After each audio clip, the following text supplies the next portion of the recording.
O te whatala whatu i le tunu o le leita e au, wha malo o whora o manuia o tato iei le aso lua, o le aso se furu ma le lima o le masina le nei o novema, e te usanga e lua awhi lua se furu ma le lua.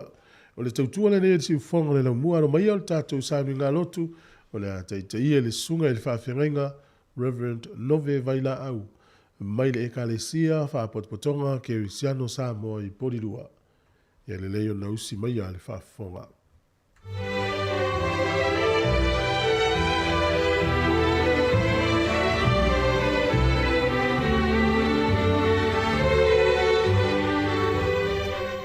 O te whatalofa ma whawhelo i atu i le paia malo le tātou atunu ma leo whafonga i nei fui tai au. Ma lo so i fu maua ma langi mama. Sa tātou tō whawhai o tātou moenga. Ea maufitia foi tātou i le pōngi sa i le pō mawai. A leo finangalo alofa le atua e. Whawhangu ina mailo tū so i fua ma so ola. Ma ua tātou mōli mau ina whoilo na mātanga o fie i le nei tai au. Ke le tōnu voi ua a matata ape atu le au ngāru lue ma le au a onga i le nei tai au. Au te wala watu. Ya, tu mai u tō nganga ma o tō loto. Ya mō le tātou tāpua inga i le nei tai au. Te o tātou tāpua i. Vi atu i le li o tau onu ese umalava. Whane ne atu i a te ia o tau tangata umalava. Awa ua tele lavalo nā lofa mai i a te i tātou. O le wha maoni foi o le li e wha vau lava lea. E o tau vivi i atu i le li. E o tātou te tālo. Pa ia lavala ua fio le atua o le na whaia le langi ma le loro langi ma meo tumu ai. O le atua lava mai le vavau e o lava i le wha vavau. O le atua lo ao ao lau pule e te pule ai mea uma lava na e whaia. Ma e fōa ai pea lo alofa tu noa. I mea uma na e whaia e o lava i tangata na e whaia i lo lava whātusa. A la whai mai lo no, mau tangata i le nei tai au. E na ua whina ngalo alofa la ua fio e te fōa ilo mātou wola, fōa ilo mātou malosi. Ma e whaava noa o mātou wola e ngaru lue ma tau tua ma whao ngā ina i mātou mō la ua fio ma lau whina ngalo. Mātou whawhitai o no, mea uma wa e fōa ina mo i mātou. Mea lofo le tino ma le mafau fau ma le nganga. Haftai o no le nei atu nuu o mātou no nofo ai mātia e ai o mātou a inga ma mātou whanau. A tia e ai fōi lau tala le leie mōli mau mo oe malo o loftu noa. Mātou haftai o no ala ese o e whaasafua mai ai lo o lofa mo i mātou. Me se o tāleni o e fō ina e ta uau ngā ina ai o mātou wola mātou te ngāru lue ai ma mōri mau ai mō lau fio. Mātou whaftai o no ala ese mōri ai lo fina ngalo. E ono whao ngā ina fō ina nei ala leo. Whai ma au ala e ma mōri ai lau tala le lei. Ma mātou mau ai pelo whetalai mai mo i mātou i le aso, ma le aso. Mātou whaftai o no, lau whale tanga ke riso, ma le tōngi ola na e saunia, ma o fwoi nai lo so i fua. Whai ma tau ranga o le whale tanga, ma o le tangata ang sala. E tu mau lau a fio le vi inga le whamanu, ma le whane tanga e whavavau. Mātou whātu ese ma whamau lalo a wā i mātou lava o se whanau se, ma se whanau anga sala i uruma, o i mātou fōi o le fotu o le anga masei. Te le lava ina, o mātou whaia mea mō, lo mātou lava le lei, ma o mātou lava manuia. ua whaatumtum lima lava lo mātou o ngā lue mo lau fio ma lau fina ngalo. Te leo mātou vai ngā tofu foi le tangata ia maona whale tonu maona ele lea i o luma. Awa mātou watu nei tai au se e whamangalo mai mātou o lau whanau. A velo maliu ke riso. Whai matou ngiola mo i mātou. Mātou talo matui nātu. Nei atu nuu o mātou no nofo ai ma vai tama ina o mātou wola. Ma wātia e ai lo mātou wola ngā lulue ma leo le tautua mo lau a fio. Mātou talo ia e whamanuia nei atu nuu. Whamanuia fo lo mātou atu nuu o Samoa. Ona whainga māloma, ona whainga nuuma, ona e kalesia male. Mōri maui lau tala lelei, mātou talo ia e whamanuia. Mātou tui nātu, o mātou ainga ma, a mātou whanau ina ia e whamanuia. A mātou sa i linga ma la vasinga o le tangata, ma o mātou sa i linga mō le lumanai, mātou talo ia e whamanuia. Mātou tui nātu le nei ala leo maona ngā ruenga maona tiu te whai. Ma e o lo ngā lulue ai, ma tau tua ai lau fio mātou talo ia e whamanuia. Mātou talo mo e o lo whano noa o no mawhitanga mawhana ua motusia ma e pele. Ona o le maliu maleoti malau wala au mātou talo ia e whamawhana ina. Mātou tui nātu le nei aso ma o na whamoe moenga. Ta ape atu ma le toe te liu mai o le urufafo ma le urufale. Ma ala ese mātou te uia i le lau i le ele ma le ea ma le sami. Mātou te tālo lo mātou atua i a malu pui pui e le soifua ma le ola ono lo walofa ma lo wanga le lei.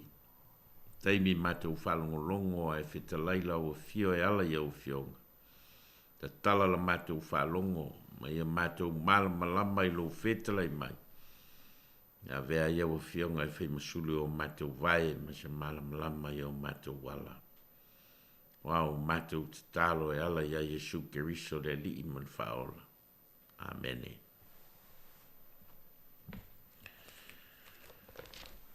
Pei te use upu mai le a fionga le tua e tusa ma le whasinonga le tusi whaita waso. O mau mai le tusi o Korinito. Tusi o Paulo le kalesia i Korinito. Inon ta upo e sifumal wha. Tusi whaita o le asoe mai le whai upo mua o atu whai upo e lua sifumal le lima. A le au whaita wina nā le whai upo mua o atu le whai upo e ono. Korinito mua inon ta upo e sifumal wha. Whai upo mua o atu le whai upo e ono. Iau tau sisi le alofa. Ia nau foi i nisi mea alofa whale nganga. Ai mai se lava, ia mawhai e o tau na perfect ane. A wā o le tau tala i ngana winga ese. E le tau tala i ngana winga ese. E le tau tala ia i tangata. A o le atua. A wā e le ai se langona. Ai tau tala ia i ngana i mea lilo. A le perfetane, e tau tala ia i tangata ina ia wha mawhana ai, ma poa iai, ma wheto ma iai. O le tau tala i ngana winga ese, e wha mawhana ia i a te ia. A le perfetane, e wha mawhana ia i le kalesia. O te loto ina iau tau tala umai ngana winga ese. Ai sili lo loto ina ia outou perfetane. A wai sili le perfetane i le tau tala i ngana winga ese. Vanga nau o wha matala ina ia wha mawhana ina le kalesia. Ao le nei, le usoe. A whai o te aluatu i a te outou ma tau tala i ngana ese. Sa ia so ua ngā i a te outou. pe a whai u te le tau tala atu i a te utou i le whaalinga, po le malamalama, po le perfeta ane, po le a o atu. Ia whamanuia mai le nganga o le atua i le.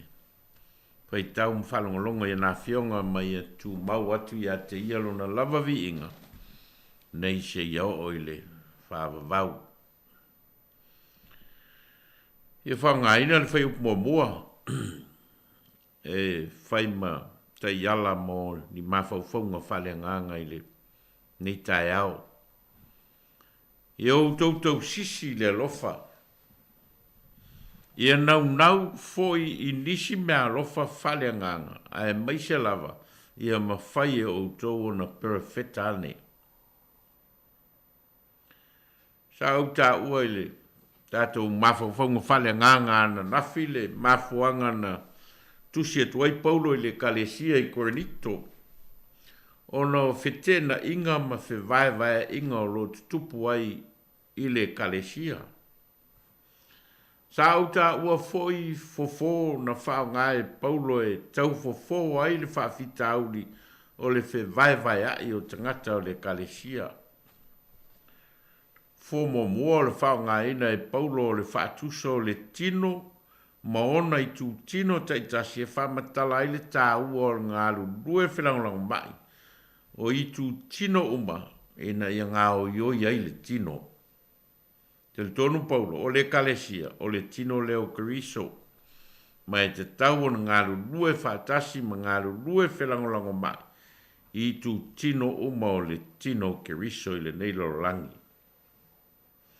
Folo na lua o le whamatala ina lea e Paulo le winga o le alofa e te tau o na whialo lofa i aita ngata o le kalesia i Korinito. Mea lea na wha umai e Paulo na tā upo e sfutoru i le wha upunga e wha pea a o le nei. O tū mau le wha tua ma le wha moe ma le alofa o nā mea tolu a o le sili o nā mea o le alofa lea. Ale a matanga lao ni tā upo e sfutoru le sa whaita wina i le tai au nei. O lo o wha au ai le wha mamafa ina pea e Paulo o le whe au e winga i le tā ua o le maua i le kalesia o le alofa. E mai Paulo ia o tau sisi i le alofa. O le o ngā tonu ngā le mūlava lea o le wha malosi au ma le wha tuanga whata mā a Paulo i le kalesia i Korinito. Ia tau sisi le kalesia i le whaatino ina o le alofa ina ia mau popo me whialo whani ai le kalesia. Alam tā upulai sifun ma le wha, fōringa mai o lo wha ma mawha ai le talanoanga le apostolo i mea alofa whale nganga e rua. O le mea alofa o le perfetanga, ma le mea alofa o le tautala i ngangana ese. Fōringa mai o lo wha ma mawha e tangata Korinito le mea alofa whale nganga lea o le tautala i ngangana ese. A tonu e mafua mai lea ona o le mea na tupu i le aso Pentekoso. I le tau tatala o tangata i ngangana ese ina wā fio ifo le nganga pa ia i lunga o i lātou. Ai peitai, o lo sili atu o na fina wina e Paulo le tāu atu o le mea lofa o perfetanga, na i lo le mea lofa o le tautala i ngangana ese. E mafua le o pongi Paulo o le mea lofa o perfetanga, na i lo le tautala i ngangana ese. O na e manatu Paulo, o le tautala i ngangana ese, ai le malama i ei tangata i ngangana o lo tautala ai tangata.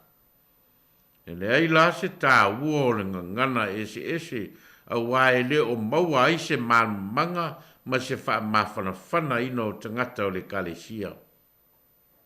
Ai peitai le mea lofa o le perfetanga, o lo wha matala ma wha mamalama mai ai tangata le winga ma le wha moe o le perfetanga ua maua. Fōringa mai e leo ta uleanga ina e Paulo le mea lofa o le tautala i ngangana. Ai peitai, o le wha moe o le apostolo, ina ia wha o ngā ina te tau e le kalesia, le mea lofa whale nganga ua maua i tangata ina ia o ngā mo le soi fua whale nganga o tangata o le kalesia. Nā leo ngā o se mea lofa whale nganga, pe a whai e le wha o ngā ina mo le atia e ina o le soi fua whale nganga o le tangata.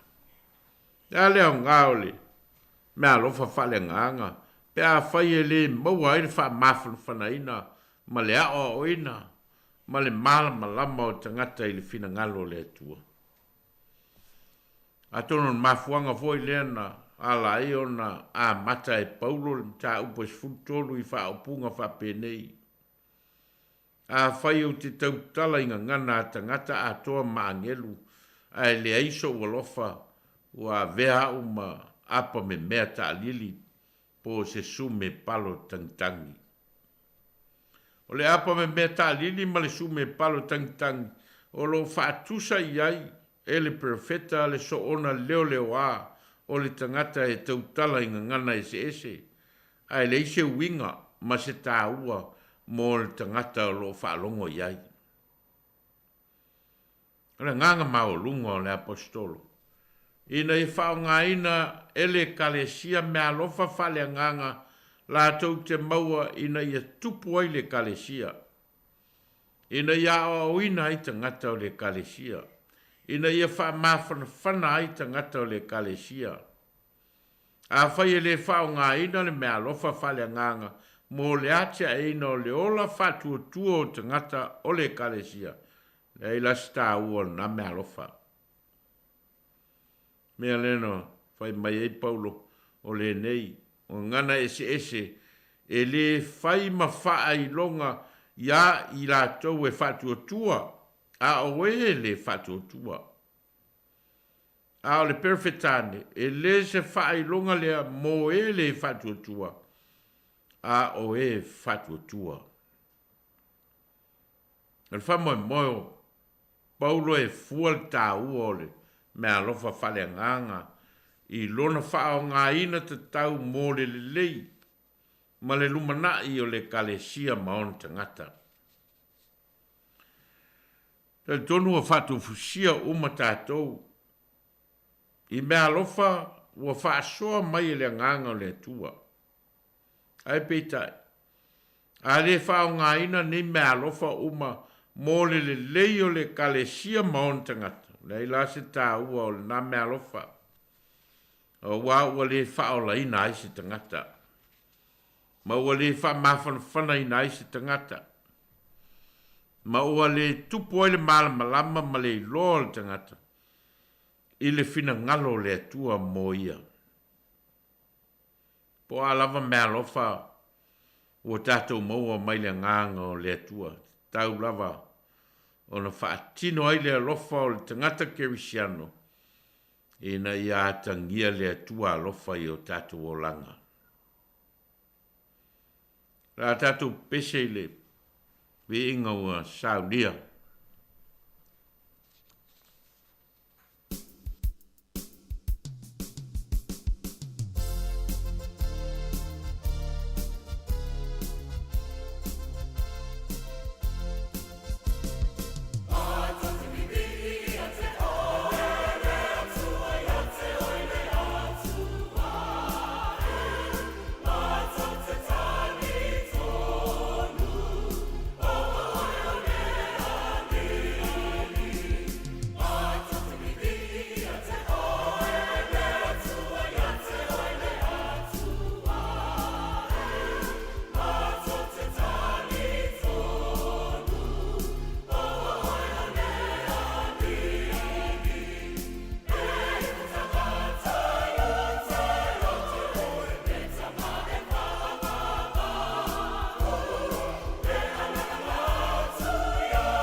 moli atu whamanuianga o le nei aso mai le whailotu o le nei tai au. A manuia le atua i so se whamoe moenga. Mai a vi ia le atua i le so i fua ma le o la ngaru lue ma le o le tautua o le tātou atunu. E o tātou whai u talo. Tu mau mai o mātou lunga ma lunga o lau whanau le rangi atoa le alofa ma le file mua lau o fio le atua lo mātou tamā. A le alofa sirisiri ese o Yesu ke riso le alii ma le whaola. Ma ia mafuta ina pei mātou e lo lava nganga pa ia nei se iao o i le whaavavau lava. Amene.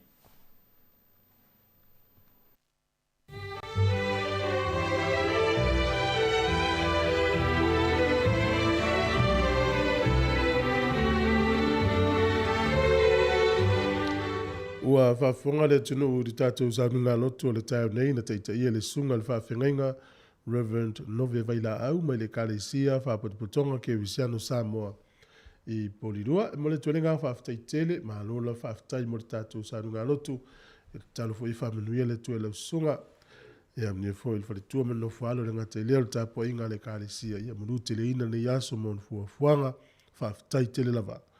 O le vi inga le tua mai le Kalesia whaapototonga ke Visiano Samoa i Polirua. E o le whangasolo i fwilo le tātou por kalami o le itai au, ma lor so i fua mauma langi maa le tātou tino, tā lofa lava.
O le tautua le si ufonga o le laumua o lo iai fo i le langolango a le New Zealand On Air.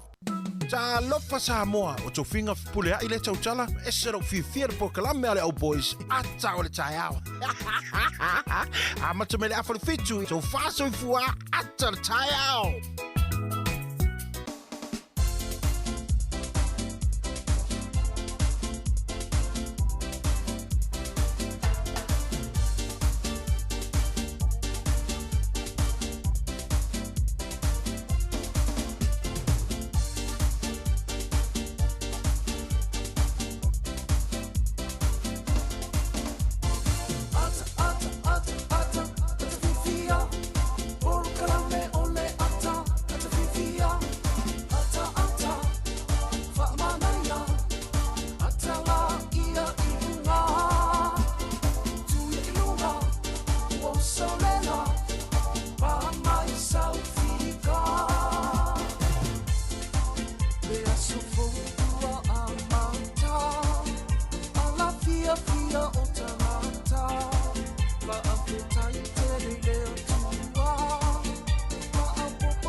Ya, malole so fu manuel tatu tunu le fete me le taiao, me tatu pokalame le atal taiao, to fa talo fa me to fa felo ia tu le me malu tatu tunu mo le fa fonga le taiao fo, taiao matango fie, yo le taiao ne yo le aso lua i New Zealand nei, le aso se fulma le limon ma sino November lua fe lua se fulma le lua.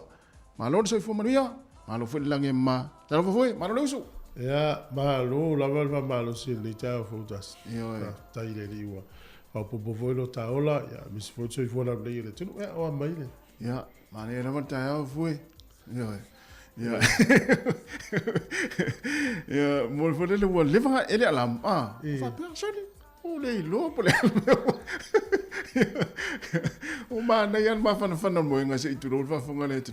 Ya, o to e ma fo fonia. E ye nga lu nga te. Ya mo ta to na ya fo le mo tu nga luenga. Ah, ya, o fa polina. Pa wal me ya fa mo sa nga le mu. Ya ma vili le pule o le ti tu la ti tu au fa pisi la wala. O e lol ma fo anga e ala ina mo e lol tangata pe o pasi te mi te una. Ya. Ma fo me sa mo fa ali. Mo fa ali. Me fa ali le po. Ya. E umi e pasi te mi te ala mo e loa. Oh. Ya, te no so se me va pena tu pu ya no po le wa tau mo e loa ai. Pela. Ya le ya se si le malam mal tangata sa. Sa wi mo ya. Ya va te le tau mo no mai ya. Ma lo la olisi tu lo o ama fo fo la wa. Ya. O ta la ngau. Ngau le poka. Wa. Olisi le me mo lo ta pe ngau. Ya. Ya, la o pasial te me tau na so na mari fo mai ya la o mo ya ona sa. Au fa pe au ma fo fa pe soni. Ma tu ina wala le tai au sa fai le lo tu mo o mo ya. O po fa pe o le lo fa me le fa mo le titi o tasi ya se tau ya lo nga luenga ta lo fito. Ya wala sai fa no mo to no ta vale ta to fa galo. Ya mo Ma to mo vivo lo polo folo le ta ya. na ya. Fa nga ina me lo fa le nga ya wala ma duia o istanga ta pe na o polo ya ko dito. Ya ai lo la verso fo le ba lo fo ta pe pena le yaso. Ya fa ta lo fa tu ta tu no o le tai o fo. Ta lo fa tu ile o fa nga luenga to fia le tua i sunga i fa fengainga. Yo sunga i fa la ngo ta le lei. Ya fa pe fo i le lo ta tu no ya le ta po inga mau nai ma tu o lo ta po i mai tona mo to malawa ia ua fo i nei aso leanga ia tu nga o whanau ngā ruenga ia mai se fo i o haonga patalo fo i nei mātua mai la tōro o mafuta mai tono o whare o tangata mātua ia mai se fo i mo tangase ngase whaafonga mai le tātou ana leo le tasi o no tesi ma le tasi whaamori si whaonga lau mua Wellingtone pa wheroa i whatalo whati fo i ia i le pa ia lasi le tātou o tinu o whaonga mai fo i tātou upenga tawhailangi e pe o le tātou app le Samoa Capital Radio app ia mai se fo i le tātou Facebook ma le tātou YouTube ia o lo mai mo mai nei taimi fela va se vainga lo langi o e fa fonga mai ai mai mo mai ai pe te mal malama fo ngana Samoa si fonga ne lo mo Wellington tatu programa atal tayo tatu fai me fia yo tatu fai me fia tatu no fia fia nga ru fia ia ma tau sam fia ia a uman nei aso ia na fia ia na me na mai mo nei aso ia tatu programa nei ia ale atal tayo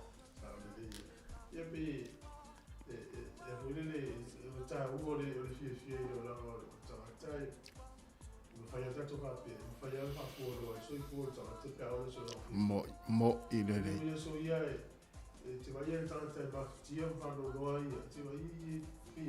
sa o le nata ia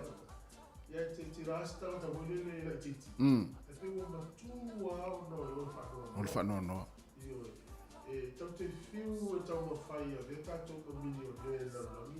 ia mo i le ia mo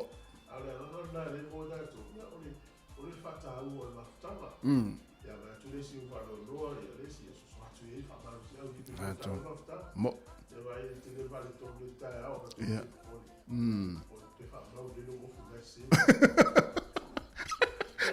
eu tu al pito do ia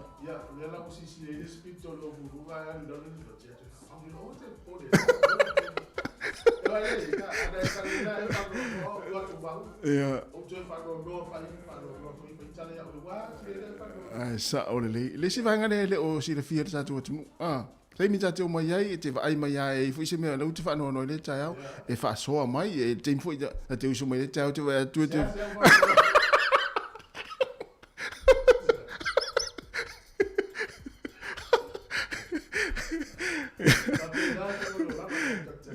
na mo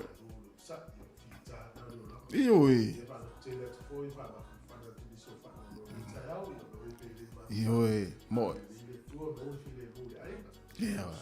ya fa fi fianga amato le tau yon fanga solo le tatu proclame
sanga mai a poli a to te leilo me a fa numi numi Samoana Samoana la mai si le fua fatu e tanga vai ule matumua sila ile a fautua ole au ole malo loto mau Samoana Samoana la mai si le fua fatu e tanga vai ule matumua sila ile a fautua ole au ole malo loto mau Samoana Samoana la mai si le fua fatu e tanga vai ule matumua sila ile a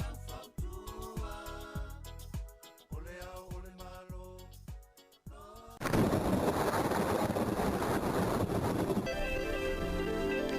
Ia whātara whātu si mel whawhonga le tātou tala o le tau o le tai au. No melo official wa i tau e matua i langi le lei a le tau le aso nei le eisi au e whalawila. O le aso a tai au e langi le lei fo i le tau. O lo wano ia le official wa i tau no i nei timu a mata i le stofi. E o i le aso lua o le aso fau. Ia fuane ia fuanga pe fia mola wao ia e mo nei pe mo tai au. O le malu rure ia i sifuru lua. O le mawhanwhana e lua sifuru lua. Ia tike wi le fua o le mawhanwhana. Ia malo lava langa le lei tātou tūro upe a whai. Sa le lafo sa tupe. O le swing o le tupe o le nei tai au, o le paanga tonga lea tā la tolu se fulma le tolu sene, o le tupe Samoa tā la ono se fulma le tasi sene, o isole. Ma na ia tele tupe Samoa le nei tai au, le umatua alu ilunga le tupe. O le tupe fiti tā la tolu se fulma le lua sene, tupe Amerika 5 se fulma le ono sene, ma le tupe Australia e valu se fulma le iwa sene. Ia whape lafa sau tupe le nei aso tasi le tā la New Zealand, maua i le tupe Samoa e tā la ono se fulma le tasi sene, tā la ono se fulma le tasi sene. Manuia lava, ia le lafoina lau tupe le nei aso.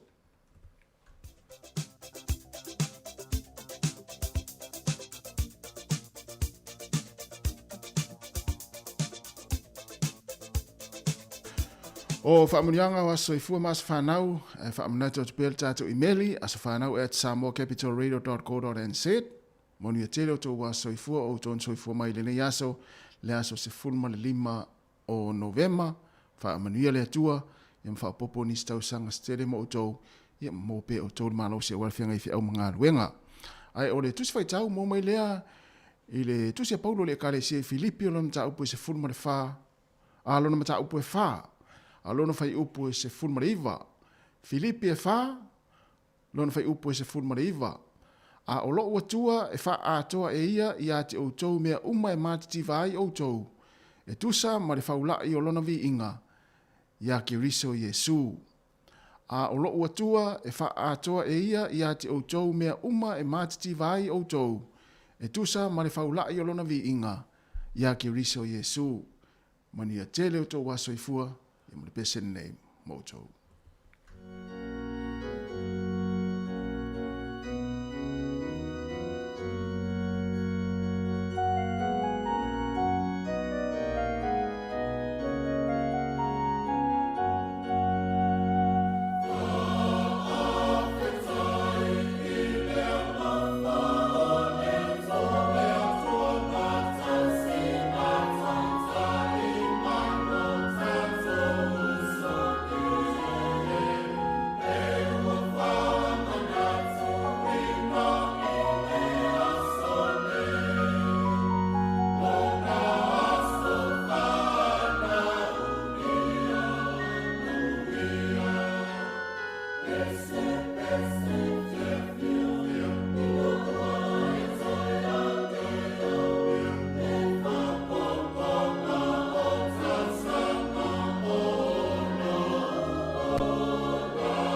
Ka tala fatu le tunu malo se fu se mai fa fongo va vai foi le tala fa solo pito le langi ne yaso me na tupuai aso sfuru le 5 Novemba. O le solta usanga tasi fai valua e to lua ni tangata sa feo ai fa tasi mal tangata le Christopher Columbus na toi fo isa sia si Cuba malato watu ai mafailo watu i Europa na lato va ai ni tangata initia o lato ula ina ni tobacco ia pol tapa ma o le taimo mo fo ilia ua fa ma wina i Europa le ula ina o le tapa i le solta usanga tasi fa iwa sfurua o le solta usanga e tasi fitu iwa tasi na urua i to ele la au le o le Crape i to tonu o New South Wales i le nuu leo Parramatta tasi iwa fitus fulu tasi o le solta usanga tasi iwa luas fulu na fai ai le fono le League of Nations na fai e Geneva ia le uasuia nei le ngoa United Nations taimo mua leo fai se la tau fono le tausanga tasi iwa luas fulu le so i Geneva o le asole nei i le tausanga e tasi iwa o le awali ia na taua le la faa ili o le mili vanili na faa iloa e le tangata na puea la pese i le asole nei e le aima se leo se isi o toa lua le o sua le pese na o na faa faulinga o la usu ai le o la ua la usua la fai pese ne le mili vanili na matu wā tauta ua i le laulolangi na vai tau ai na tau tino le producer i le aso nei i le ini leo le toa lua le o iai tutonu o pese ia na pa ui folo i le lalo ma le tau lia o pese a mili vanili i le nā taimi o le solta usanga lua fes fululua na malia ai le company le PP le fatawina tu sua ulalangi e tutongi le fatesi ma le 5 piliona tala Amerika i le malo Amerika talu ai le tele o le sua ule na liki i le latalata i Mexico pol Gulf of Mexico i le luafe sfulu whaelavina le na saufu televise ia molia i lor company le PP na malidela le asone o le ala tutongi le fatesi ma le 5 piliona tala Amerika o le solta usanga i luafe sfulu tolu na whaeloa i le nuu leo saina o le amata na faa mamalo na 5 ila na polisi folia e tasi le tamaititi ale ainga. E po le one child policy e tolu sfuta usanga o fai saina e o nol mafuanga o to tele le fai tau o fai saina le langi. E mo le tala muli o le so na faa manatu e Palestina lo na tuto tasi tau sanga te se iwa valu.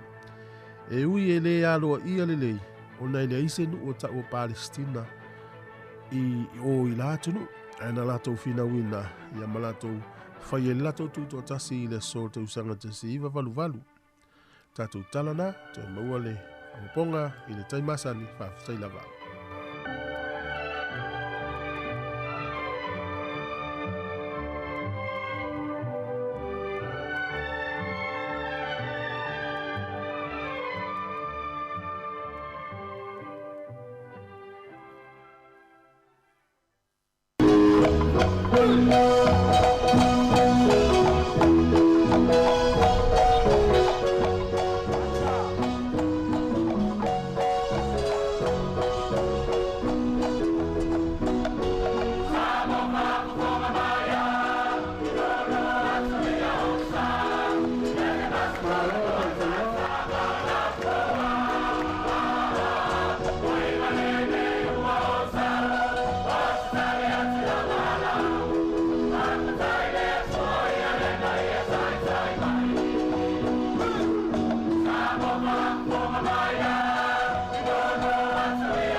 tapena.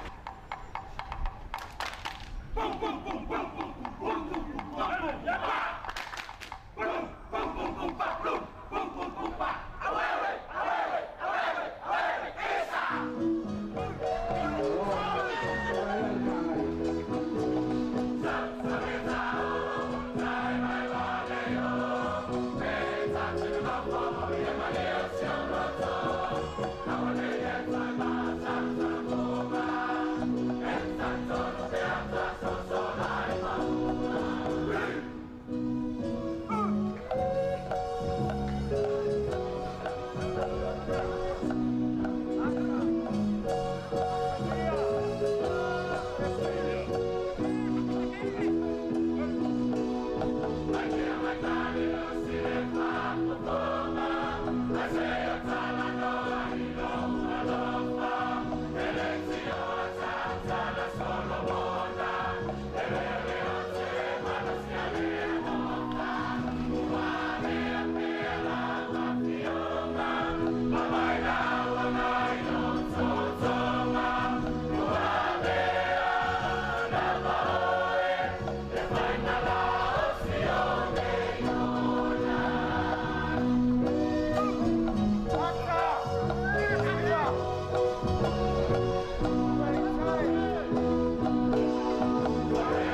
whaatalo whātu I le nei whaopōpō ngā o telefou mo I le tautua le si ufonga le lau mua I Wellington.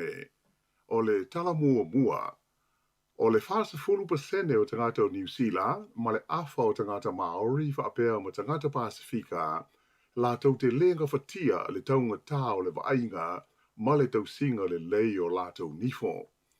O le tūlanga wha le tonu o le soifua maloloina o nifo New Zealand, o lo whaalia manino I se li poti fau e whaingoina o le Truth Be Told, o le sosaiete o fō mai whaapitoa, le ASMS, na taula mua I le tū whaatasia o le nei ripoti, ai lango malosi iai le whaalapo tonga tū maoti o le Auckland City Mission te tāpui a tā whai. O le teusanga I lua afe lus fulu sa whaamawina ai, o New Zealand le tunu usa o pito mau lunga le whaitawa o whai ono tangata mātua, la tau te le I maua le tausinga mana o mia mō la tau nifo, whaatusa lea I isi tunu o se fulutasi o le lalo langi. E tusa ma le kuata miliona I le tausanga la whai o tangata o New Zealand, e mana o mia o na ta sei o la tau nifo o na ua mamai. O nisi o tangata sa vesilingia I le neisu esuenga, sa o la tau whaalia e whapea, na la tau whaongaina a se palaya e ta se iai o la tau nifo ina ua matua le mawhai o na ono sa ia le ti ngā. O nisi na o la tau whaalia o le taungata atoa ma le umi le taimi e whaatari ai atoa ai fo'i ma le ai ni tawa le wheo iai o nisi o mafuanga au tū o lo la tau le maua o tongo fitinga tā la whea ngai mo la tau nifo. O ia tūlanga o manatu ai le uni o fō mai nifo si ni a New Zealand o le tau na whaia ia se fuafuanga ma ia whaia fua ia au nanga nei mo le tongo fitia ma le tausia le leo nifo o tangata lau tele o le tunuu. Ta ofi le whaaurunga o le whaalapo tonga fō mai whaapitoa nei o Sarah Dalton o le tau na whaia se whaingai fō ia ai le whaafi tauli. A le whaia fua le tongo fitinga ma le waingo nifo o na whai leo se pol kalame taungo fia ai ia au nanga I le tonu o le tunuu a toa o na ua mautinoa o le totele o tangata ua lenga whatia e la tau le tau e vai ai se fo mai nifo mai o le taunga tāfo ia au nanga ua mafua ai le motiva o le totele o tangata ai moise ai lava o e vai lo la tau ta mao ainga. Whalia fo I e Dalton o New Zealand e matua mau lunga la whai o tangata e whaonga ina le suka mo mea tau mawha. Mai o le tulanga e mauti noa lava le awha ina ai o nifo o le whanau la iti. Whalia I le ripoti o tu ina mai o tangata e upito silio na whaina o tangata Maori whapea ma tangata Pasifika. Ai le ngata I lea o la tau I le ato tole malosi ia whapea fo'i ma matua te ito tasi po o solo parents. I le taimi nei ua whailo mai le fia o insinia e wa aia ma whaafoe ina ia le whainga o whaata o ngase I le tonu o whalemai I le te leo le esenga o la tau tutongi ma le tutongi o tangata I whainga ruenga I te tonu o ofisa o whalemai te leo le tunuu. Ta ua whaai e whapea e tusa mo le se furu awhe tā la e maua lunga ai ia le tutongi o tangata ia ngā rua I le tonu o ofisa na I lo engineer po o technicians e la tau te whaia whaata po o CT scans o mai pe a mo mia mo la tau tonga fitinga. O engineer nei e whai o la tau whailonga tikeri ai o le la tau tongi amata e limas fulfitu a whe tala I le tau sanga. Whaatusa lea I le ono sa fulfitu a whe tala o le tongi amata mo le tangata ofisa e whaia ia le lisi o whaasalonga o mai e le tau o na whaia whaata. Na adi ni mai le nei whaafi tauli le masino uni, ina ua si itia le 40% o te tongi o te ngata whainga ruenga wha ofisa I te tonu o whalemai I se tau whainga tau wha atutusa ai I te tongi o te ngata whainga ruenga. O nei e nga e le o fia I ai le sosaiete o te ngata whainga ruenga le malo po o le pisa a, mai ua amata nei ni tau whainga ina ia toi whaatala no ina le mata upu I se taimi wawe. Ona po, taimi New Zealand na taunu uai I Vietnam le tamaitai palemia ia Jacinda Ardern mo sanasi singa tau loa whaale malo I lea tunu tele o Asia. sa whaafeilo ia lona taunu watu I Hanoi, le lau mua o Vietnam, e le pāle mia o le mālo, o le li eswafa I a Pham Minh Chin, mo whapefo ina whai ai mo se tū lai whaaloalo le fita e tū sai o tū langa o whaalolonga masani mo tā I tai o mālo. O le whaama moe au tū o le iai Hanoi o Jacinda Ardern, o le tau whai lea e toe la langa ia le vāwhea loloa I o mālo e lua, ia na motusia ona o le whaama I ko viti. I tala noanga muli ane ma le pāle mia o Vietnam, sa whapeo na whaamautui nai, ia ni muli e ngalo ia I le vāo New Zealand ma Vietnam, mo le whaale leia o whe malanga ingo valele, ma le whaaupopoina o ni awanoa, mo visa e tā whao whainga ruenga I tangata I le vā o atunu ue lua. A tu ua Vietnam, o na malanga tu leo le tamata I pāle mia o New Zealand, I le atunu o Thailand, mo le fontanga tau I le tama o ainga a tai o malo Asia ma le Pasifika po o le APEC. O se li poti mai I le vaenga whaasara lau e ngo o le Yonyap News Agency I le atunu o ko le saute, ua taua I whapea o le a whaafo I alo ia mai I New Zealand ei, ia le tamaita I ko lea na maua ia tino maliwa rana whanau e to lua, I le tono ni ato pao I au ki lani. Ta ua I le li poti e whapea o le au maia I New Zealand e le mtanga ruenga o whaamisnonga a ko le saute le nei mawhine, whaas furua te sanga le matua, I le tonu o le tolu sifuaso o lumanai nei. O le vaasa taruai, na talia ai le whaamisnonga maorunga ko rei saute I le lau mua I Saul, ia se talo sanga sa tu ina tu iai, mo le toe whaafo I ina mai o le nei tamaitai I New Zealand, e tali I ona morianga ua whaia. Whaalia fo I o tūlanga uma o le suenga na whaia I ko lei saute e tusa o le mata upule nei, o le awha pe fo I ona tu ina mai I le malo o New Zealand. O le masino se te mana tā fia ai e leo ko lei saute ia le mafine lo a fia le nei whaale velave I le nuu e ngoa Ulsan.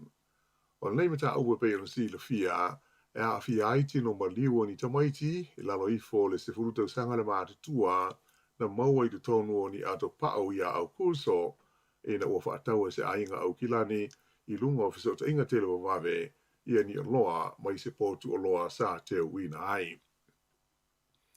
Ua tau fia ma ave wha malosi e leo I le ai o Palmerston North, ni a o penga malosi o ni whana, wha pēni ta amale a toa mani vai la au wha saina, ma se vaenga o tino I tupe, e tusa le tau a whai ma le lua ma le awha miliona tā la, se vaenga o le latu o swainga o whaingoina o le Operation Cobalt.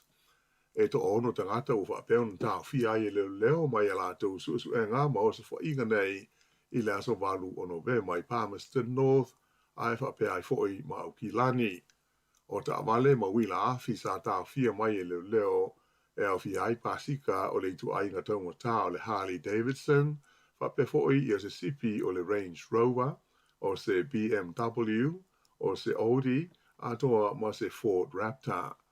Whailo mai e le taita I leo mo le Central District o Paul Basket, o le tau fia o tangata mai le news whainga o le a te le lava se fesoa swani I le whaititiai o le whaatawina I tua o le waila au o ona whaasaina o le methamphetamine I lea vaenga o New Zealand. O le to ono o lo tau fia leo e au fia ai e li e to wha mani tamai ta I se to lua. O le aso lua o te se mai tūra I ai la to umaia I luma o le whaamisinonga whaaitu malo I Palmerston North.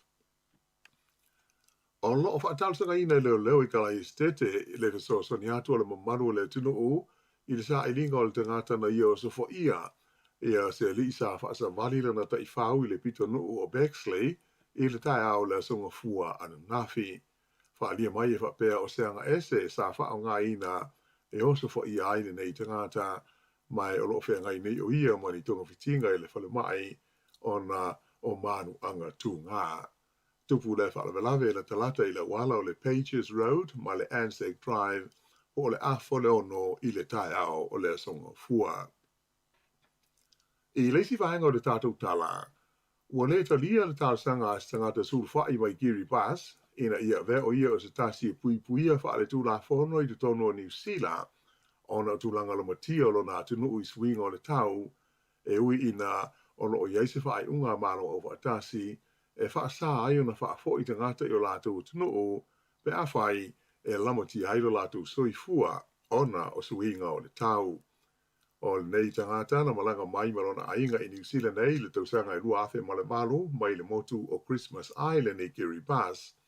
Na mafua o na tauti poti ese o ia ma New Zealand ona o se modianga mama fasa sanga ia te ia ilo na faa o lima i se sasi tangata Kirry Pass i le tausanga i lua afe se fulu. O le faa iunga le faa misnonga faa bitoa mo mata upu tau fe malanga inga le Immigration Protection Tribunal na lātou whaani ai e ua te ena le tāsanga le nei tangata i le tūranga i pui ai o ia malona ainga ina ia no nofo ai pēr i New Zealand ona o whaale tonu ua lamati ai le lātou tunu ona o suinga o le tau. O le so o se aso tāua mō le whaitaua whai o tangata o le lalolangi o le fua whaare tau o le whaabotonga o malo o whaatasi na tāua ai o le aso le nei e le tau na ausia ai lau whainga e valu piliona o le whaitaua whai o tangata o le lalolangi a toa.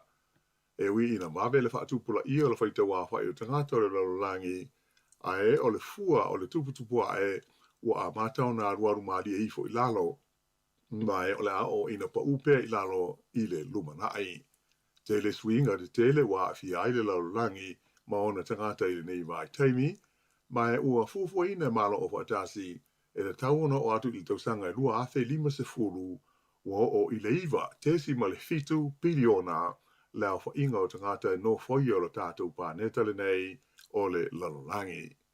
Ma le talawhai ua to tele mātua ma le mamaru SS e fia le tālonga tā polo po le golf sa o lātou rangalongoina le tauanga o tanga polo a le onga tā polo sa moe Wellingtone le Wellington Samoan Golf Academy sa whaia le sona i taruai i le malai o le kalapu tapolo Shandon i Pitone. Lua vaenga o le nei wha moe na mua na tee-off i le tawanga mo tamaiti i le kuata i le sefurulua mai to sefurulima i la tau sa tau wahai. Pei o si la fia o le aunga ma le wha moe au tu o le Academy le nei ina ia awa awina le iai alo ma whanau a Samoa i le tonua Wellingtone i to mai i le nei fo i whaanga tama o le golf.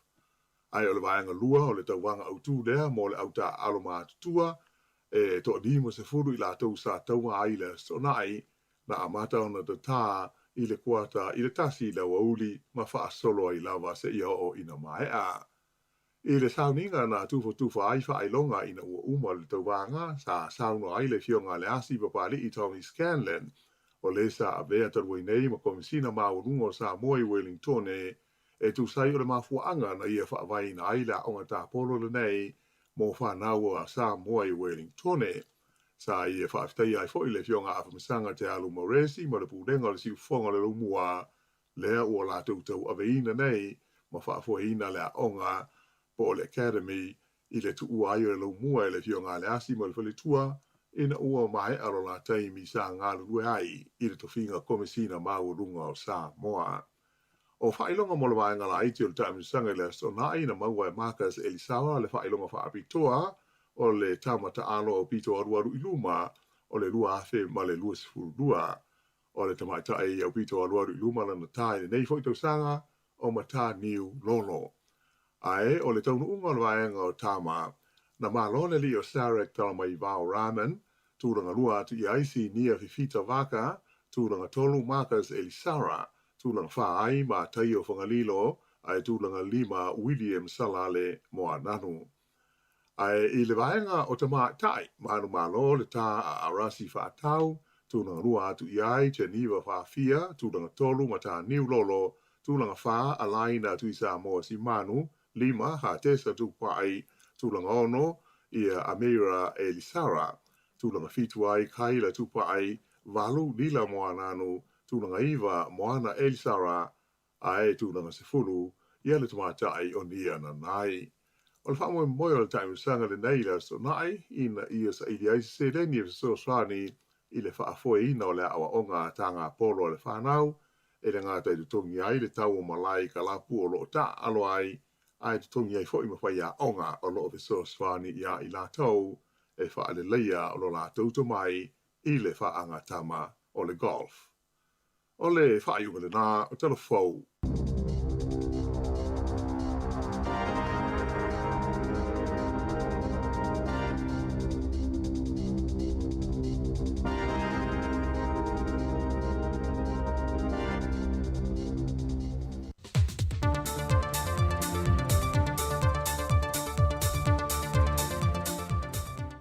Alo mai e se isi wha o poponga le nei o tātou telefou mai Samoa e melo tutupuai. Wa whaalea ngai na le whaamsino ngā mata au putoi a pili, bol mata au po tāru sanga toi iloilo, se whaai unga na whaia le whaamsino ngā mawalunga, e toi wha o popoi le isi tina e lona fitu i eitina o le se 10% e le masino me o le tausanga le nei. Na tofia le afionga to mata nora leota, o se isi sui wha o popo tina e le pāle mene. O le tina ia to mata na tula e mai o le tuma loa ana numero lua le pāle mene.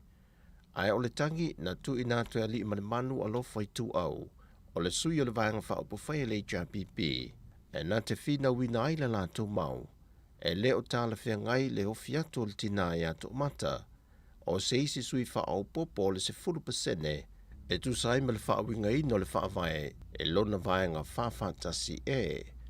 E le ilo ilonga le mata opo e whaamasino e to wha, e Alfie Rhys Harrison, Reno Asher, ma Sir William Young, whaatasi me le tamai ta e whaamasino Samoa, e a ta whaui malo le Lani Tuala Warren, no lato a mai ai le whaai unga, e le te tau na to iai se isi tamai ta e wha o popo, e tamai ta e to ono wa iai, e le whaawinga ina o lea vaenga o le whaavae.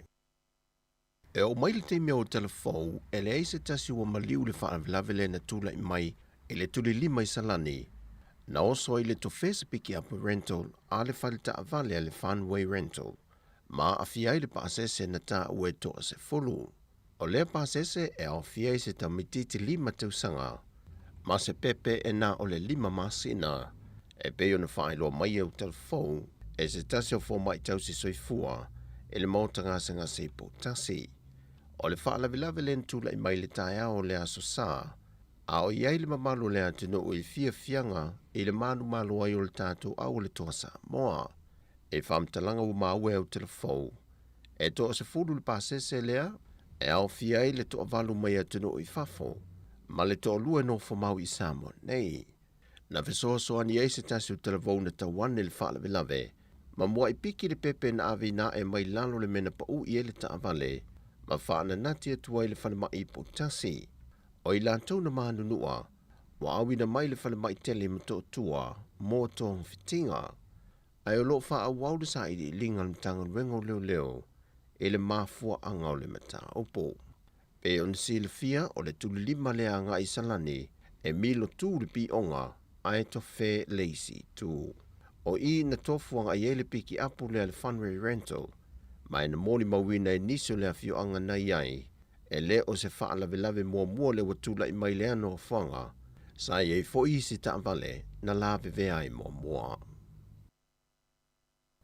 E mail matanga lwengo leo o wha mau nia mai iai, e to lua disi na wali liu mai le wha lawe tau ta vale na tu la i mei fo i le tae au lea so sa lava, e na ua le mawhai ele na whaafoina le taavale, o na whaatonu le sao tele le taavale peo na mōli mawina i lantou na iai, na afuai o na taavale vale le taavale, ma maalili waile to lua. O le whamtalanga wa maweu telefou i wha te tau lea fo i whaalavilawe, e toa wha i lantou na malanga whaatase ave se te mai le whalemai le tae au lea so sa, peitai, e na watula i mai le whaalavilawe, na maliu le tama whaatase ma se tasio i lantou i e to lima, ai wa maua i so e suenga, o le ave ta vale ele i whaia so na lai sene. O nisi o whaavilawe o whaamauti noa mai ma le teimile nei mai le ofiso leo, ai o lea soa tae au le whailo inga lau tu stala ma le matanga rengo leo. E ilo ai pe iei nisi o whaavilawe na tula i mai le whaai unga le vaiaso, na tua iei le madu malo le toa Samoa. Wa mai a whailo i atu le ampasa o malo e lua wai le antino, e le fionga le au le malo tui ma le whano vale to so alo vi le lua, E mai le malo Italia ma le malo Kanata, e whaawa wai ngā paanga Samoa mai atunu. O lo so swani mai e le tūlanga le tau le atinae, e mai se lava i swinga o ngongo le tau.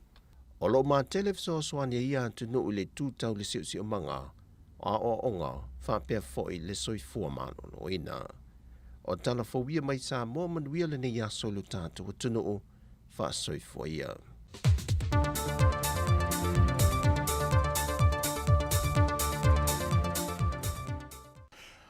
Malo whaftai whawha mai le tino leo luas fulua minuti o te nei le valu. Nau mai atu le whapaponga mua tātou telefou. Ia ma tala mai Samoa le nei tai au. Le tula iwa le tau nei. Ia onto e whapaponga le whapaponga lona lua. Ia ai... Nei whanau aonga manuia aonga le nei tai au. Ta pena foi o tau whamalosi.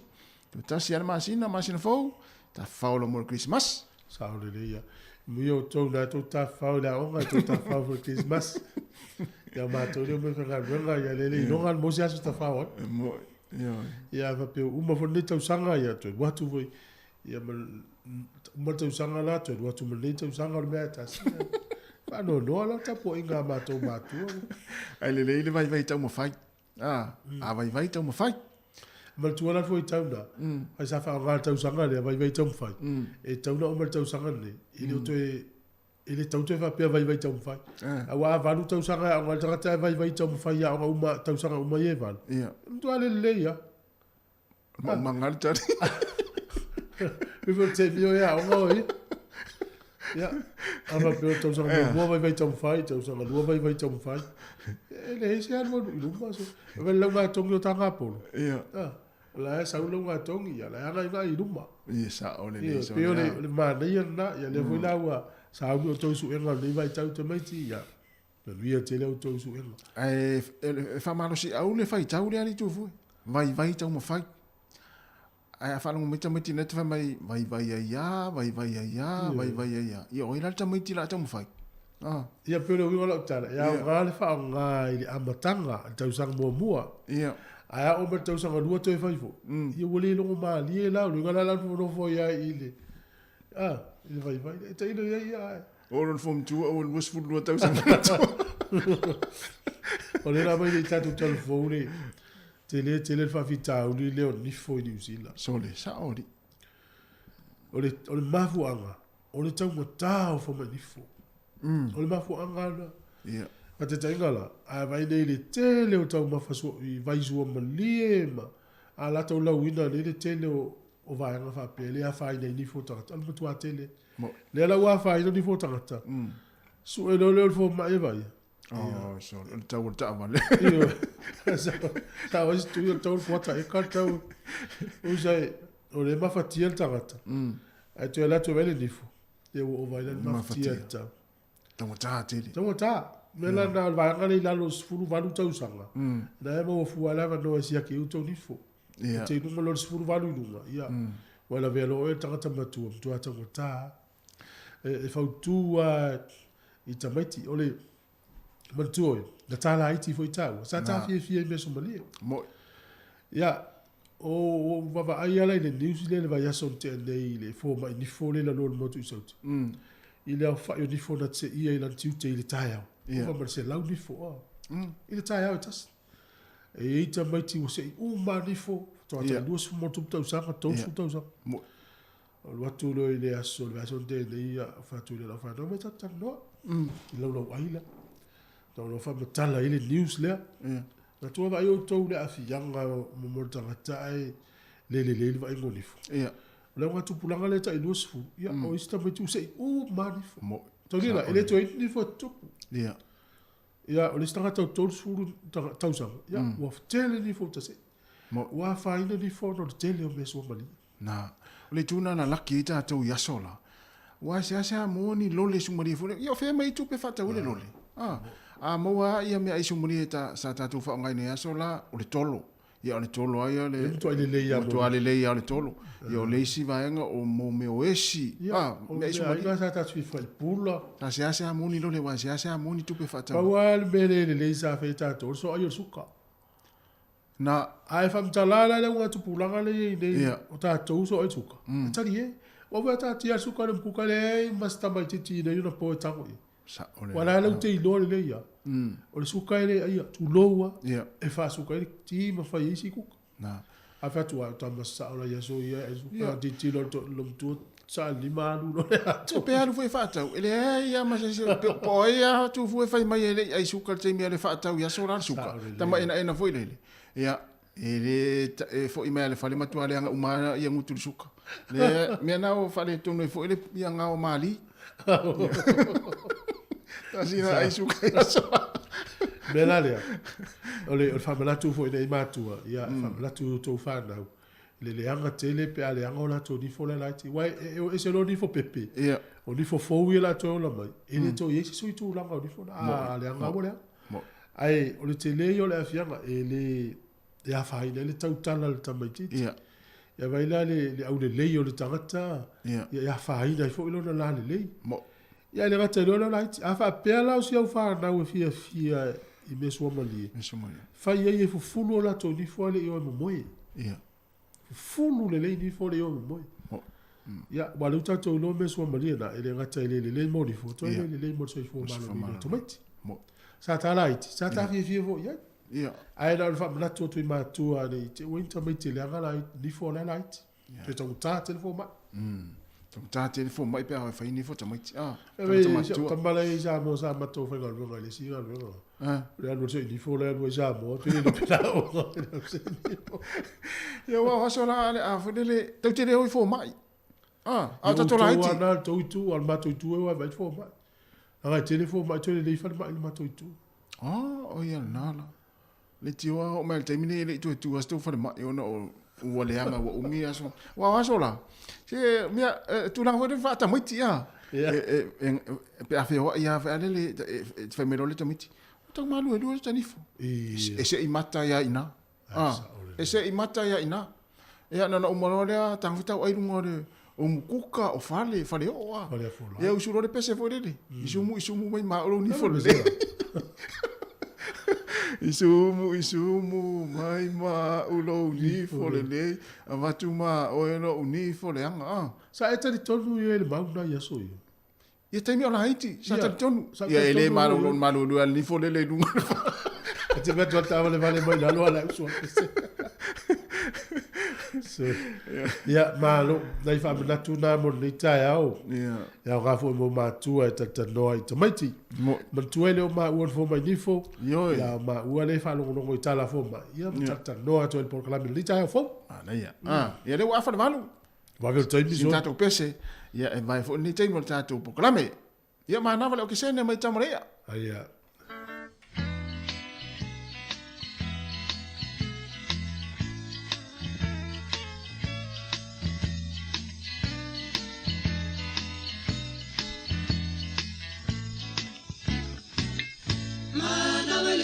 Sele mama fafau ira upele ole amro samoa e tantele ole sorene lea ole setete e ape mafe topeto asili letiana e peso ole na atiota emo Tasi oe ai ono na selo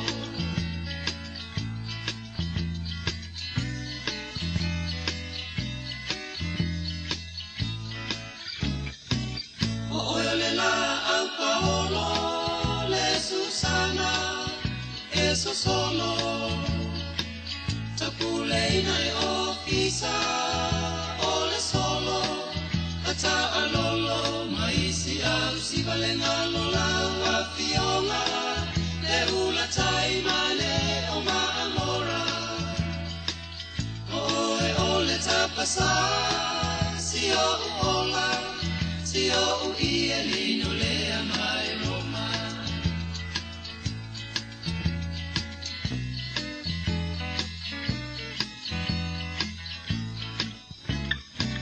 Le afia moa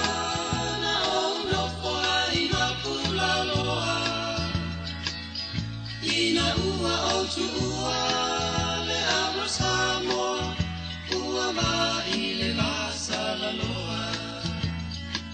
Sia wa mio vai vai e pea se kiona uwali vai Ua lama fo ilea e kai ma mea ai e ngalo ai lama le fia va ai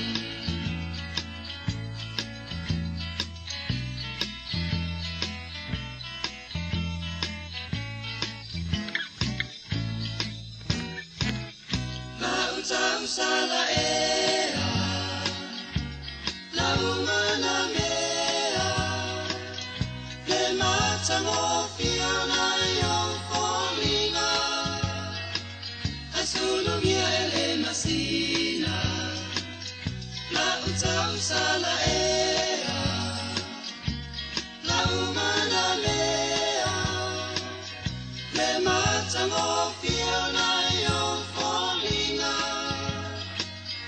Solo viene masina le matano fiana io folina solo viene masina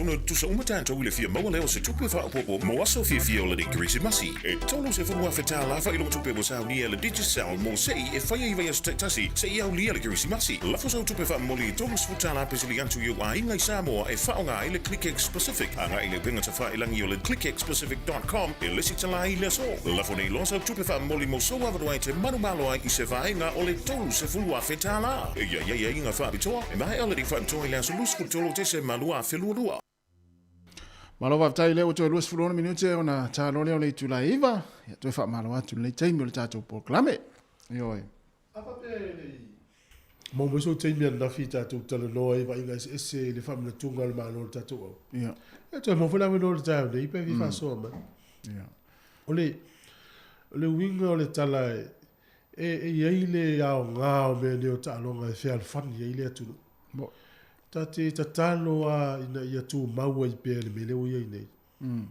Tau liwa leva tele na vā mai tātou tangata I whainga pāti I whainga whai Samoa. Ia.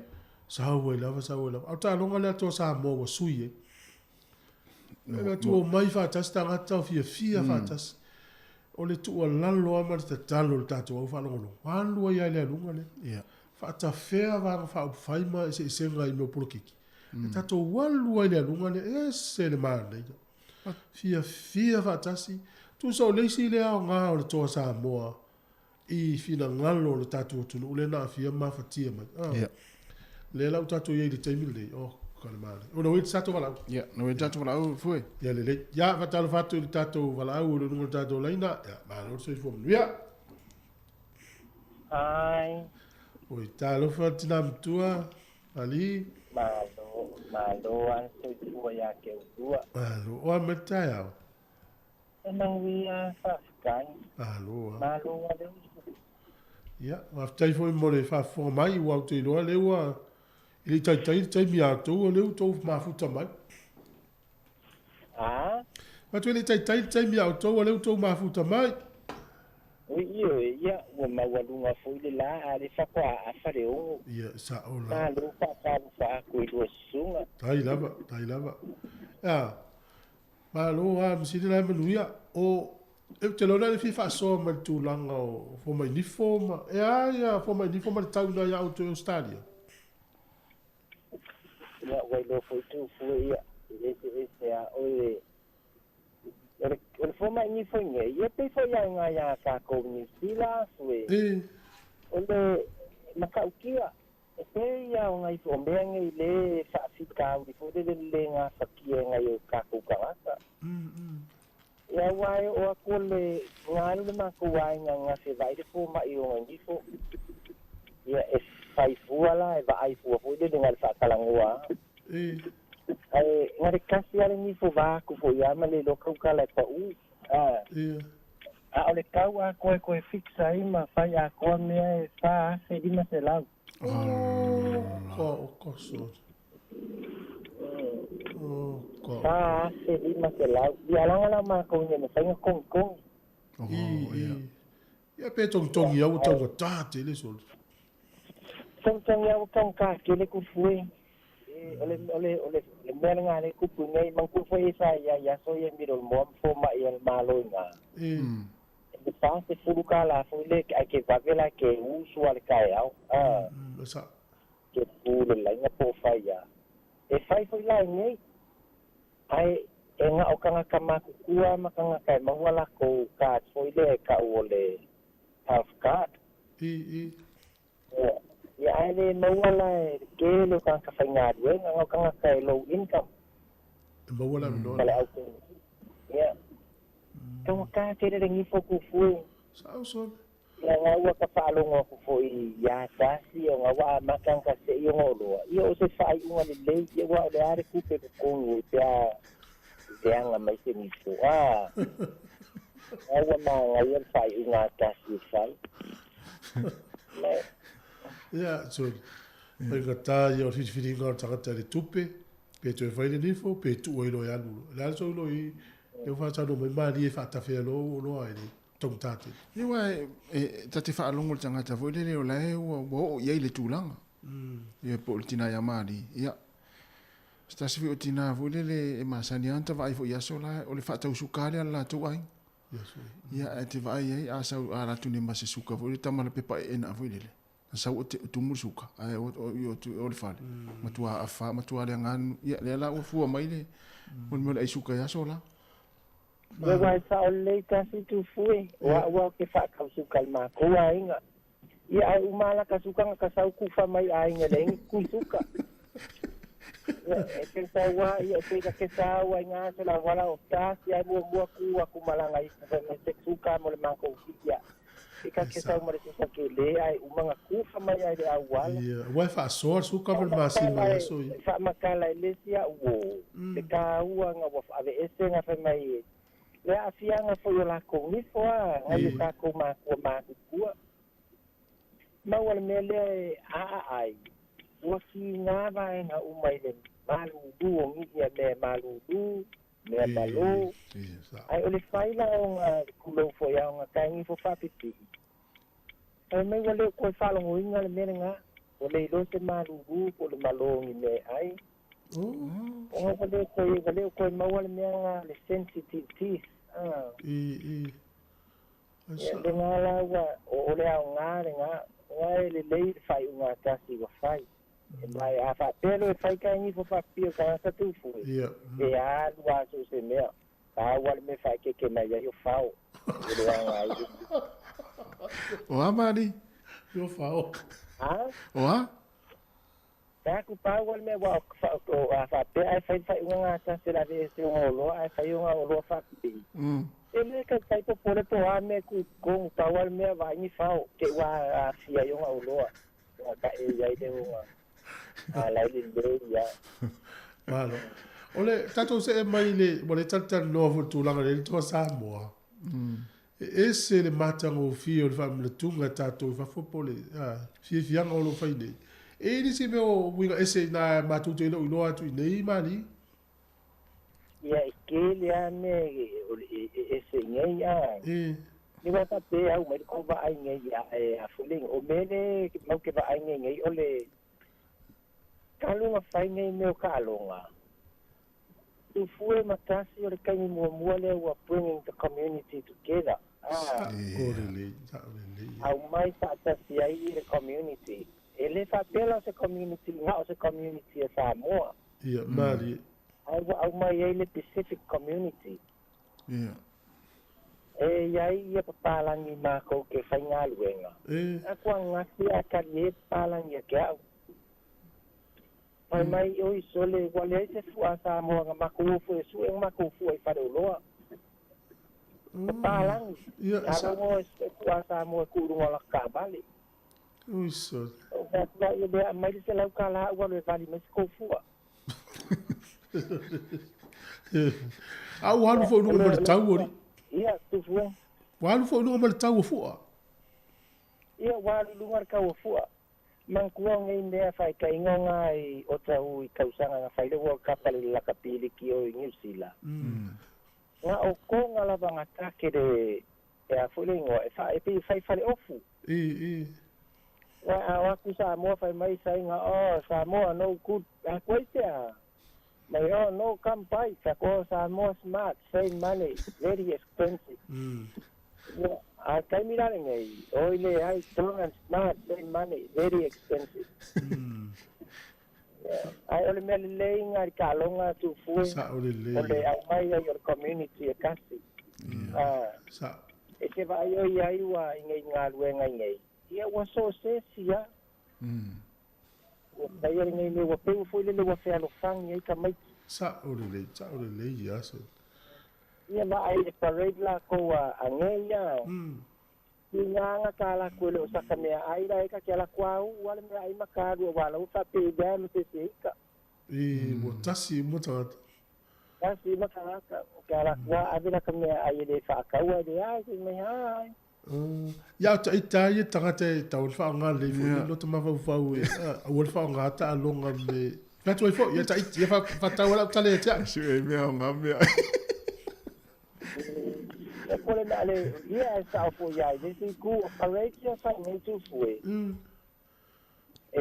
donate company ke kele me ai ko isi operatia kai ngala operatia ni ma ko pi ko ya nei Sydney Mount Druitt donate la ele Coles ma le Woolies ya o supermarket ke kele nga ela ko ke donatinga ia vai la ke donatinga ia sosisi e kuale kama kiki le lainga de sosisi ai fuale sosisi nga a oye foi le papo ki e fai le avanga le fa ma popo le fa mo pe o mai dice com e fai ar vaanga le fa ma popo so le fai la ma cooperate e fai ma fa fianga e ale malofie te tau group nei fa ai ai la wa si fai uma fa fianga mai e ai stores de lenga e ai stores fa kau e foi le store nga special lava mo le au ai fua e ko ke le ka mai ke la nga ka fika ke va ai o mai le lenga nga so si e fai se paka wa o le menga le parade ngai le ai ai nga le polo kai le fa la ka fe wa ai lai le pakai kai pe el malai vale de golin ko nge pakai nge ia sa uno ko ya ka mai ki mai le ku kania so fa fela na long auto e se page fa to ala auto mo mai tala te la so mer ten ele se page fa ko ya pe fa nga pe cha la ba nga le o ke nai singa e so ka ya ma o malama o foi tangata ia mari o tangata i loa telefoni. Tere tangata foi le lau te i loa information foi le me ai. O le si tu mana ia tu lola foi. O le fiano fani o tamaiti. O le lei o se va foi lo sa momotonga pe o mena mai aso ia. Terminei. Te vai atuai e fia le ai mani me va pena o te vai o tia. Oi, e sa o le o tu foi vai ai a kui. O le mafua anga. Ai lua sila o lua tu fue matasi de mede o kupu inga ya kako. Ua ke no fua ia inga. Sa. O le fai ta inga o le ke le lava a inga konga ua nga fai wa mau paolo yo kako kanga ka Samoa ma pe ngā fai kanga ka Samoa. O e sa ua lare ka mai titi Samoa ia e fai o le sisi mai o le fua konga o le sisi mai o le fua Samoa. Sa. Ia o le uia po ia lau kinkiki e kai ngofo le konga. Ia o le mea le wa fai. Le winga lau kala ngai. Ia wa ainga whanga ka uma. Ai o le mea fwede ia mau kingoa. Even though o sports e ka awa kere le ngai kaimi. Ma leo langa iso.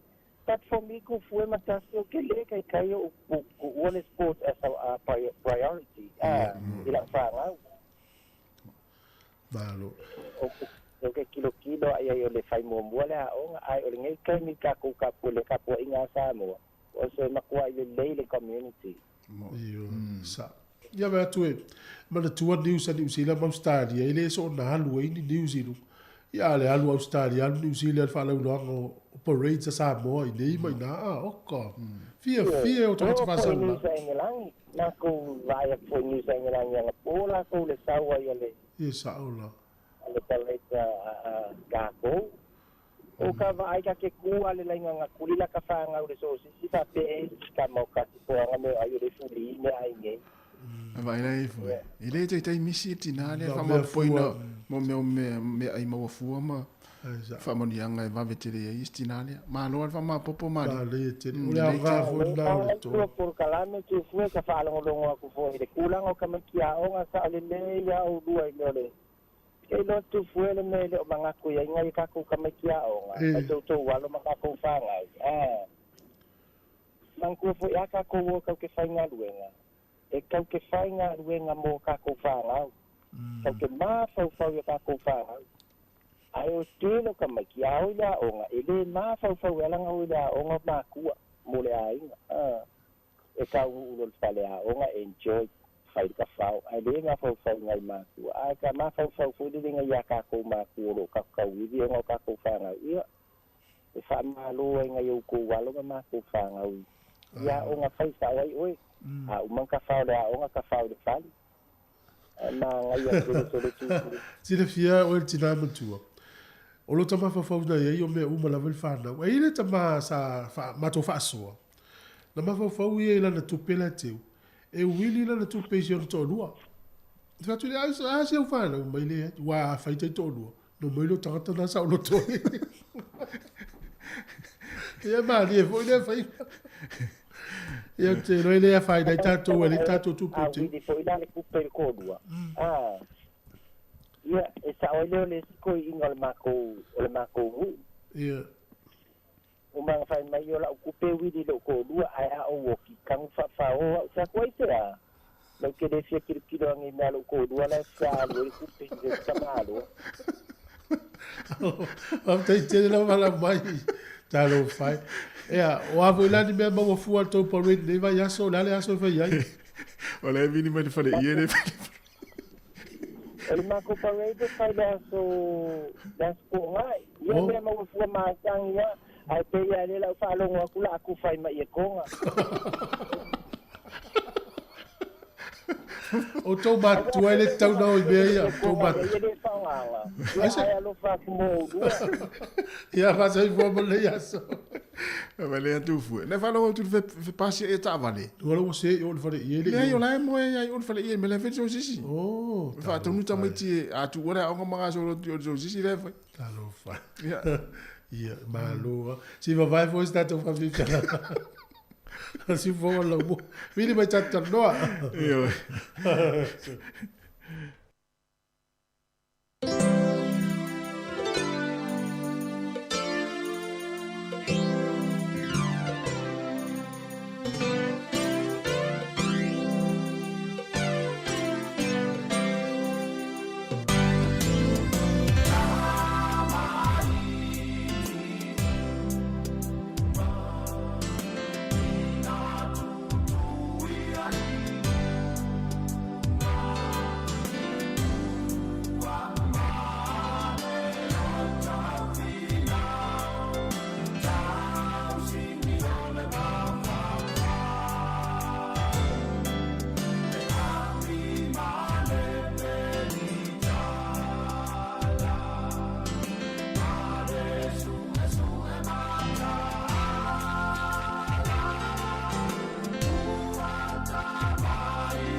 tama o le Samoa iai Masio tina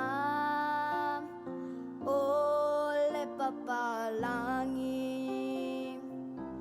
E ai tara I le whalawa whapata O te ai foi I le whali fuwhai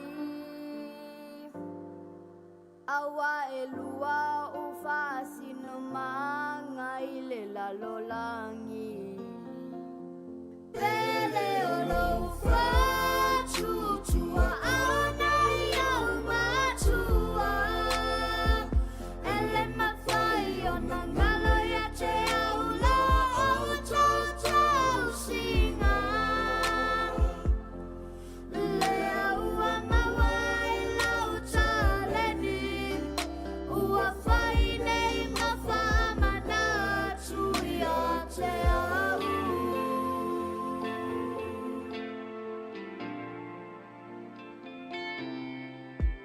O te whangota pe ai le sao Ma se I whai so tae au Pe au te ono mea Samoa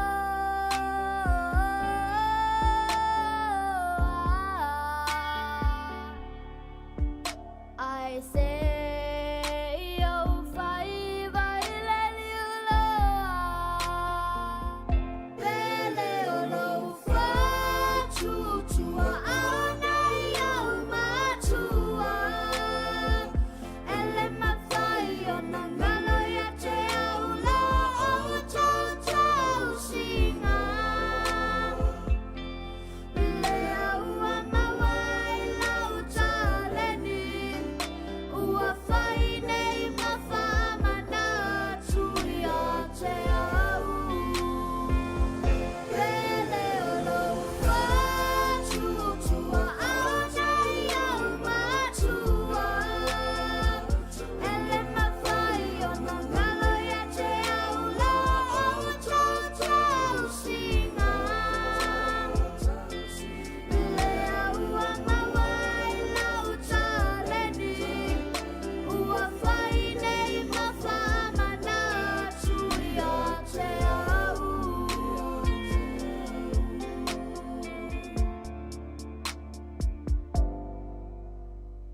Pele ala ufatu Le se fo mai te meta ia tara au male sulu ia male pese po lan fatunga na e pele o lo fatu ia on tua au matua Se la pese matua. matua Mana ia te. Usa o le winga le pese o le nganga le pese o matua na mafuai na o ina o ia ile o langa ia wa te meta ile e palangi No to tina. Samoa Palangi tama atina. Samoa Samoa tama. tama. Le la pese matua o matua le o ina o ia ile ianga nu ia tunu ia e lua Ia foi la tolo so i fu matua o la to matua. Pe a foi ata ua i le ini matua o ta matua. E le vo fa solo le ini ta matua. Ia va la itile. Ia a fa pio so i fu matua na yo matua. Ia ua le misilo walu asisto ina misilo matua ma. Olele.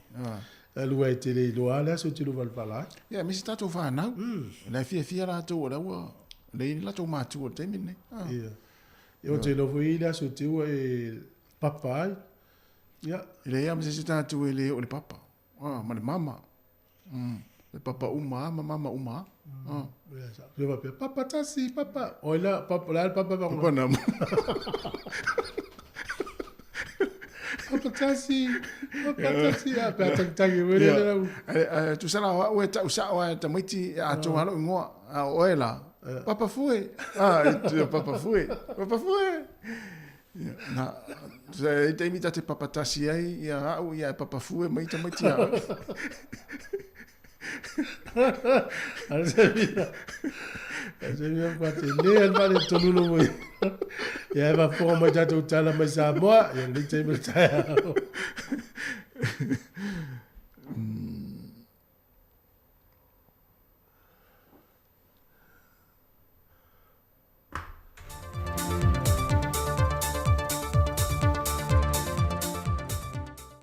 Alo mai e seisi whaopoponga le nei o tātou telefon mai Samoa e mea lo tutu wai. Wa whaaleo ngai ne le whaamsino ngā mata aupu toi a pili, bol mata aupu tāru sanga toi iluilo, se whaai unga na whaia le whaamsino ngā māwalunga, e toi whaopopo e le isi tina e lo na fitu i eitina o le se 10% e le masino me o le tausanga le nei. Na tofia i le awhionga to mata Nora Leota, o se isi sui whao popo tina i le pāle mene.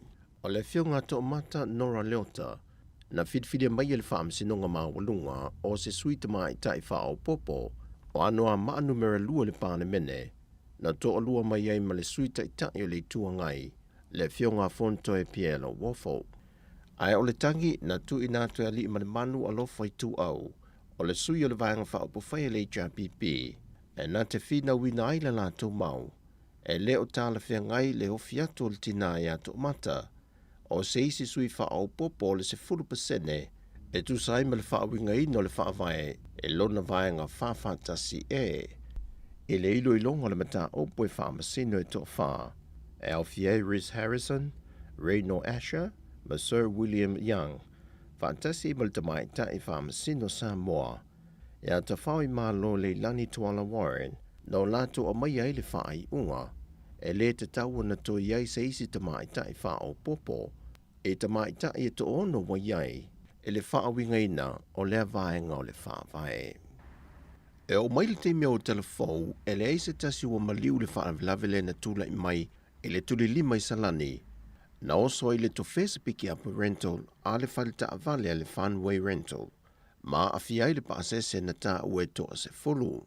O lea pasese e au fiei se ta mititi lima tausanga, ma se pepe e na o le lima masina, e peo na whae loa mai au telefou, e se tasi o fo mai tausi soifua, e le mautanga sanga se po tasi. O le wha lavilave len tula i mai le tae ao le aso sa, a o iai le mamalu le atino o i fia fianga, e le manu malu ai o le tātou au le toa sa moa, e whamtalanga u maue au telefou, e toa se fulu le pasese lea, e au fiai le toa valu mai atino i fafo, ma le toa lua no fo mau i Samoa nei. Na fesoa soa ni eise tasi o televou na tawane le wha lave lave, ma mua i piki le pepe na avi na e mai lalo le mena pa u i ele ta avale, ma wha na nati atua i le whana mai po tasi. O i lantou na manu nua, wa awi na mai le whana mai tele ma to tua, mo tong fitinga. Ai o lo wha a wauda sa i linga le tanga rengo leo leo, e le mafua anga o le mata opo. Pe on si le fia o le tuli lima le anga i salani e milo tu le pi onga ai to fe lazy tu. O i na tofuanga i ele piki apu le Funway Rental, mai na moni mawina e niso le fio anga na iai, e le o se faa lave lave mua le watula i mai le ano o whanga, sa i e fo isi ta vale na lave vea i mua. E mail matanga rengo leo o wha mau nia mai iai, e to lua disi na wali liu mai le wha lave tau ta vale na tu la i mei fo i le tae o le aso sa lava, e na ua le mawhai e le na wha fo i na le ta vale, o na wha tonu le sao tele le ta vale peo na mōli mawina i lantou na iai, na fuai o na ta vale le ta vale, ma maali liu wai le to lua. O le whamtalanga wa maa weo telefou i wha te tau lea fo i wha lave, e toa wha i lantou na malanga whaatase ave se te mai le whalemai le tae au le aso sa, peitai e na watula i mai le wha lave, na maliu le te maa whaatase ma se tasio i lantou i e to lima, ai wa maa ue so e suenga, o le ave ta vale ele i whaia so na lai sene. O nisi o wha lave o wha mauti noa mai ma le taimile nei mai le ofiso leo, ai o le aso a tae au le whailo inga lau tu stala ma le matanga rengo leo, e lo ai pe iei nisi o wha lave na tula i mai le whai unga le vaiaso, na tua iei le maadu malo le toa sa moa. Wa mai a whailo i atu le ampasa o malo e lua wai le antino, E le fionga lea o le malo tui ma le whanu wa le tō soalo vi le lua. E mai le malo Italia ma le malo Kanata. E wha wawai whai ngā pa anga sa mō mai a tunu. O lo so swani mai e le tūlanga le tau lea tinae. E mai se la vai swinga o ngongo le tau. O lo ma telefso swani ia tunu le tū tau le siu manga. A o onga wha pia foi le soi fua mano no ina. O tala fawia mai sa mō manuia le ne ia solo tātou tunu o wha soi fua ia.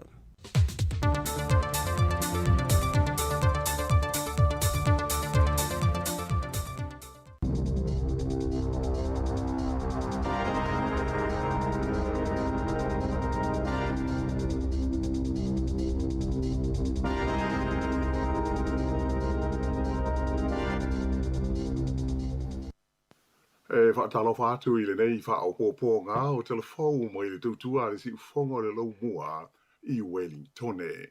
O le tala mua. E se lia le luas fultasi afe la whai o mai fau o le COVID-19 furuiva sa wha mawina I do tono o New Zealand I le vai aso ua mawai atu nei. O le wha inga atoa lava o mai fau e tusa o wha maunga o tu ina mai e le mtanga renga le soifua malolo ina e luas fultasi afe 5 se lau iwa 5 mai ua mai tau ina aise si tanga e tolu afe fitus furuiva I le fua evalesio mai COVID mo le vai aso taruai e whaatusa lea I le lua afe iwa se lau onus fitus ai I le asonga fua na te nei. O mai fau e pei ona whailo mai o lo au fia ai le tolu afe valu se lau valus fultasi o zangata na maua mua I le COVID au le foi ua toe a whaina. Tolu se lau luas furulima la whai o mai o ane I le valuanga o le pōle sa o lo tau fia I le tonu o whale mai mo tongo fitinga e au fia ai le to fitu I le tonu o pōtu mō mai tinga ina po o le ICU. I le tonu o le mai aso o mai 5 furuono la whai o maliu sa wha maui nai ona o le wha mai. O ia maliu e au fia ai le to lima I Wellingtone, to o lua Nelson Marlborough, to o fitu le tu malo Canterbury, to o maru le tu malo I Saute, se fulma le tasi au Kilani, to o fitu le Waikato, ai to o toru Northland, ta I to o lua tai Rafiti ma le Hawke's Bay, to o tasi Taranaki, ma le to o malu I le tu malo tu tonu le Mid Central District. Wha maunga nei e mo le vai aso atoa mai le aso fitu o Novema, e o mai le asana te nei se ful tolu o Novema, mai whaatusa le I whainu mela, na whaailoa mai le aso ngofua le vai aso taruai, le na tula I mai ai, le luas fuafe, manu se lau mani lua mai fau, ai whaas fultasi I o maliu. E luas fultasi tau saka na matua se tau le lea mai le ai o whangarei, o wha mao nia lana soli tu la fono le whasio tangata, I se wha lave na tupu I le o ngāre tonu o lea ai le masino Iuni, I le tau sanga na te nei lua afe luas fultasi. Sa wha o ngā ina le nei li ia se anga ese wha manua di ai ia le tangata na maliu. Olo na uso le titi sa moria whaatasi I la ua I lea wha lave e lei wha mao nia lona morianga e ui ina sa ioe mua iai. O le neimata aupu sa ilo ina e se wha masinonga o le komiti wha tonu po o le jury trial e a mai sa au tasi le latu wha ai unga e pei ona tu inane I le aso na nafi. O Februari o le tausanga fau, o le a wha ato atu ina mai ai se wha sarlanga o le nei tau le lea e pei ona wha mao ni ai lana soli tu la fono. Ua toe wha umi atu le malo New Zealand ia I unai o le tausanga a sau ro afe luas futolu ia le taimi e iai pēa I tono pe le tānia ia sui o le vanga au New Zealand mo le awa oina o le fita Ukraine ai vetai o le a wha I titia la wha I o la tau e whaafoi ina ia ngā ruenga. E le ngata I lea, e wafoi e fo I se foha ia le malo New Zealand, e tu sa ma le tasi te si valu 5 miliona tā la, mo so swani tau I mea tau mawha, mo vaenga o le lorolangi, o I longa o nā whaina ona o le tau I le tonu o Ukraine, ai a to ai fo I Malaysi tasi te si valu 5 miliona tā la, o le whea fiso swani wha apitoa mo mea whai ngā ruenga, e awala tu le il whaaputu ngā tupe whaapitoa a malo o le NATO. Whaalia mai e le tamai tai pāne mia ia Jacinda Ardern o nei fiso swani al malo New Zealand o le a whāwawina ma whaapea on whaawawina ai lana Paul Kalame Fesosani leana a mata i le taimi na osa whaia ai e Lucia Ukraine i a Februari.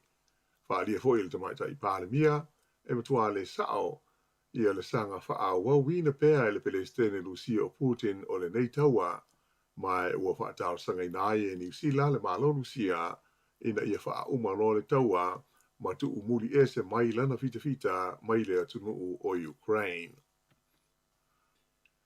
O le fasa 40% o tangata o New Zealand, ma le afa o tangata Maori whaapea ma tangata Pasifika, la tau te lenga fatia le taunga tā o le vainga ma le tau singa le lei o la tau nifo. O le tūlanga wha le tonu o le soifua maloloina o nifo o New Zealand, o lo whaadia manino i se li poti fau e whaingoina o le Truth Be Told, o le sosaiete o fo mai whaapitoa, le ASMS, na taula mua i le tu whaatasia o le nei ripoti, ai langolango malosi iai le whaalapo tonga tu maoti o le Auckland City Mission te tāpui a tā whai. O le teusanga e lua afe luas fulu sa wha mawinai, o New Zealand le tunu usa o pito mau runga le whaitaua o whai ono tangata mātua, la tau te le i maua le tausinga mana o mia mō la tau nifo, whaatusa lea i isi tunu e se fultasi o le lalolangi. E tusa ma le kuata miliona i le tausanga la whai o tangata o New Zealand, e mana o mia ona ta sei o la tau nifo o na ua mamai. O nisi o tangata sa visilingia il neisu esuenga, sa o la tau whaalia e whapea, na la tau whaonga ina a se palaya e ta sei ai o la tau nifo, ina ua matua le mawhai o na ono sa ia le ti ngā.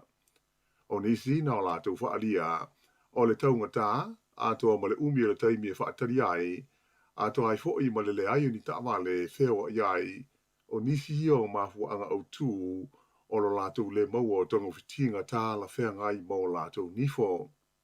O ia tūlanga o manatu ai le uni o fō mai nifo si ni a New Zealand, o le tau na whaia ia se fuafuanga, ma ia whaia fua ia au nanga nei, mo le tongo whitia, ma le tausia le leo nifo o tangata lau tele o le tunuu.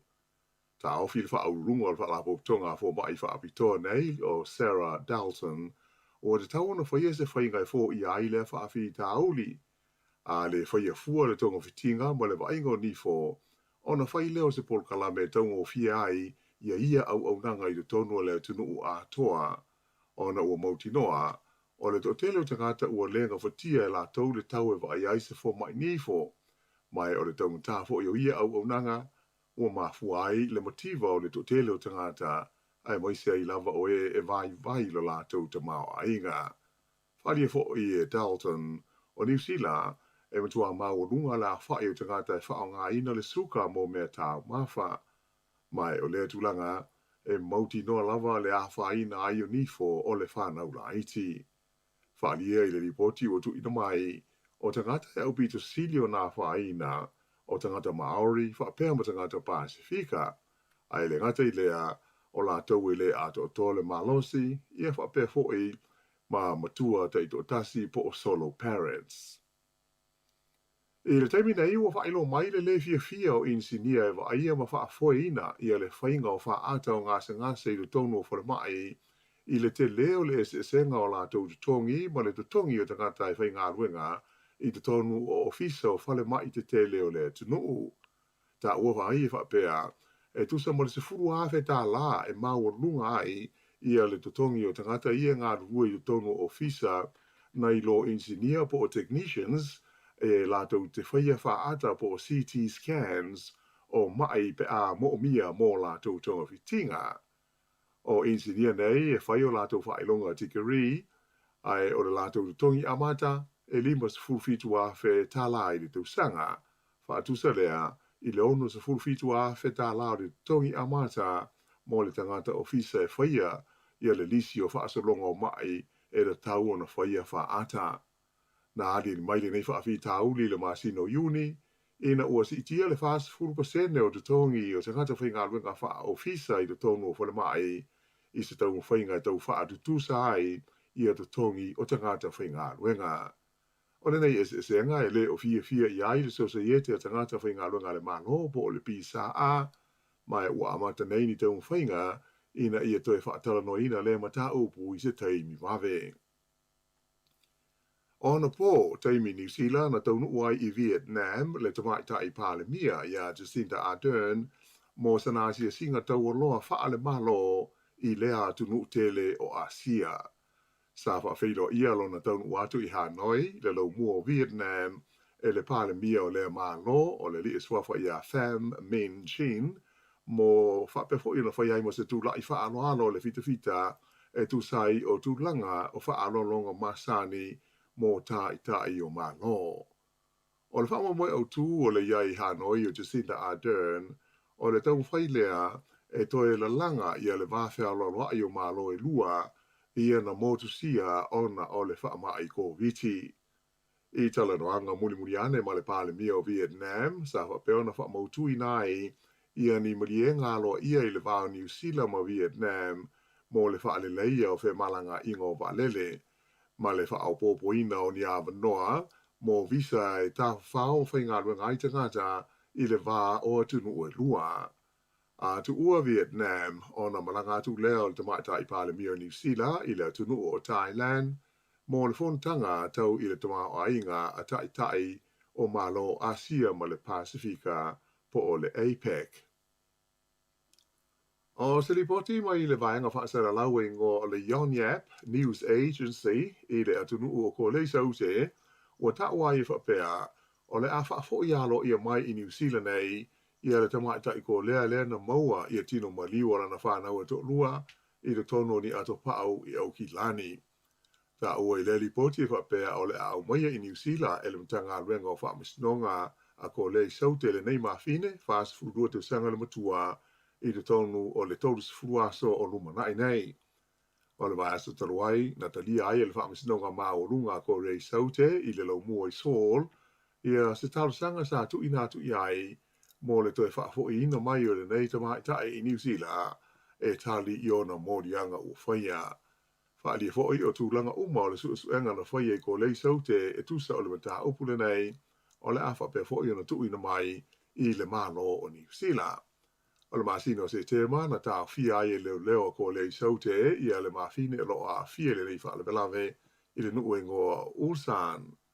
O le neimata ua pe o si le fia e a fia i tino maliu ni tamaiti i lalo i fo le se furuta sanga le mātutua na maua i tu tonu ni ato pao ia au kurso e na ua whaatau se ainga au kilani i lunga o fisota inga tele o vave i ni o loa mai se potu o loa sa te wina ai.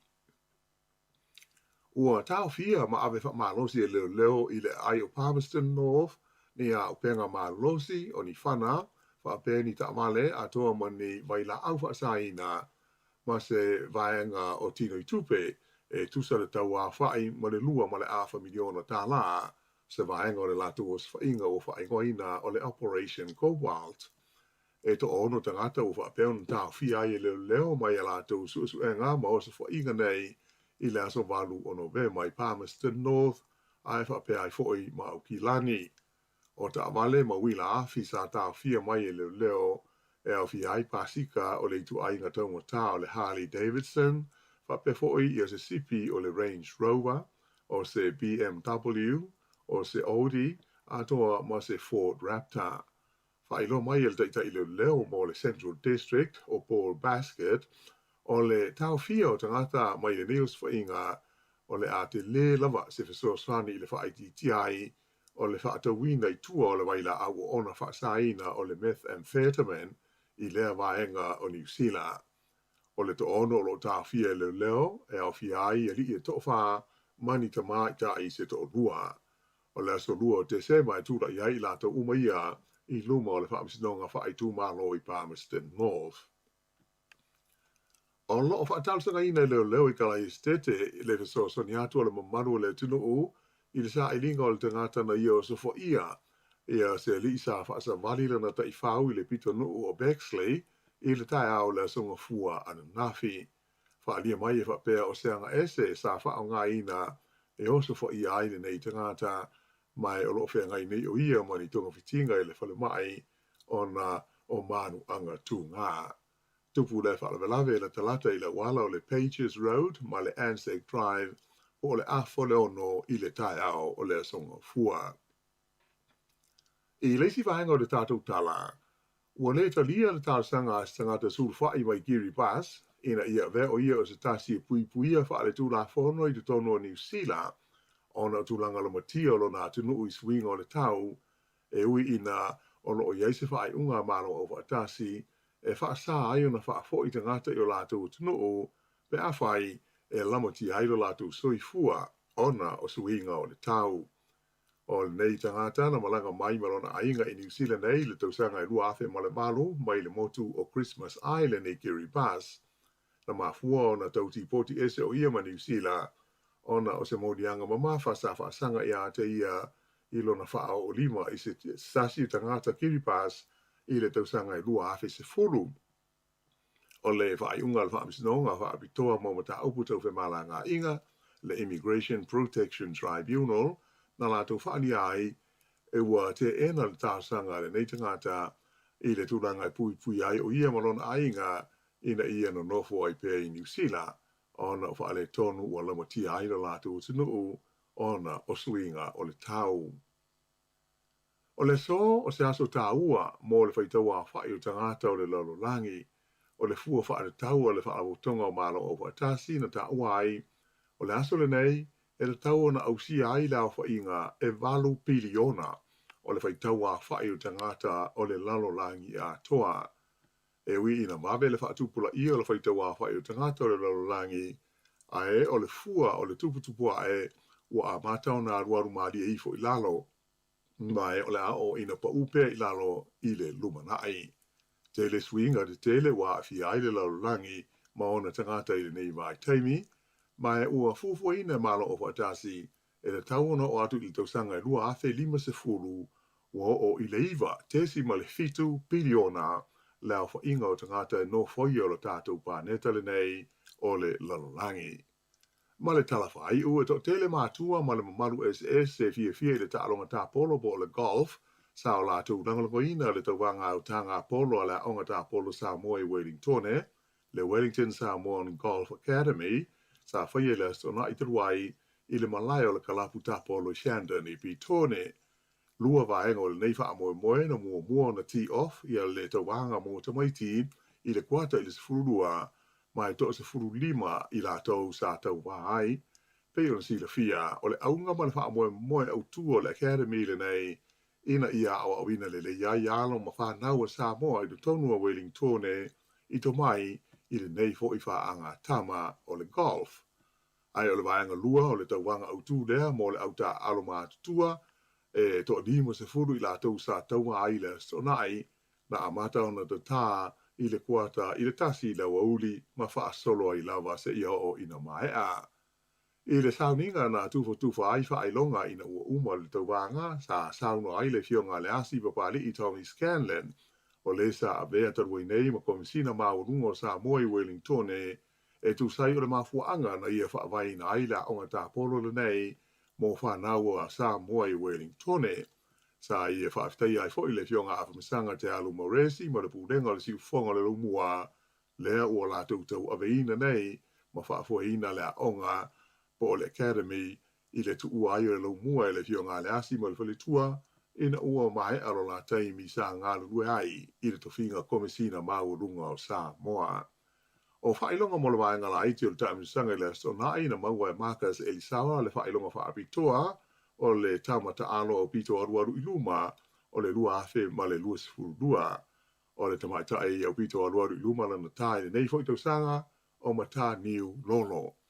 Ae o le taunu unga le vaenga o tama na malone li o Sarek talama i Vau Raman, tūranga lua atu i aisi nia fifita vaka, tūranga tolu Marcus Elisara, tūranga whaai ma tai o whangalilo, ai tūranga 5 William Salale moa nanu. Ai i le vaenga o tama tai, manu malo le tā a arasi whaatau, tūranga lua atu i ai Geneva whaafia, tūranga tolu ma tā niu lolo, tūranga wha alaina atu i Samoa si manu, 5 ha tesa tupa ai, tūlanga ono ia Amira Elisara, tūlanga fitu ai Kaila tupa ai Valu Nila Moananu, tūlanga iwa Moana Elisara, ae tūlanga sefulu, ia le tamata ai o nia na nai. O le whamoe moe o le taimusanga le nei la so nai ina ia sa ili ai se reni e so swani i le whaafoe ina o le awa o ngā tanga polo le whanau e le ngā tai tutongi ai le tau o malai ka lapu o loo ta alo ai ai tutongi ai fo i mawhai a onga o loo so swani ia i la tau e whaale leia o lo la tauto mai i le whaanga tama o le golf. O le whaiunga le nā o tala fau.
Se fonga malia o le penino te fau, ala pati malia ia ele tai na ngalo ia si fonga malia. Mai lava le amatanga ia le fa o mai le taim. Ole tatou li tio nei ia le tula fono ele mfai na matu tala noa ie ua a mia foi le tua lo lato so ifua no manunga foi ainga ma fatanga ma ainga. Ia e o ma ua foi lungo fa sala lunga o fa le o po ia. Si tina foi o lo Maria ia Maria o te penino te fau ia talo fai ia me le tua pela tau tua pese ile tunu mo ile le sa wai ia ile fale ti fanga sa fai le matonu ia so ia ia fale ti fanga la le pe o matu to mit e o fa tasi matu to ma ia te mala tua pese le penino te fau ta fale ti fanga ti mo te ola mo to ina le ti fanga ia o mo fefe fo le pe asa una ta ia pe o le ala no mana tu pe o pese ia ta mata mai ia te me fai ia mata ti fanga le via ia ma ta tu fa long for tu pi ma la le oses tama ia o pese ia sa ia fa o ne no ta tu foi pese tu ai ia punia lava o ti ma o fo ula ko le na li i ma o ko me o foi pese ia so ia le saula so inga fo ula we ni to tele o tamati pepesi. Tele tamati pepesi. Sa le nia o tamati sa mo to le o so. Mo le o le o tamati. Ya ma loa.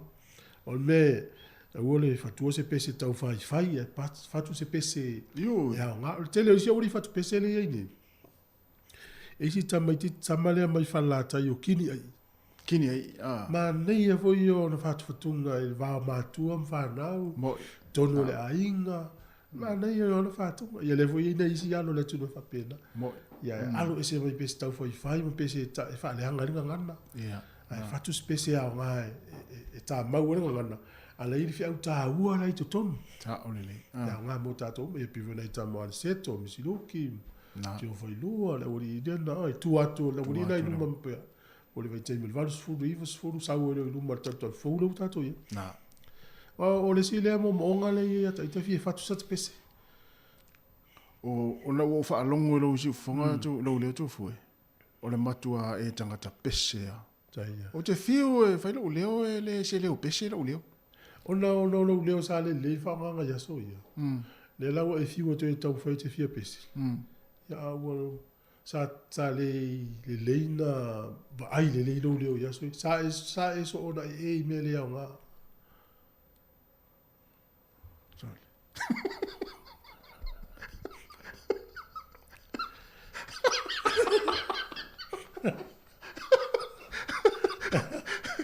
ja, ta ele voice box. Wa vai na. Sabe estamos o meu. Pio lo leo ai le te pese mai. No, le tata no ma foi le tata no pese. Tu foi wa ta una pu esa u pese. Ta una ta pu esa u pese. La o la u fa lo leo. O le tete yo lo leo. Le tete yo lo leo te mu. Yo. Tu sa ninga.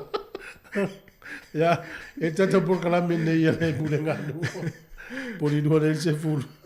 Alex fu tasi por kala mene se fu malo loina. Tas fu no tel fo fa fi anga la o. E le la tau tua te fo ia Savelina ma ana tau atu le lua ya ma tango fiere tau ne yaso. Ja. Ava pe tu mau pe wingo le tau le ia. E ono timu la fa wingo le yaso. Ja. E la ma fa tau fa pa ol mo va o le yaso nei le fiafi. Na, le mana ia tau. Iho le langi le tau nei mta yao. Tau toi te tau la lo la nga. Wa le lo loita mai ti lalo. Ma si me o le lo loita mai ti lalo. Na lo ma. Na ri o le va matuari. Na i fam natuna ava pe fu itele la la vola inga ya. Ma le ave nei le lapo ta yao te timu ya. Toi pisi tu ile fa ngo le va yas. Ai fa o pe ta tal longa wale o mal tala ile ta o le to sa mo ya ma ta longa ta tu no man sa mo. Ta to fitus frima ole ta ua ole termine wa sa ili so le tangata po fe mo ni fu o sa mo le mo tua le fiu e sue ya na ila wole isa o tal no ya kilani na na alu la to so nga fu ole va so le mo e fo ya na ta milo so no nga le mo fu o to ole tala le fa ya to mo fu ile as freely ya sta wi ala mo la to nga mo ta to le nei tu Ia e longa va ve mau le sole ma le stona. Ia. Ai ole ta ua fo yo solo ta vale fa ni. Ole tu lalo ye o lo fa ma po. Ia, mo. Ua ni tato so dia tu la fo no langa ta ulanga ina umai tato. Ma na ye yo mele o ipaka. Ia. Ua tato fo ilai no fanga ye peila o lumo supermarket. Ia. Ye o tato fa o fo ilai me paka ita vale tang fa ta. Mo.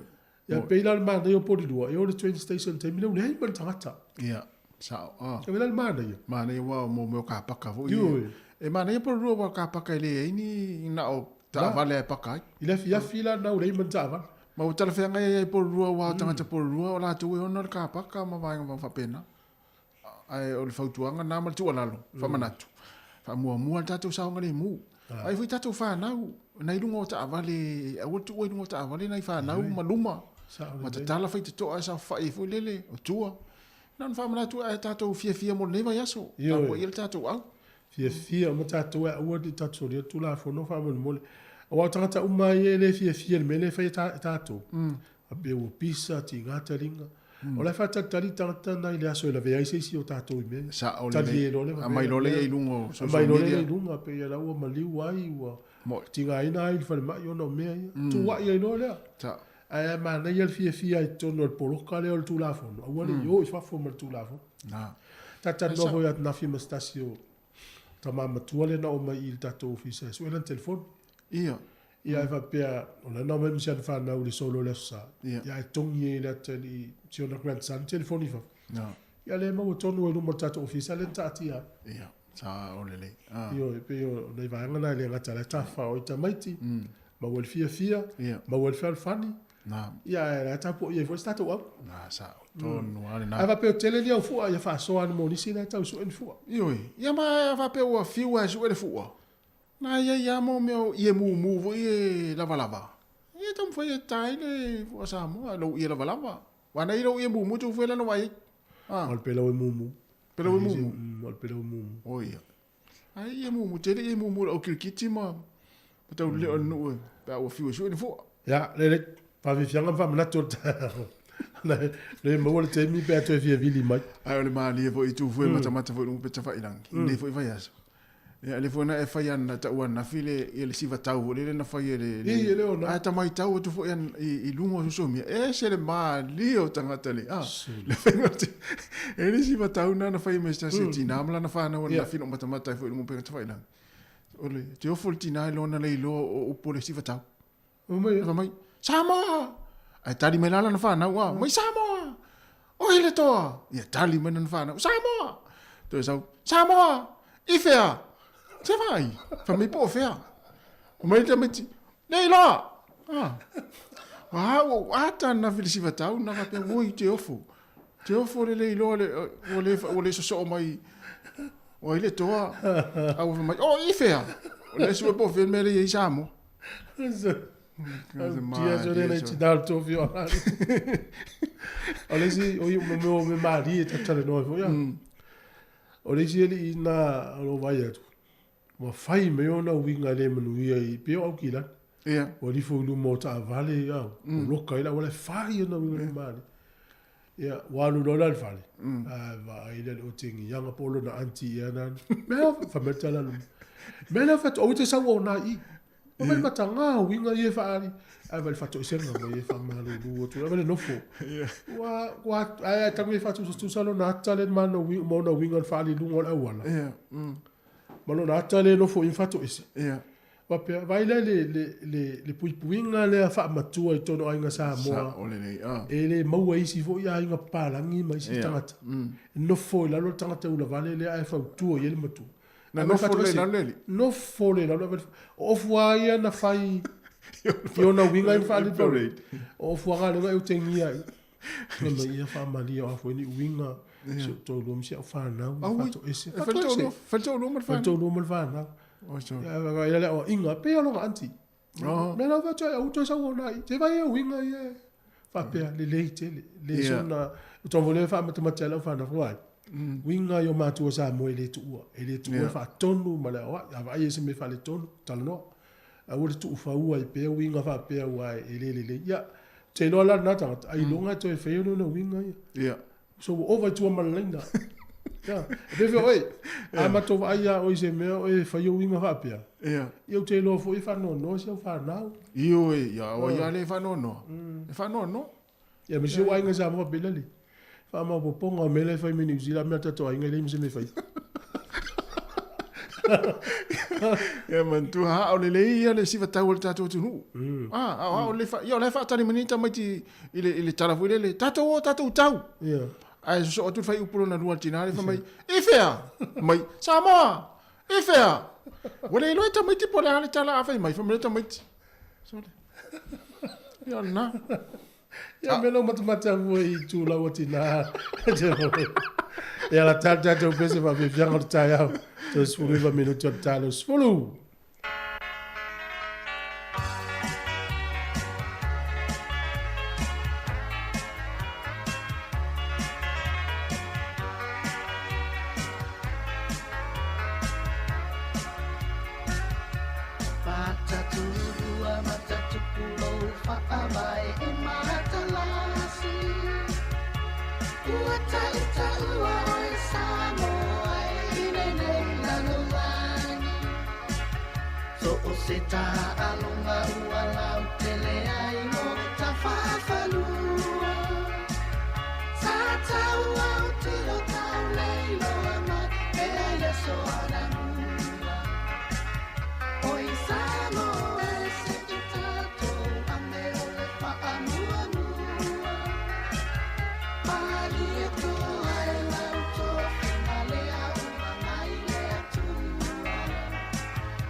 Tai ia toi fa o tu tatou pese na mai le tiama ia pe amai tatou vala au le tau fai mai lo pis tatou tangata fashion fa le lo fu ta lo fa vala au Alo so fu Maria lo sa se bua oi ma sai fu tu sa mau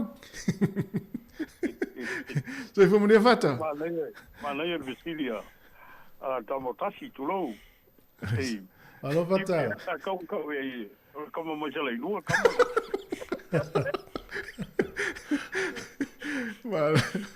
Alo la. Le fo ya so manuia mai. Ya pa tai, ma lo foi le ngaro no le dei taao. Ai Ma la. mo to ko ina o tatu tu. Tele na tila Wellington MC alo se fonga. Pa sa lo na le no tu. Tu pueblo na ye aso ma le aso ma tai mi uma. Ya pa lo non sai ma lo foi le kapal pai. Malo. O misia fo e nei tina Wellington e ia fa ftai le to mo mo no no e tal no. After ya longo kwa tele temi I por kalambemba o fa longo kunete o fa longo to le mate ngo fio lo fa so mo lo tu fa mai le tunu ya o tele voi ni si meta o mani si mele le ele ngo le to ele si va ya so ato ya por fa ungo vo na va ya so tatu to va yo voi ni si wingo fo mo ni si ato fo ya pe a manuel tatu wa mo le tam fingo lo tu ya Malo, va tai. Ia. O misia foi ia pe ona tau tu foi misia foi lo si fonga fatai le tau tua ia I tulanga I tau fasal long. Ia fatai le tu lo mo pe le malo si lo ftring. Ia ma fatai foi ia I le foi taimi ia e. Ole asa vai ngai na to pitenu tu sa mau. Ia ile fai uma ia so ia pe ia fo le tupu ina. Ia pe po ni si tu le lo langi nei Australia ma ni si atu ia ole me fole na mai mo mo wina I tonu au kilani nei le ngate au kilani nei mangele ia matou ia ai fa pe fo yo tara ia manisi tu ia ole fa linga la mo fi mo le loto fa tai ia ono ai o mo ia le ta longa sa pe ngai mal fa na o le ta tu e wi la vo to telo la to ele soi fu I sa mo ia ai na fa ta u ai le la to soi fu ta alu ia le toka no foi le o le o tau o la tau mana yo la tau tupuanga e mai tamo. Sa e wai se solo nei fata pesa e foi sa fu o lo sa. Le ai sa le foi on au ya tu ina sa ia foi man to ko na sai o le so ta poinga. Ya ai na fon tamo foi pana I o panga le kalisia sai ai. Na le foi au wai. Ya ai ta lo ma ta foi tu langa I peo nei pa wo wina ia pe ro pa to fi mo le luto pa tai ia ma o ai le tupu nei me ina ua ae manuia fo'i le fa'atamasoaliga alo ma fanau o le tatou tonu ia e lai talo E se fo'i le tatou maofa o tatou nei matua le vaita maiti ni whanau nei New Zealand, Australia, mai sinu o lalang. I le fie lango so le au tatou tunu o ia mai si o mei e whai nei wa o te leo tamaiti o tamaiti ni whanau nei le whai. Ia, moni lama. O ila tau sa soifua e ma o la ni tono New Zealand nei, ia manisi tunu o ia i Australia, manisi o i tapa o le lalang. Ia ai leo umana manantu i samo. E famo mua ia ila tau si tatou tunu mo lan tapo inga. Ya i le au na lo mle. Ya ai me se foi su ya. Ya pa pe foi le fiongo de mai tai pa mia mo malu le cabinet. Ya ai me se foi le tapo inga lo tatou tunu wa toa. E pe na la to mo wina. Ia moni leile saunanga fata ia pe o tulang foi na ia tatu tar sia foi mi tatu tapo ia foi ia le al faiva mo tatu au mo talong mul nei foi fai ungon nei vai aso ia o le ala val tulang le ai ia tatu fa aftai le tua ua maulunga le tulang o ia tatu au le foi tamin sanga le polangi le tau sang ai aftai ia o le apa pe na ia na tatu foi nei o le o na ke ngai u manisi vai na tau tatu por klame tau tuine o le tunu ya ai manuia ri le o ta prima manuia foi o fai bo fe ngai le ya so ya mo foi do temi ya o foi na pa bo wina la pa pe na foi no bo ma no pa lo longo toi pa ponga foi malo tatu tunu ia fa te tele lava e la trenga tu sa mau ia lo tele atu mania foi ne yaso ia va te tele ia sa foi ya ya telenga ya fata tu sa mau ya ele tau fa ilo foi le tamali o tatu o tinu i lungo wala leo ya sa tau tu ai foi ya inisio la leo ya leo wa sa mel tatu temi to es fullo minute on ta lo leo le tu la fullo ya le la fa tu fa fianga ne a mali tia ma ya o leo ta pena mali tatu kula mele tu la fullo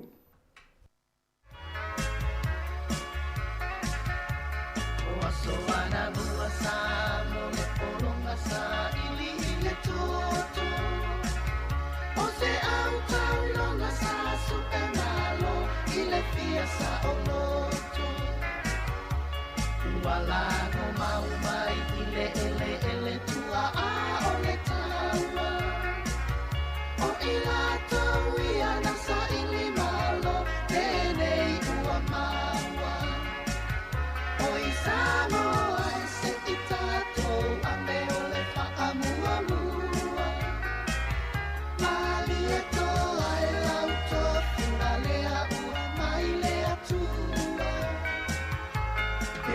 langa le sala le ua so o ai le la lo lani o le na sano ala tapua ina tusa o ile lani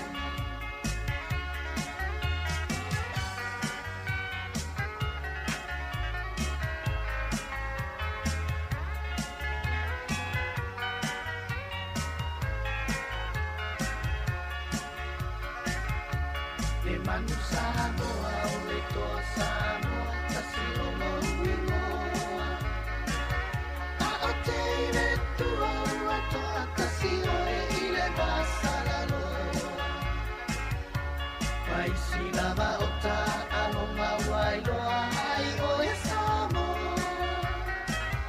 lea ua ta sapi aine tau fupa lea ua tau aloa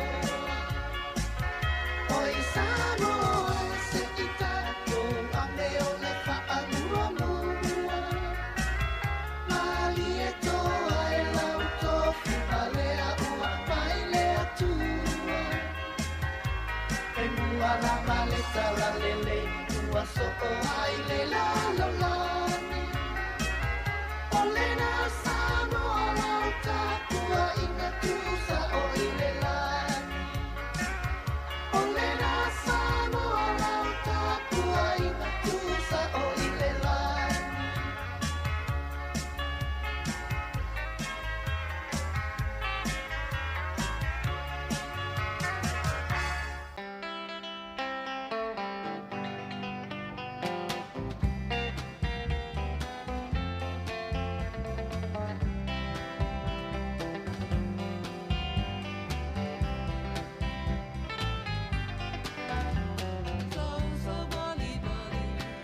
Oh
Boys, my Polilua, yeah.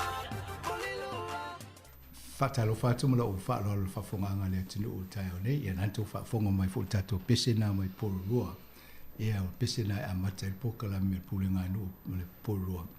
Tau ne whiwhia wha sila atua mo tō ele o maua mai ata lungo le social media. Mai tō whatasi e pot whatasa lau mo le pule no o porurua, Anita Baker. Ia ma le sui pule no o porurua o Kylie We Happy. Ladies, congratulations. Thank you. Belated congratulations, but it's good that you're back here. I think Anita, last program was in June. It seems and then you couldn't come back because of the rules. Yes. And I knew that you will come back and continue the good work that you're doing. Thank you for your confidence. And Kylie, we've done the program once before. We have. And it's good to have you in that seat, Deputy Mayor, so congratulations. Thank you very much. You know, with all the election, everybody was so stressed, I guess, you know, trying to get people to mobilize people. We've been trying our best here to get people to vote. But in the end, the numbers, the percentage wasn't quite as high as what we were hoping. No, I may have had a win, but I don't call it a win when you only have 37% of Porirua voting. That's not a win from my point of view. We need to do it better, and local government need to do it better. I think the Electoral Commission need to take over running the elections. Yes. A better choice, whether it be one day online and mail voting, but something has to change for our people. Right. Of course, it was the same throughout the country. Yeah. Yeah. And Kylie, Harirua, that's award now, is that correct? It's award. I'll take the win. I'll definitely take the win.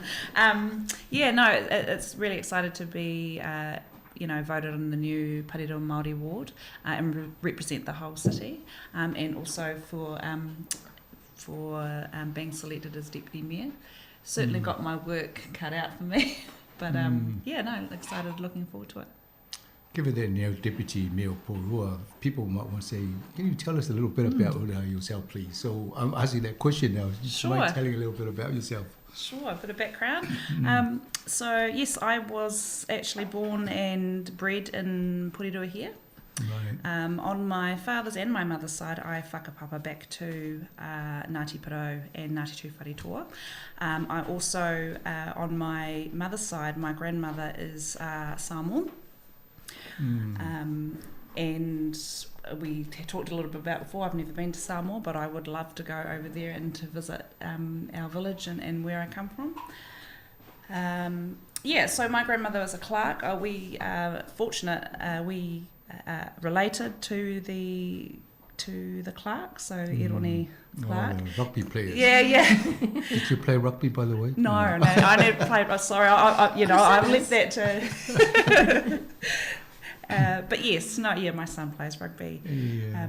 So it's a little background about myself, just the full love of the love of the community, the Porirua community. Is this your first term or second? This must be second or it's third. My third term. Third term. Yeah, so I had been representing the Eastern Ward for the last 2 terms, which I really enjoy. But again, privileged to be sitting in this seat today for sure. You're happy with the way you got restructured your wards and now with the outcome of the election? Yes, I think so. I think the ward system is working quite well. I've got 2 new councillors, Catherine Philo in the Onepoto ward and Tracy Johnson in the Pawahatanui ward. And they both seem really keen, active, and we had a great session on Saturday with most of our councillors. Unfortunately, 3 couldn't attend, but we set our priorities going forward, pretty much setting them as we're staying, the harbour being the most important, working with iwi, working with people. So we're sort of on the same track. Right.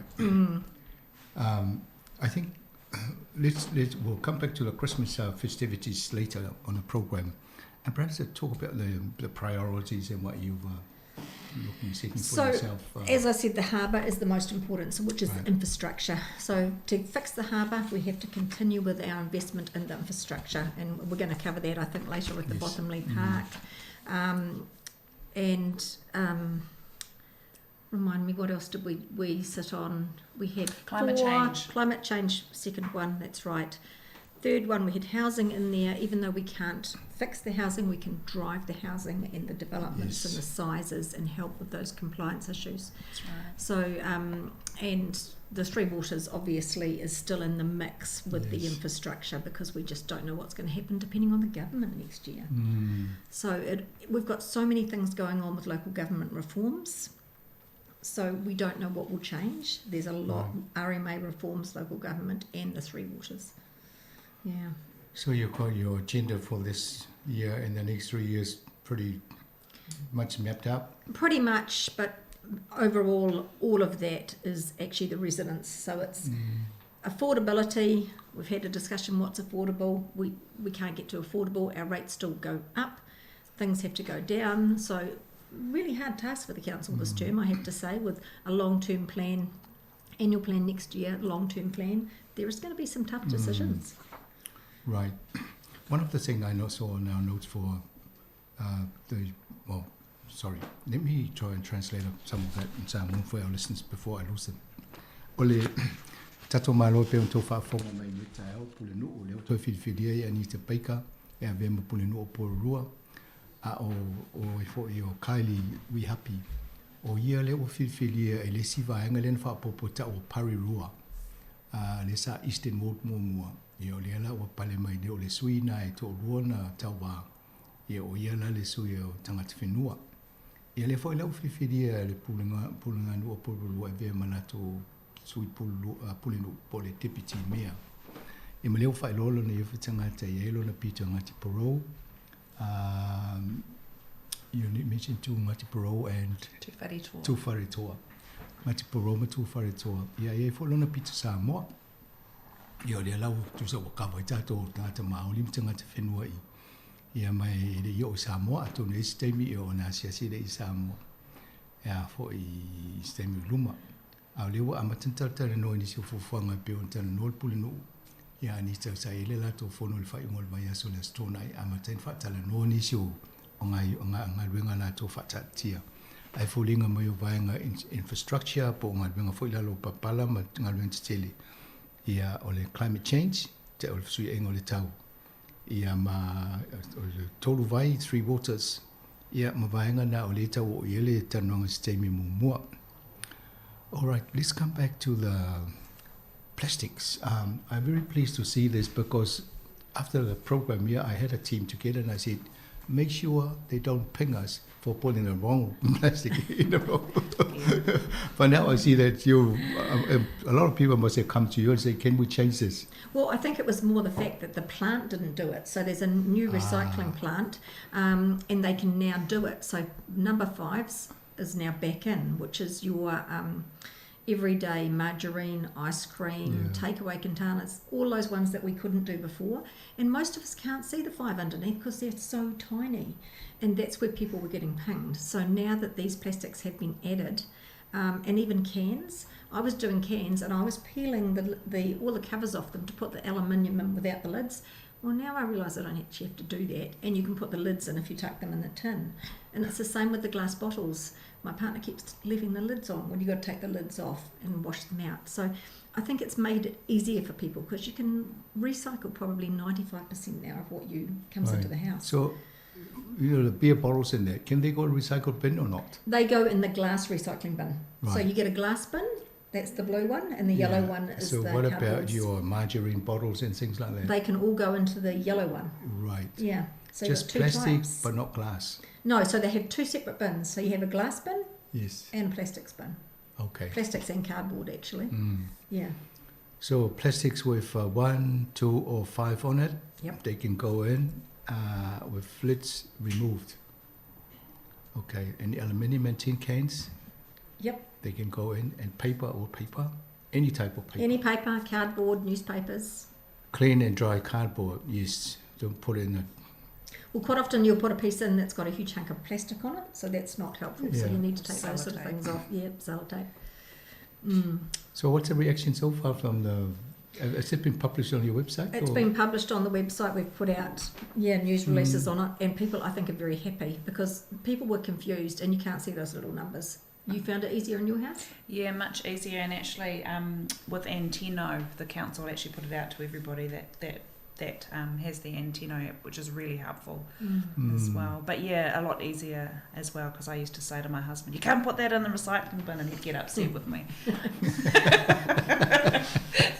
But now we can carry on with our day. Obviously, this is our home. This is not the city council. O le vainga le tala noa ia sa ia le pol kalamin matul tala noa tuai mo recycle bensi e whaonga. E la le tuai ngā plastic le e le a fifi whalawa mai si tuai ngā whaatanga mai whale o loa sa wha ona tuai tonu. Ia le fifi whai loa tu tau ni le o te tala le pulenga nu. O le vainga le whai ia la pisi e watu e ma whai ona lato a vea so se tuai ngā plastic po tuai ngā me tu tonu i.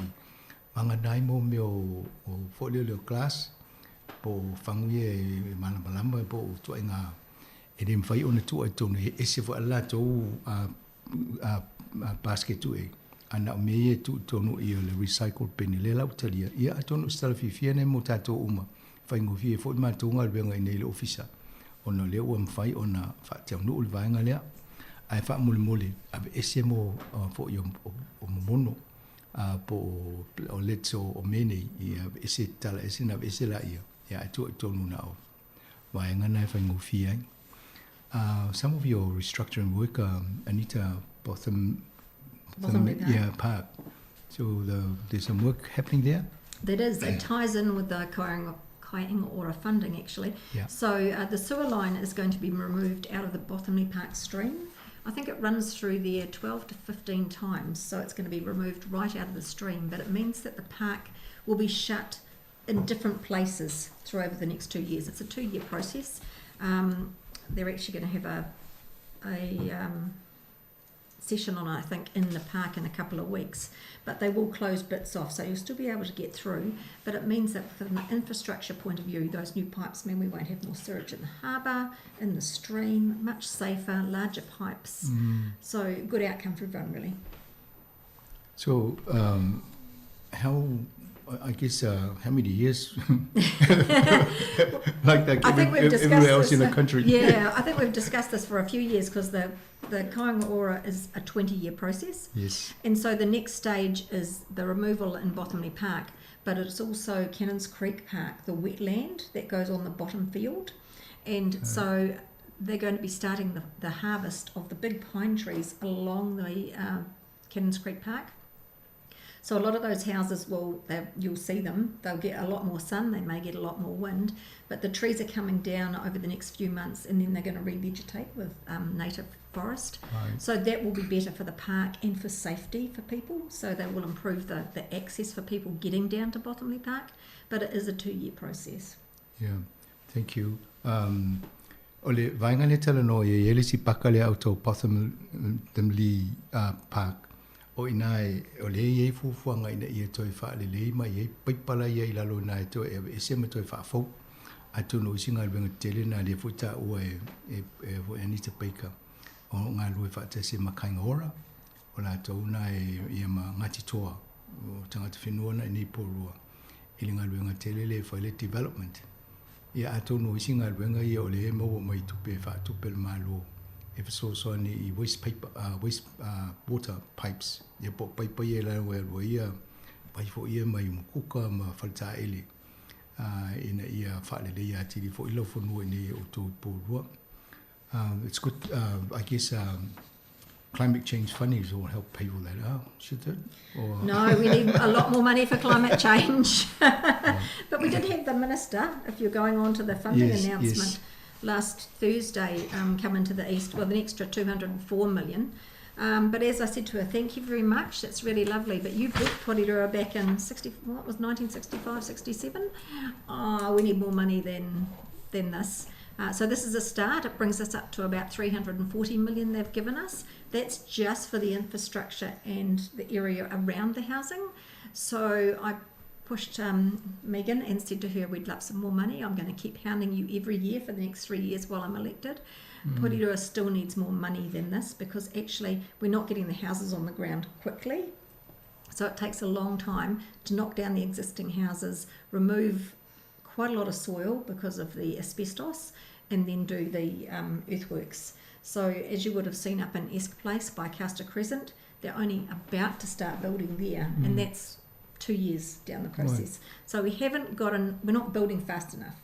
I was going to say, I think it was 2019, the PM was here and then she made the announcement of the revitalisation. Yes, Mike Tunner was mayor. She had a big announcement. It was 1.2 billion. Yep.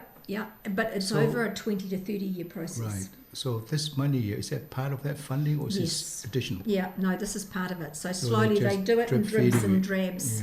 Yeah, so we want to make sure if anything happens in the elections, that Porirua keeps getting money going Does the forward. council in its planning say to the government, this is what we want to do in the next 5 years and this is the pot of money we need for every year? We say that for our infrastructure, Yes. so absolutely, and they know how much we need for that, and this is what this is. But we want the government to continue replacing the state houses they built. They built Porirua, they need to keep reinvesting. It's a long time coming for this replacement. So I would like to see these houses, they're saying 450 new homes to be sold to the market.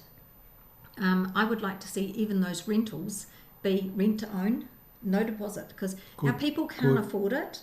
So from my point of view, where are they going to get the deposit? And I know it's not fair for everybody, but if you can't change the bottom without affecting some, and people need to know they have a safe drive house to live in. So if it was me, well, I've already asked government, both governments, rent to own, no deposit. Please look at it because it makes it different for the people of Porirua.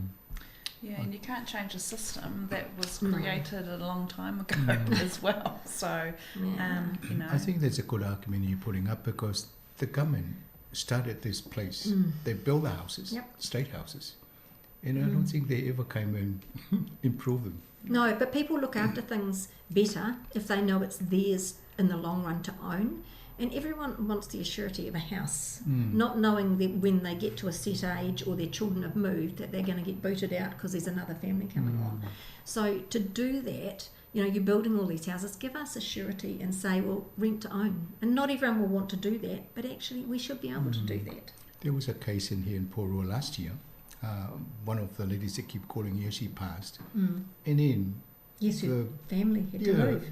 Yeah, well, I thought that was very it's tough, bad. And that's where the system's broken. Like one government needs to stand up and say, actually, our people deserve better. Thank you. Good to hear that. O le vainga le matano le iei o le whinaunga o ngā ruenga i e whale le e tonu ne o le mo mai fo le tupe whai ngā ruenga i tonu mo whale. Ta mese la whale e to e whale le pe o le mau le tau ave la tu ni pule o le pule no uma i le pule nganu. O whale ia na whau o le malo i le tausanga le vai tausanga o le tasi wa ono sifu. O la tau fo i lai tau no mai whale le. Ia le pe furinga mai talu mai na vai taimi o mai nei ia o le ai wha ngai tam whai wha ngai duinga ruenga ia na polo misien malo le lua fesulu i vai ele tupetele ale na mai a o ia mai tana i e punu. Sa whai le o le folfolanga na ia le wa amata o na tau wha matu mai ni so tupe tono le tasi tesi ma le lua piliona na ta o le taimina. Le la ele lua se lau ma le wha miliona le ta ua nei e anita.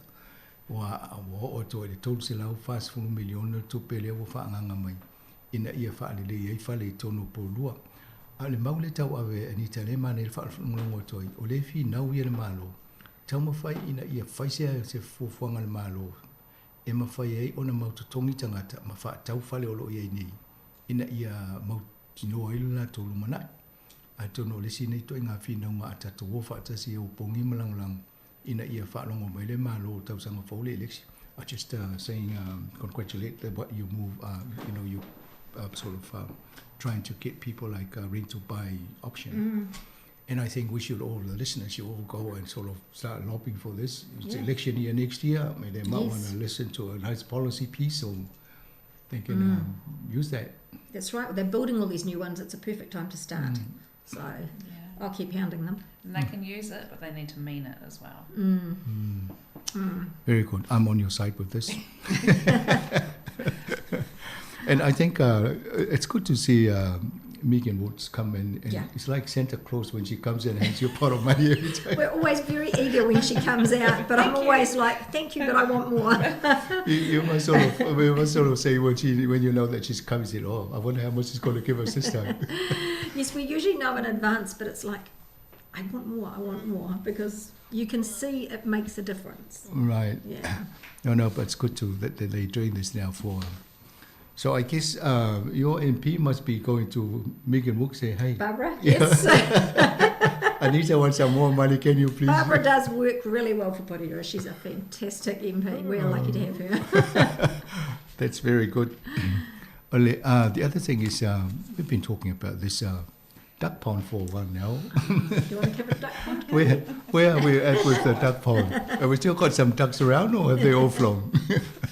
I think there are a few ducks around, but we haven't done a duck count, so we'll see what happens here. So it's expected to finish late this summer. I know it's been a long time, but actually, I think the community is starting to see the benefit of covering it in. No smells anymore. It's looking a lot better, but of course, people want to see more around that area. So I think it's great. So more than 500 fish removed elsewhere in this year's project as well. So that's something of important to note, that yes, we've filled it in, but we've also looked after the Right. everything else that goes with it. No complaint from anyone, SPCA or anybody that you haven't looked after. I hope not. We'd be on to that. No, I could. I mean, we had COVID, so there was a time that you couldn't do any work. We had rain, lots of and rain, lots of and so rain, that yeah. soil has got wet and it needs to dry before they can do anything. Right. Yeah. So I think it's also just acknowledging the community and their patience, because they did have a lot of trucks around that area as well, coming in and out of the road. So, I think it's great. And they're chasing us on the train. Oh, yes. So it will run again once the stream channel is finished. So the toilet block will remain closed, unfortunately, as the work is ongoing, but there are portaloos that will be available nearby and a structure on site for children to get changed for the nearby splash pad, because that's going to be going off in summer.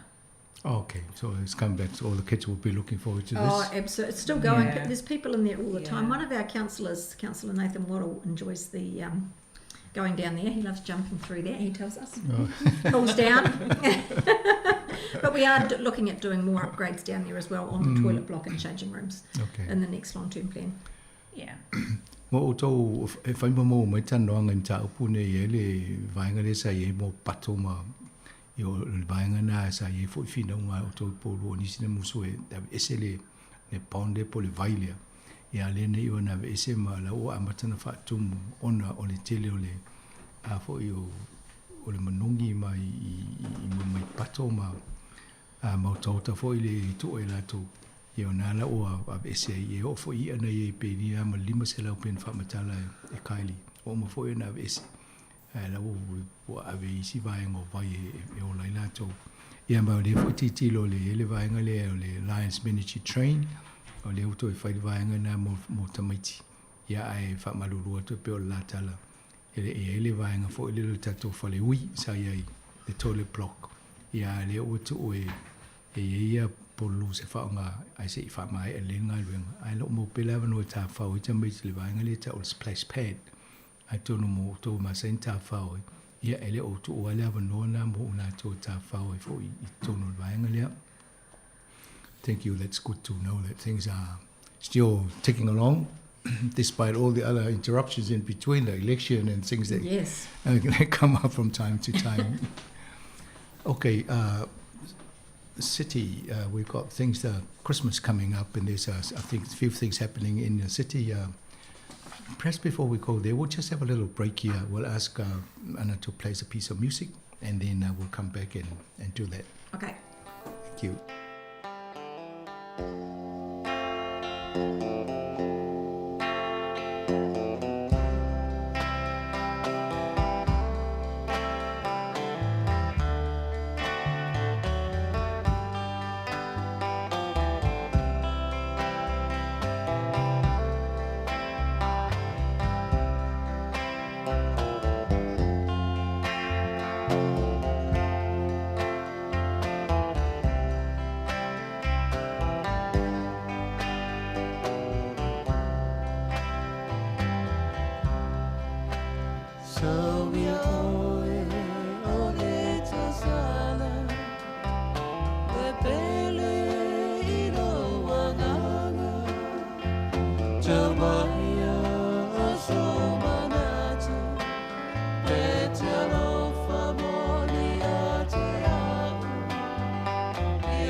Toi fatalo fatul fa fonga le tunu mato fata spe ma pulino pulua ni te paika ye fa pele sui pulino le wo ye temine o kaili we happy tata novo ni so fu fonga la to pulenga no pulua. This is how we're leading to the seasonal festivities. I'm quite sure you got all your plans for Christmas activities, Anita and Kylie. Certainly lots of invitations in there for Christmas, but yes, we're having another free event on the Saturday, 3rd of December at Te Rauparaha Arena, which was huge last year and the year before. So obviously you can park in the arena or around the city, but please do not park in the Harvey Norman car park while we remember that, because there are huge fines in there.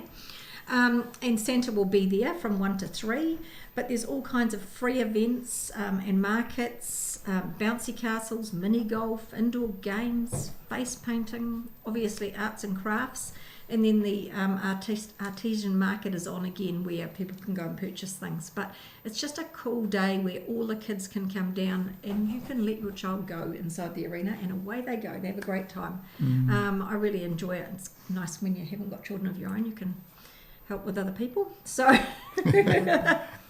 but it's a really good event and I encourage people to go down. So, how many people roughly attend these things when you have it all this time? There was a couple of thousand last time. There was a lot of people. Because it goes from 10 to 3, you can go down early, stay for the day if you want to, or just do a few things and then move on. You can go to the pool. You know, it's just a nice place to call in, and it's always bouncy and nice music, and there's lots of staff around. Okay, thank you. Ole, le fo I elfo fanga le mo le stona I le stolo te sema. A matel se folu tae yo atu le tolo le auli. Ole fasisila to ai olo I le vaenga le ta ola to le Christmas in the city por kisimasi tono taulanga porua. O le wala au atua I mau lea vanua mai I te Rauparaha Arena. O I nai mwhai o na tele o ta'alonga ma fuanga mohalum whanau I ti e mtangata fo I ta whawai. Ia ia Santa, ia mo ainga fo I le fo I si asesi mai ia whamawane le aso le tāua tele mo o tau le astolu, astona I le astolu te sema.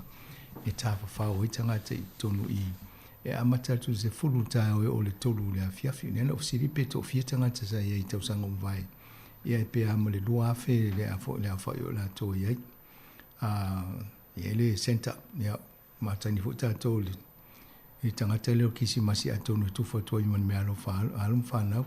E voli si waanga le tau le artisan market, pol market le mwhaifa tau so o waanga se o me e maanei a fo mai vavai ema ma fia whatau e nisi o tangata e anga e tiai. Ia o waanga fo nao lo whatau mo mor kisi masi e fo ni me alo fa pe a talwhia ngai. Ai e ma waanga i e tau la tau le silent disco. Ia ai o whairo siwa le se musika pe whatau nei tangata I e fo I longo noa e whaingo fia la tau. Ia le indoor mini golf mo tau e le loa ta longa leo ta polo ia vaenga le tono o mwhai o na o ele pat. Ia ma bouncy castles ia me vo ia fi ta mai ti o so I tonu. Ia ma vali e fo I fōringa te leo vaenga mo arts and crafts. Ia ma to inga me o whawhiwhia ngai whatau lava e whautu le taimi o kisimasi. Antono vaenga na o le ta o tele mo me o tau vanga I e whitau I mo so stama po steine. Ia mo tangata e whaion awa I ati ai. Ia o le fo I lau whaine loa to le pol kalame nei wale o amatan tatoanga e te fo I le taimi. O le tau o whawhiwhia ngai kisimasi ma tau sanga fō. Thank you. That's a good. Got so a lot of people will come and enjoy because all this is free. Anita, is that right? Yes, all free. Yeah, and you can get a nice photo that they're producing that you can take away, a hard copy. So a nice family photo in the snow. They have this dome that you can go in. Yeah, na pai fo na po la to o mo to ainga ia ele se tongi o le awai to I. Ia mane asotolu o te sema la stona ilia. Se folu ta o tolu le o le udi. Ia fia nai tal fia ngai mo nai tato tangata ainga. Let's see if I can let know we got other cool things that are happening in the city over summer. So you do this for Christmas and then all the period up to March next year. We do. Got a lot of activities happening. We have an awful lot of things to do coming up. I think probably you want to mention Creek Fest first because that's a couple of weeks away. Let's talk about Creek Fest. Love to talk about Creek Fest. So Creek Fest is coming up on Friday the 25th of November.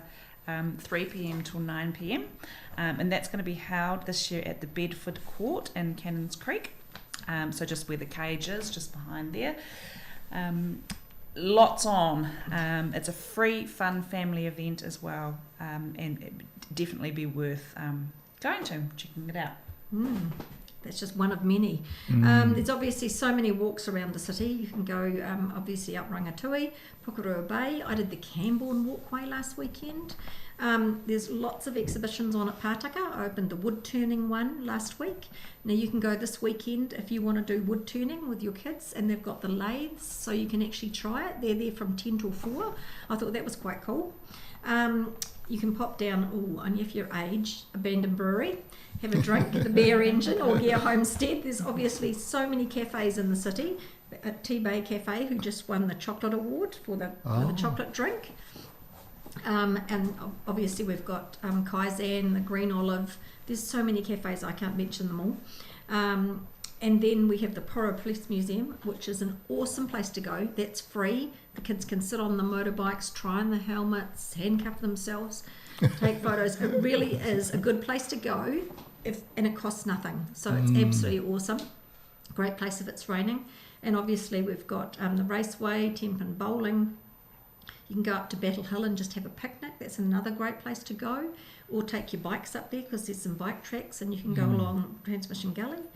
And then our concert series starts also in end of January. There's 4 nights in a row where we've got them coming up. We'll tell you more about that later.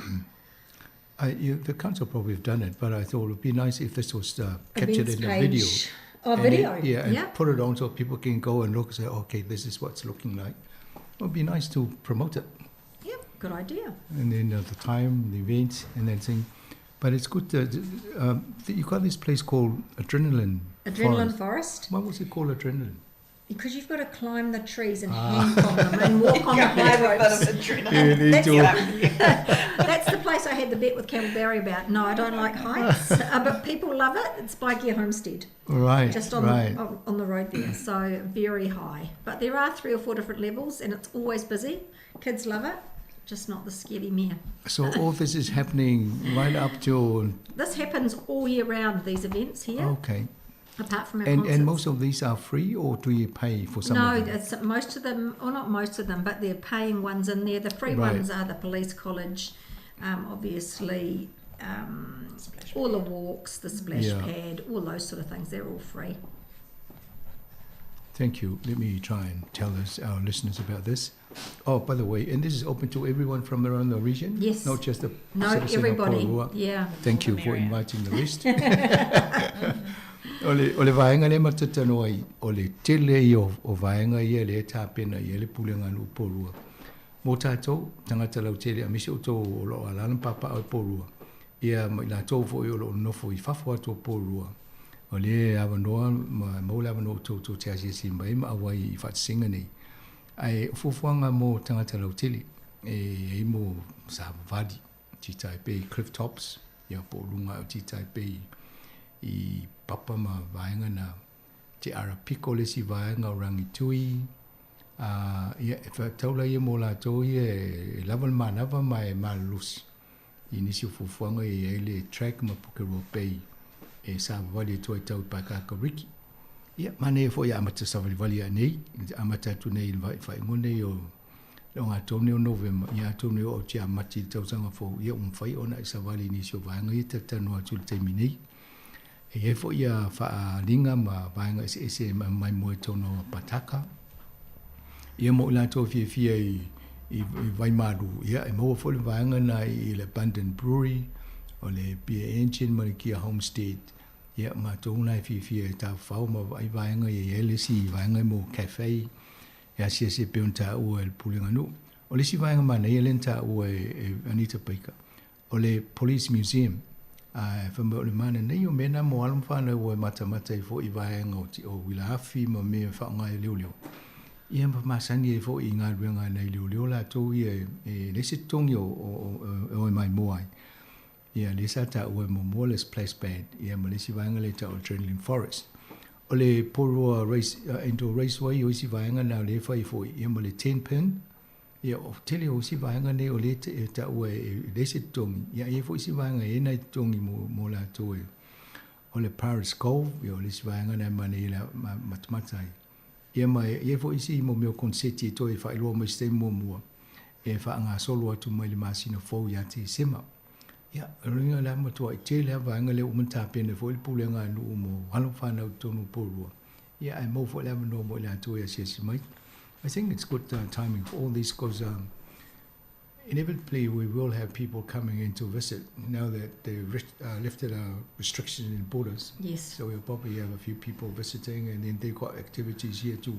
And lots of outdoor activities, so that's quite good because we do have to be careful because COVID is having its little second hit and the region is picking up a few. Wellington's got a lot more cases than us, but we do have to make sure that we are well when we're out there.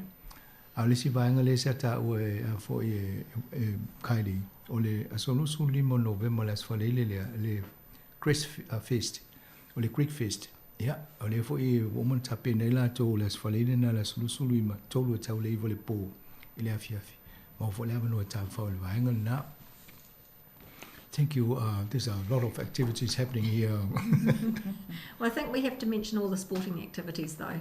So obviously we had the huge win at the weekend for the Black Ferns. Of course. With the young girl Aisha from Porirua College, an ex-Porirua College student. Oh, she's the one I'm sorry, I don't know her surname. Oh, yes.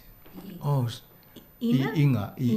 Yes, so we have to congratulate her and the team. Huge win. She's my So- favourite in terms of being a winger. She's quite fast, very fast. Very fast. So obviously Poirero College is celebrating as well. So that's a fantastic win. And so, of course, was Izzy Ford celebrating being an ex-back Fern. But we are celebrating with Samoa this weekend, Toa Samoa, for being in the finals. And as much as everyone's enjoying the parades and the flags, I see the flags have sold out everywhere in Poirero throughout the region. Can we try and keep the celebrations to a nice hour? I think Yes. some people are a little tired after 10 p.m. Sorry, Yeah. but we are enjoying it, and we really hope they win. I'd love them to beat Australia. I can imagine the celebrations would be huge, but it would be worth it, and it would be short. So congratulations, and I do hope you keep going. Oh, amazing. Toa Samoa, 26 years in the making. Only 3 nations have won the Rugby League World Cup. Right. And also, Samoa is the only Pacific Island nation other than Australia and New Zealand to make a grand final. So this is a big deal. And we certainly understand, rightfully so, the celebrations, but also keeping in mind as well that you know, we're a community that do like our sleep as well and our rest. So yes, please be respectful and please be safe. Actually, you know, in cars, because we, you know, that's a big We mentioned silent disco before. Yes. Perhaps it's silent celebration. Silent horns, silent convoy. Just wave the flags. Oh, it's amazing to see. It's absolutely spectacular. You know, like, just the pride in our community is huge and brilliant to see. And a lot of people getting involved. All nationalities actually are celebrating with Samoa, so it's a big thing. But you know, there's got to be a balance in there somewhere, isn't there? Yes. No, it's been a great Saturday of sport, you know, just previously with the girls winning their one in Auckland and then the Toa Samoa coming through. And the All Blacks winning, but... Yes. Yeah. And I believe the Black Ferns have just won as well. Oh, right, okay.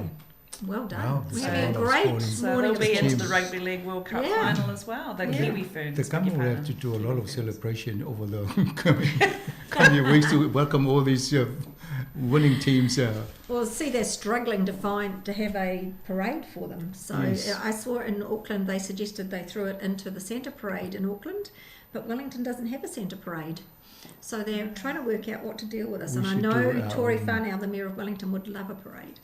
I think we should do one for the girls. Yeah, for Wellington, I think they should too. So she is trying to work with government. So That's great. Yeah. And this is their sixth win, sixth World Cup win, compared with the men. Yes. They only won it, what, three times?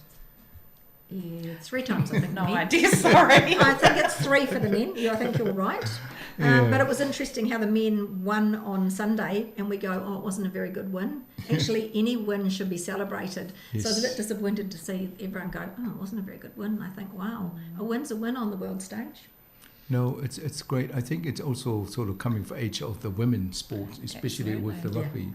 Yeah. And now the Ferns. Yeah. And the way they play it and the way they smile and very happy in any It's better to watch situation. the women's game. And Much. fast, they don't sort of And the referee was awesome. No whistle blowing or stopping the game. Yes. Enjoyable to watch. And I do think the women's game's the game of the future. I think so. All the young girls will start looking at playing. Yes. But the other That's thing, good. when you look at how this is growth, it's actually helping the economy of the families, Yes. of the people now playing professional sport. Oh, it is. And we've got the Women's Phoenix on Sunday, the first time. So women are starting to take the world. They are, and I'd like to think too, with pay equity, that they will get, you know, a good. Yeah. I see Grant Robertson, the Minister of Sports, will start talking about looking at how he can Yes. cover this. They probably, 42,000 odd people to the Eden Park. Yeah, I think High they worked rating out for the it was like television. 1.5 million that they were due, wasn't it? Yeah. It was a lot that should have been split. So Absolutely. So for the rest of the obviously we're going to have all some celebrations before now and in the end of the year, Anita, and then next year with your new team you'll be Yes. You allocated the portfolios already? No, we don't do portfolios Oh, okay. because we have everybody on the one team.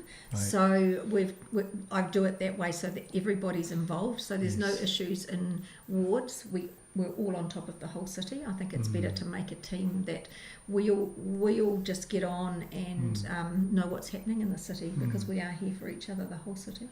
So I think that's good. We start off with a speed reading course at the end of January for a couple of days because the papers that come in are so large, and so I'm looking forward to it actually because I find. Yeah. I think so. I think it's useful to find the skill, those sort of skills, because you need it. Yes. There was a time I was in a group, a panel, that looked at all these applications for funding, and it was ERE, part of this. So they had the representation from the manufacturers union and then the workers union, and when the papers come, they come in a box like you read paper in, and you have to do all this reading the weekend. So you need that skill to be able to scan through and pick the right things and make notes of those things. You definitely do, and I think it'll be interesting because it's what am I up to? My 5th term? Yeah, 5th term, yeah. So, and we've never had this before. So I think it's awesome because our papers do come and we can get 500-600 pages. And I speed read through books, but am I doing it correctly at council? I don't know. So you sometimes think it goes in one ear and out the other. And so new councillors would struggle. So I think it's really good actually for all councillors to do it. So I'm looking forward to it. In work settings, there is a thing called performance appraisal. Yes. I'm quite sure the CEO at the council probably goes through the performance appraisal with the staff. What about the council, the mayor and the councillors? Who does that? We don't. So we record who goes to what meetings, and anyone can request that. So you know that your councillor has been going to meetings, but you don't know what anyone's saying. Myself as a JP, I sit an exam every 2 years, and it's open book, but you've got to be accredited, so you've got to keep up to date. So I would love to see something like that with local government reform. I have told them that personally for me, I'd like an age restriction at both ends. And I'd like a number of terms. You can do Wayne Guppy's sitting on his 8th term as mayor. Is that a good thing? Is it a bad thing?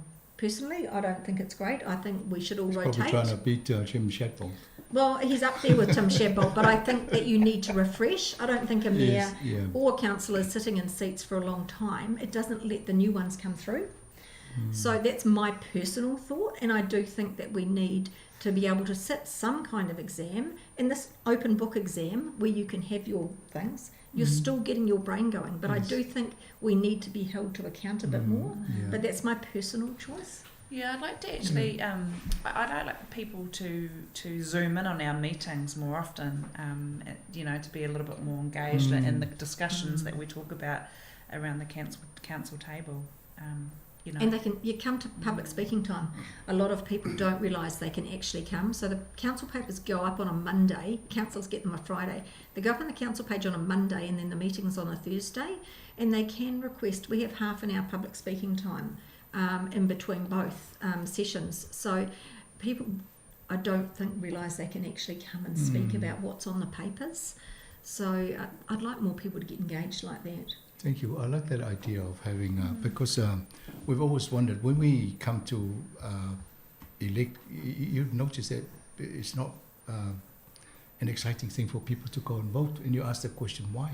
Yeah, well, why? Because they get 150 words, and that's not enough. You can't work someone out with 150 words. So they need to have something where they say, oh, these candidates have performed well during the last 3 years, and these are some of the things they did.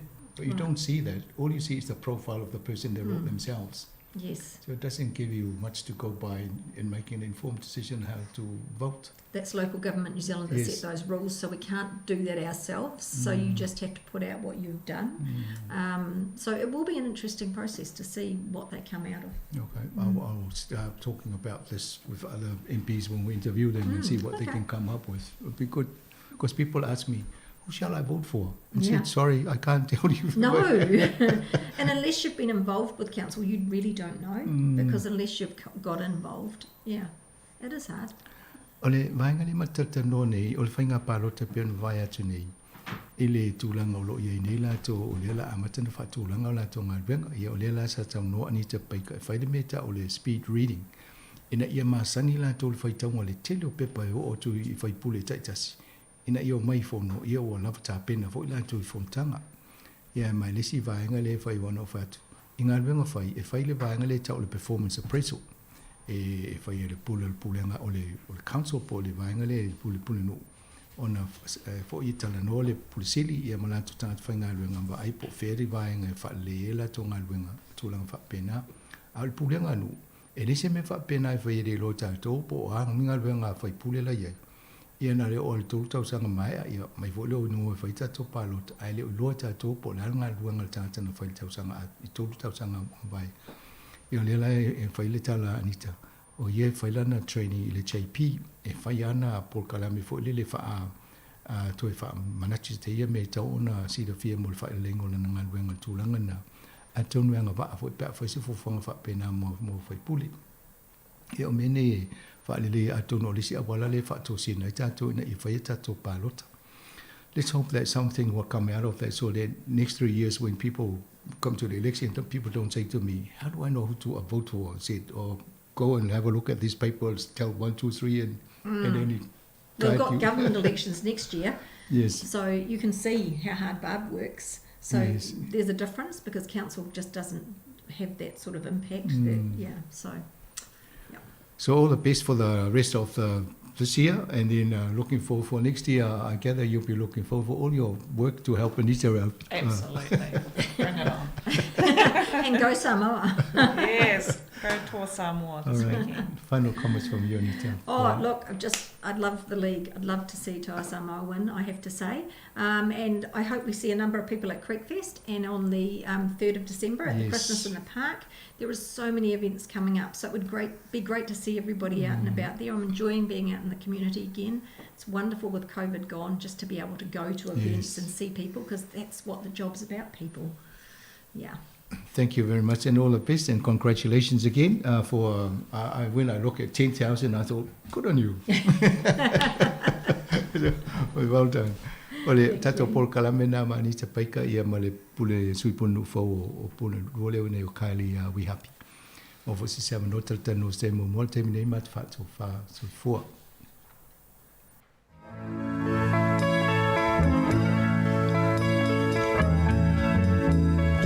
Faliwa tune, wale mafaya, na mawazo ufia fia. Le ai setani, le atea, le mawazo ufile mu. Le newa osa, matawala a, bele, zawe sau.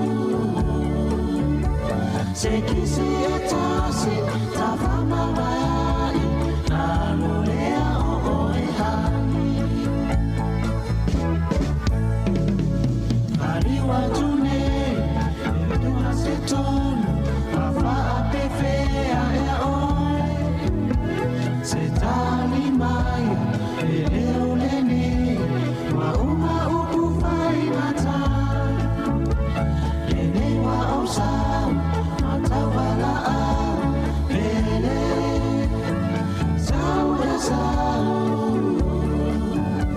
Sekisi etasi, tafama wai, nalulea oehani.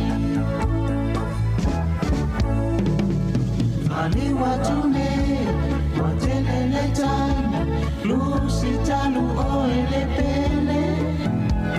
Uai matala, esea oe, walai no vao mata. Lenewa osa, matawala a, bele, zawe zau. Sekisi etasi, tafama wai, nalulea oehani.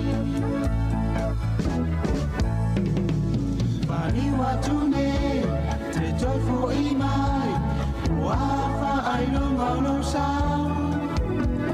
Etele inoa,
po atoa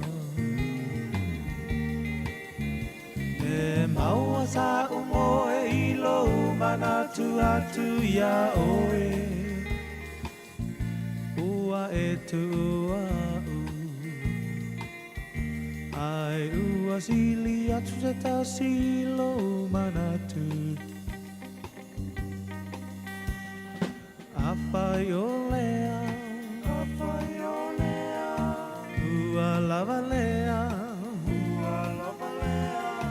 Apai ua e musu Sau se pai mai se upu Ne te ua pei o le tasi upu Moa moa lulu Niu niu bulu Asili o na wha pupu Nei e tongi le moa Ai upu lo na apa Ne pei o le tasi muanga ngana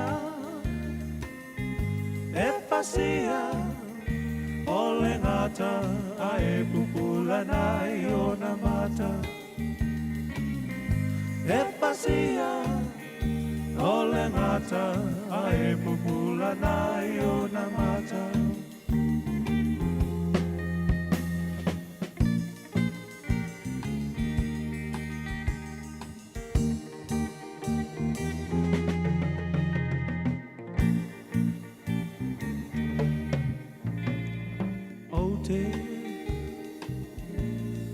Mana tuaina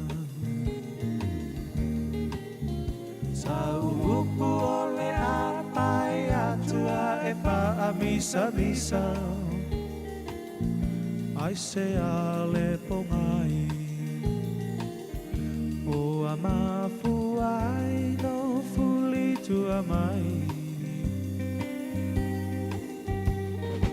Apai olea Apai olea Ua lava lea Ua lava lea Apai ua e musu Sau se pai mai se upu Ne te ua pei o le tasi upu Moa moa lulu Niu niu pulu Asili o na whaapupu Nei e tongi le moa Ai upu lo na apa Ne pei o le tasi muanga ngana E pasia O le ngata Ai pupula nai o na mata E pasia O le ngata Ai pupula nai o na mata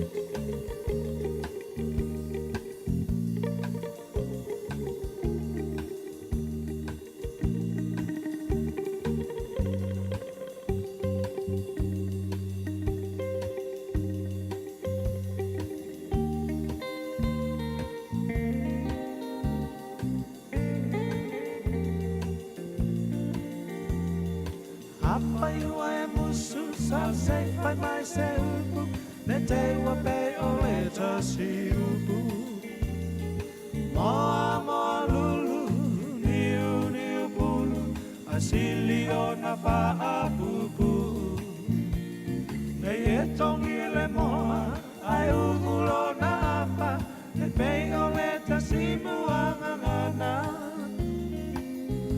E fasia O le ngata Ai pupula nai o na mata E pasia O le ngata Ai pupula nai o na mata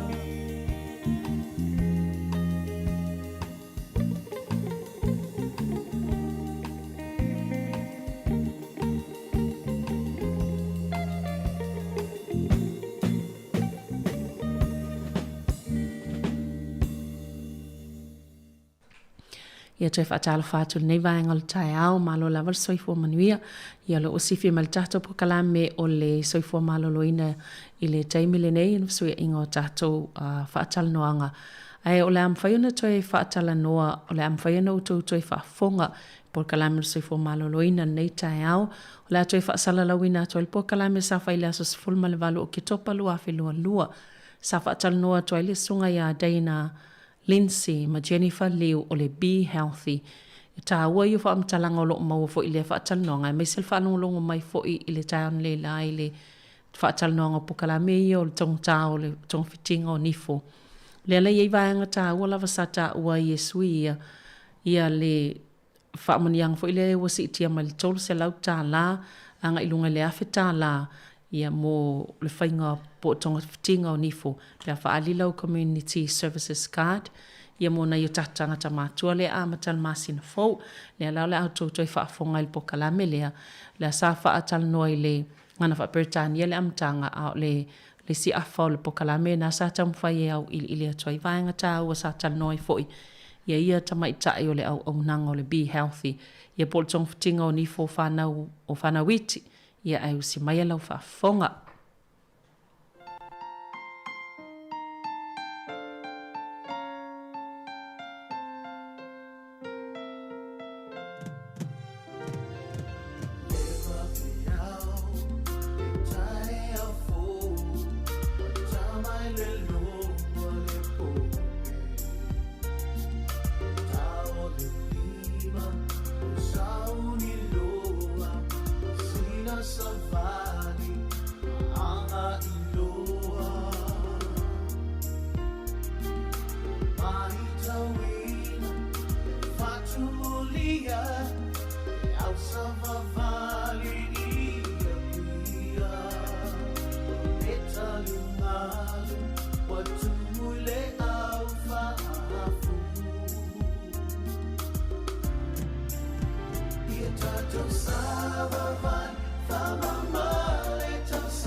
Ia, so i fua manuia leo whaafonga le nei tai ao, le pol kalame fu le nei, pe ona ngā lulue whaatasi ai, le teo Pasifika, ia whaatasi mpulenga whaafalma i Wellington e porirua ma le Hunt Valley, a wā lava la tātou tau longolongo mo le so i fua maloloina.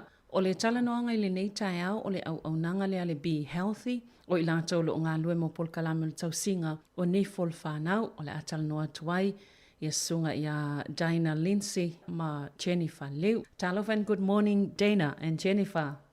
Talofa Lava, Savalina and listeners. Hi, I'm Jennifer. Talofa Lava, I am Dana. Thank you for tuning in and thank you, Savalina, for having us. Lovely to meet you. Okay, please introduce yourselves and your roles and your team and also explain what Be Healthy is. My name is Jennifer.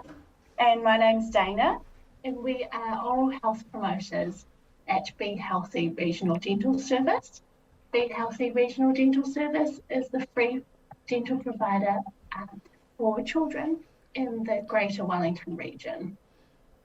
Our roles as oral health promoters is to go out into the community, speak with families, teachers, children and health providers, and provide oral health information and education to help improve the oral or dental health of everybody in the region.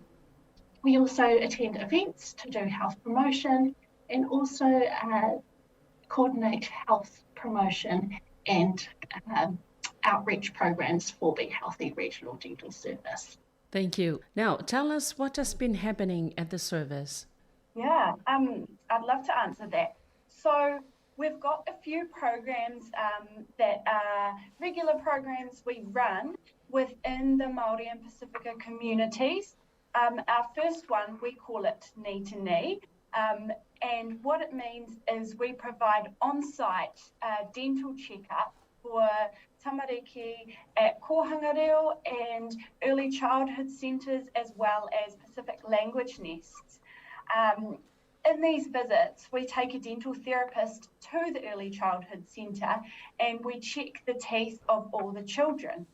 So last year we visited 53 early childhood centres, and it's really helpful because it means that all of those kids can be seen at their early childhood centre without having to come into the dental hub. The second program we're running at the moment is our supervised toothbrushing program.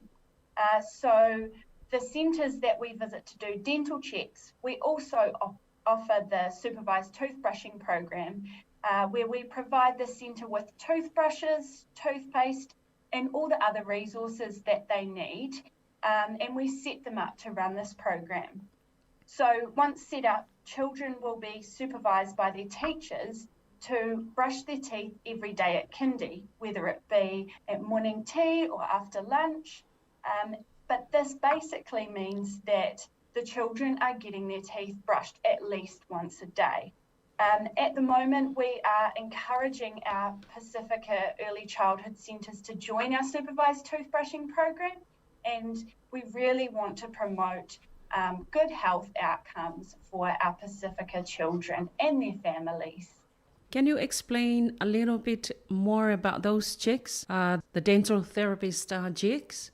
Yeah, definitely. So the point of those, the aim of those checks is to ensure that children are getting seen who may not be otherwise seen or have an exam, whether it's that their parents can't get them into the dental clinic or they're busy with work. So we're trying to make dental checks more accessible for our community.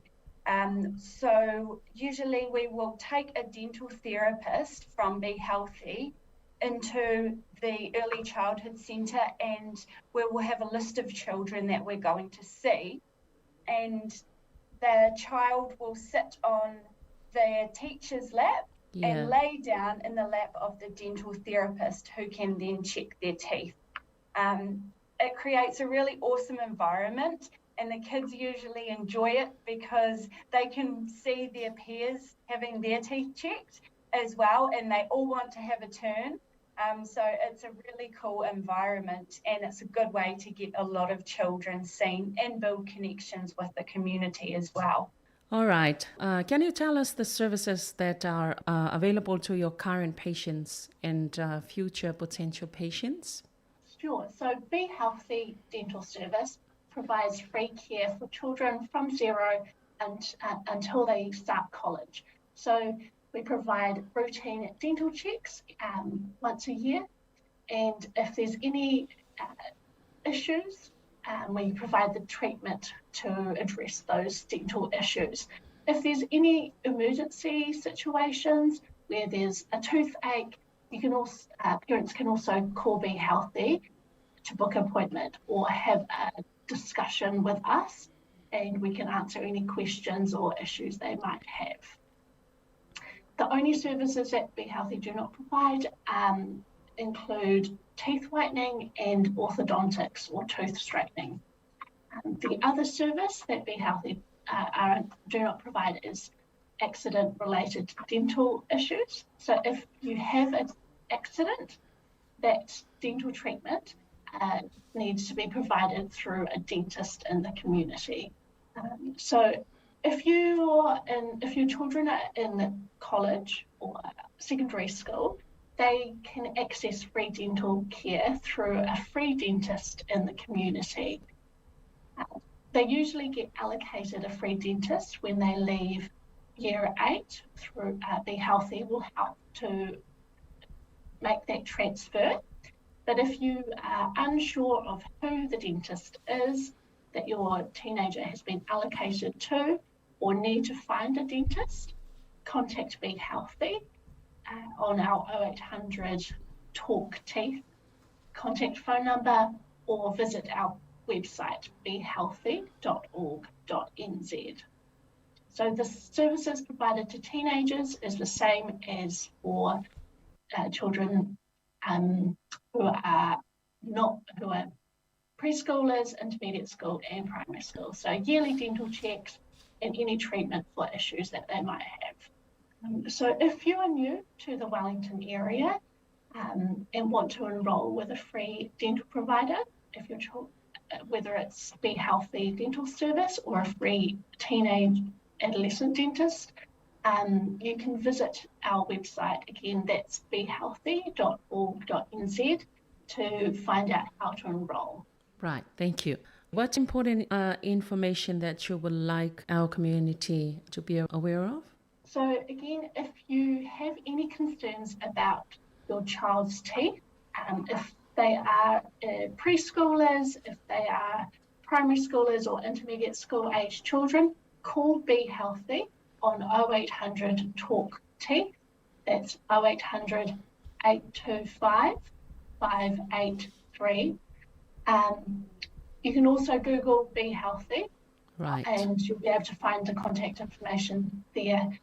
If you need to contact your teenager's dentist, you'll be able to find contact information on our website, or you can contact them directly.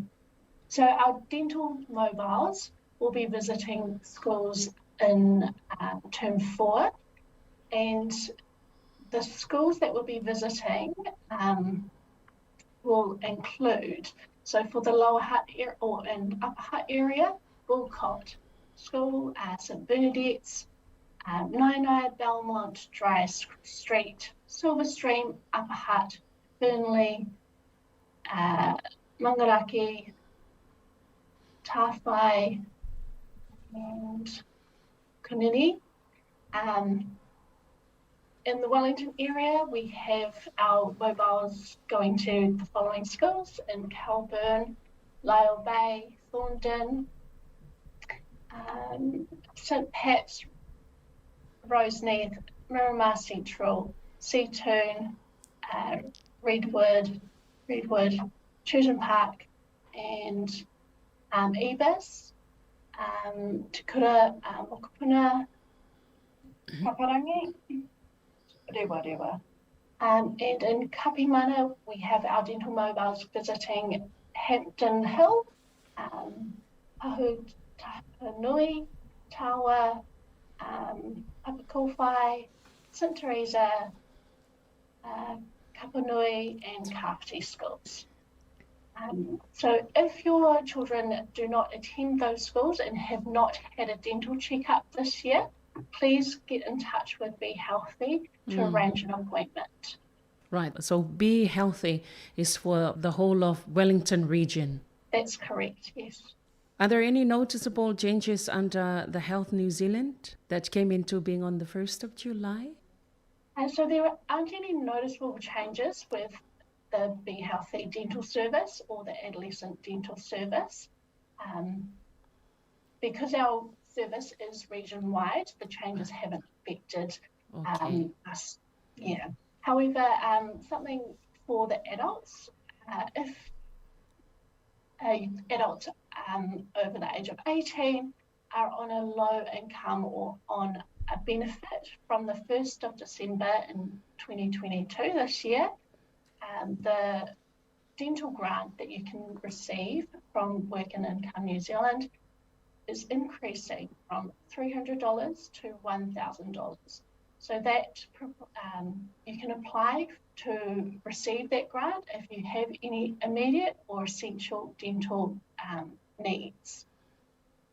Other services that you can access as an adult at lower cost include if you have a community services card, is through Hutt and Kinepuru Hospital Dental Departments. Right. Are you able to talk more about the dental care for adults? Yeah, so in New Zealand, dental care is free until 18. However, after 18, it does cost to go see a dentist. And it can be quite expensive to receive dental treatment. Dental checkups can be more affordable, ranging from $50 up to $100. However, the treatment needed can be very expensive. So that's why the government has increased the funding for dental treatment for low income adults and those on the benefits from $300 to $1,000, and you can apply for that dental grant through Work and Income.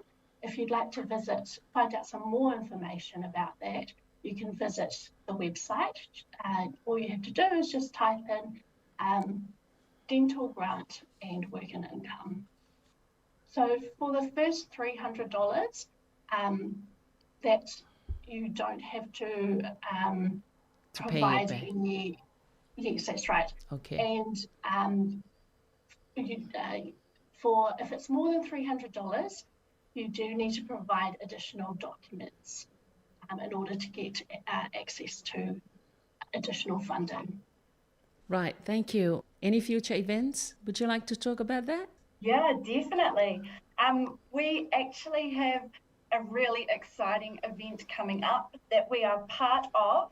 You may have heard of it. The Creek Fest in Cannons Creek, Porirua, is coming up on Friday, the 25th of November.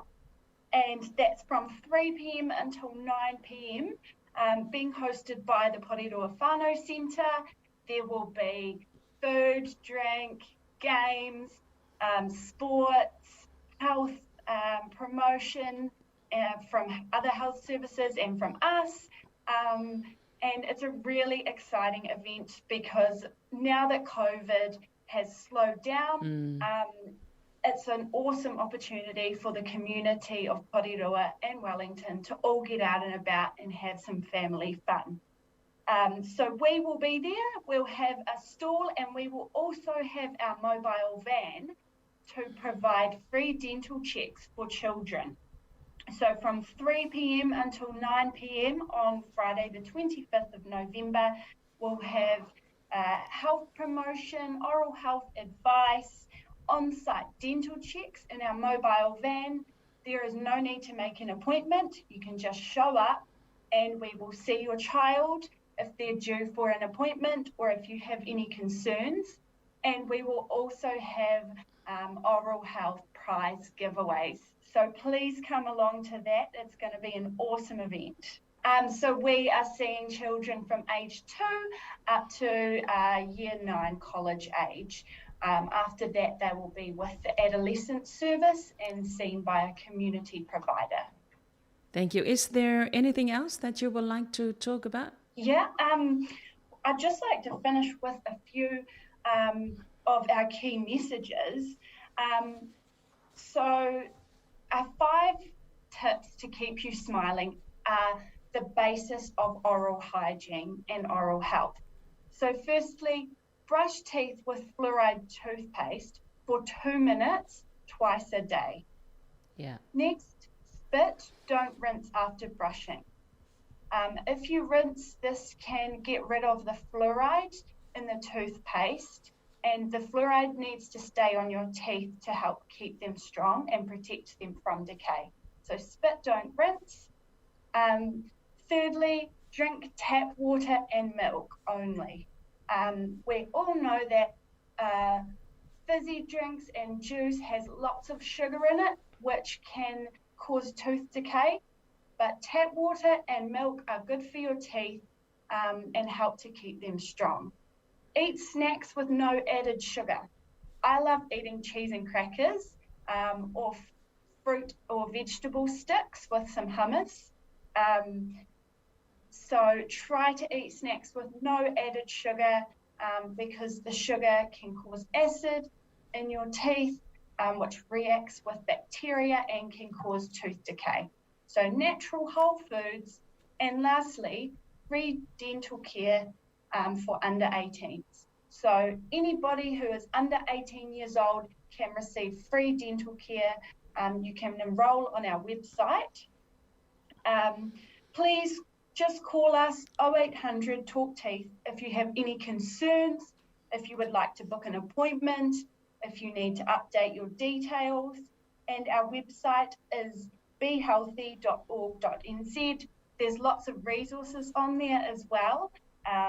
If you've got tricky toddlers who don't like toothbrushing, we've got some cool videos on that. And also check out our Be Healthy Regional Dental Service Facebook page. And a reminder, our water in Wellington is now fluoridated again, which is awesome. And Jen, did you have anything to add? Yeah, so just wanted to let everybody know if their children haven't had their free yearly dental checkup, this includes children and teenagers, please contact either Be Healthy or your teenager's dentist. Our appointments for the end of the year are filling up really quickly, so get in as soon as you can, especially if they need some treatment. So you may have received a letter from Be Healthy if your children need treatment. So we definitely encourage families to call us within the next week or so, because our appointments are filling up very quickly. Yeah. Just one last question. Do you have the number of our Pacific children who do not turn up for their checks? Yes, we do. So interestingly, in the last year, so we have, one moment, I'll just bring up the information now. So in the Be Healthy Regional Dental Service, we have about 20% of Māori and Pacific children, so 1 in 5 Pacific and Māori preschoolers miss their appointments for dental checkups or treatment. So that's quite a lot of children. Yes. And we would encourage, if you have missed an appointment this year, please get in touch with Be Healthy to reschedule. All right, thank you. Can I just give a shout out to my dad, Jack? He has tuned in on his radio earmuffs to listen. So hi, Dad, thanks for listening in. And thanks, Savalina, for having us. It's been awesome. Awesome. It's a pleasure to have you today. And thank you for your time. Thank you. All right. Whaftai ia o tātou pokalamel nā mol nei fo I tai au. Ai ole awawai I se pese ia ona tamwhaile whaamtala atu nisi o vaenga tāua I oto atu le satano ia tātou malo I le nei fo I tai au. Whaftai tele lava le whaafonga mai.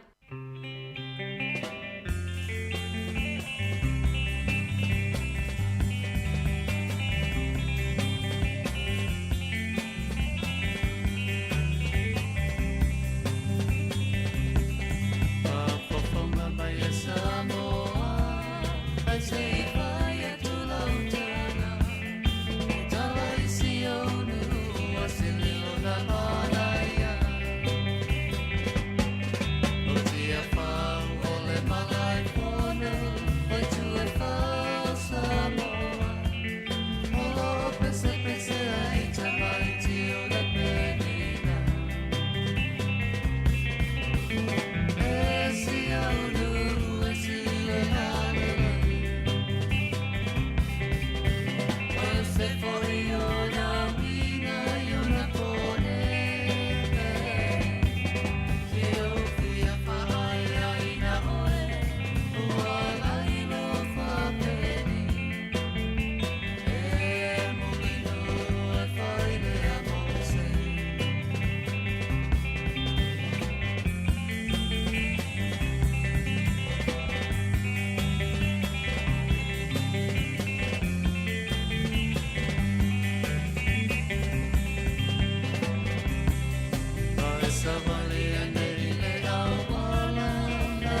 ia pe o nasa o tau whaafonga mai whaataloanga nisi fo i o au nanga e tā ua telele au nanga mo tātou whanau e mai se lava o whanau witi se i o oto lava i le ta isful valtau sangal mātua.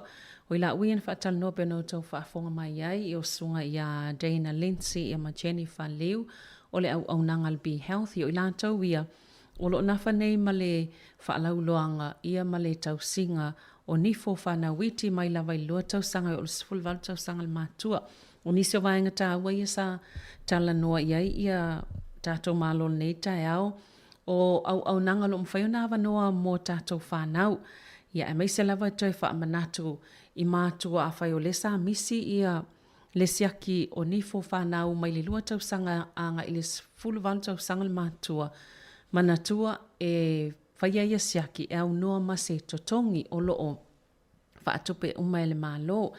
Ia o vaenga tā uala ia e pe ona ia e lātou Asia Singapore o siaki e whai i tutono o onga a mata e 5 i tutono New Zealand e au fia ia onga Pasifika o a onga Kohangareo ia manisi lava o ECE po o onga a mata nei le alua tuaile fōma i ni fo e whai siaki o tamaiti ia ma siaki ia le tūlanga o ni fo whanau tutono o onga a mata nei.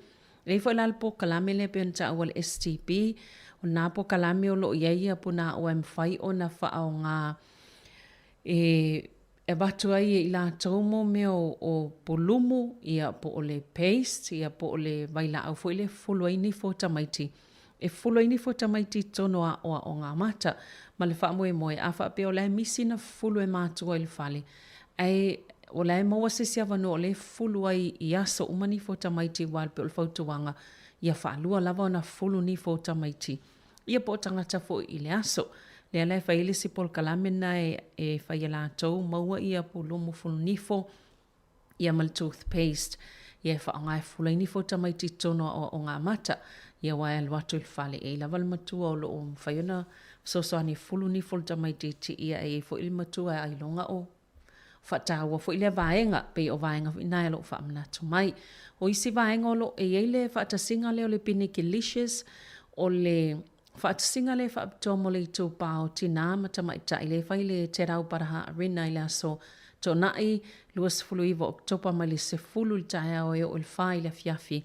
E peilao i nā lea e iei fo ila lātou au nango le a iei le Be Healthy ia e whaalau loa ni mata apataua taltano fo i mātua ia ma wha manatu fo iei a whai ua misi ia inisiaki alau whanau i taimi e te tau na ave siaki ia e te tau ona mawaile awanoa.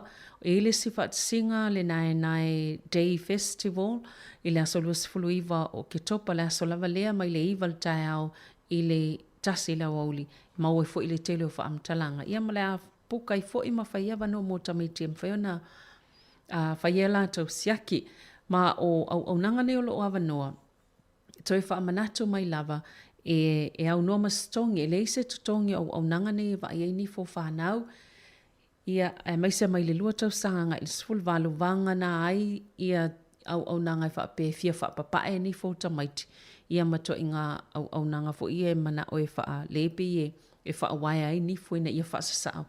E le lawe ai lai lato au nanga alvaenga na ai o siaki ma sani lava ina ia i loa le tūlanga wa iei ni fo whanau pe o lato siaki e whai au noa ma se tutongi. Ia mantua i fo i maisi au nanga mai le tau sanga iwa o le sfulval tau sanga le mātua ia e le fo i stongi mo i la tau wia ia ma o lo o ta mai fo le numero e vala au iai o le o valu selau valu lua lima valu tolu ia mwhai na enroll berry stala i lau ta mai titi ina ia mawhai ei ona maua ia au nanga ia ia fo i tātou i nei o le mau au nanga nei e maua fua ia e maise mai lai te wa le al tau singa mai o whanau lai te ia whapena fo i ona tupu a ia o lo o ia le tūlanga ua lava ma le leile wa ainga o lātou nifo māsani ei fo ia o isi vaenga tāua i lātou van le nā po lātou ta awale fo i le whealua i o le aiai por kalame e whai ina ia mawhaiona e aluato siaki ave lau tama e siaki ia e maise i le Creek Festival le whai i nei Porirua E whaia le porirua whanau center i la solua 15 o Novema mai le tolu le awauli e o atu i le iwa i le pō. Ia e maua i wha lau loanga o le tūlanga o soifo malaloina o ni fo tamaiti, maua i fo i whautuanga, ia mawhai e fo i la siaki a tamaiti nei tono le van, po la tau ta avale tele lea.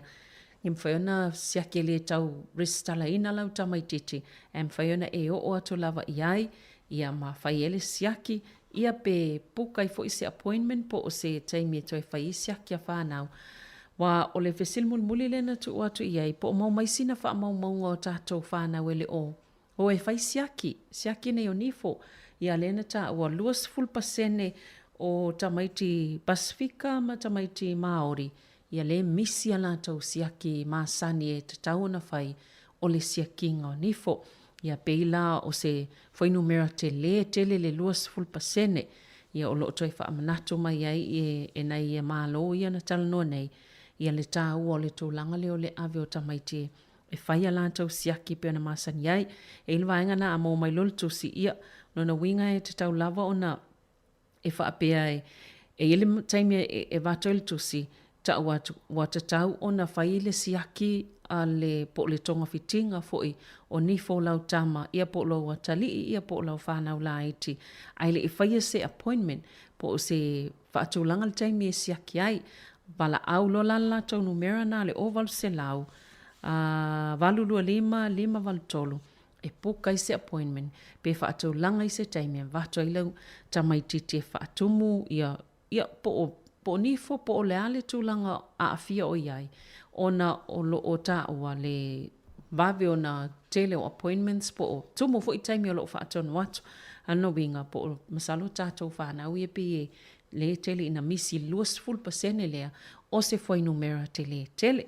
Ia atono ni vahenga tāwana e foi la le tausinga leo le o tangata mātua, ni fo tangata mātua ilunga tau sful valu tau sanga, le i tātou i sful valu tau sanga ilunga. O leo wha manatu mai, o le aso mua te semal tau sanga nei, ia a whai o le tangata o lea e mau lalo lavala na tupe maua pe o lafo i benefiti. A mata mai la aso mua te semal wafi lua mwhen talu sanga mo se vai ngā tupe o atu lava i le awhi tā lai tau sanga ta itasi. Pe a whai o tangata ua mo o mia vave lava ni tonga fitinga o nifo, ia pe iei fo i se tūlanga ua ta tauna wha ana tina whai e fo i eni wha awhi tāu leo a whia i nifo. E ma whai lau na tu atu tāru sanga le wins, lea o nanga fo i leo le work and income, ia te ave i ei lau tālu sanga lea. Mantua e awhi tā la, sa tolu se lau tā la, ia le ua awhi tā la le tupe e wha anganga mo le tangata matua.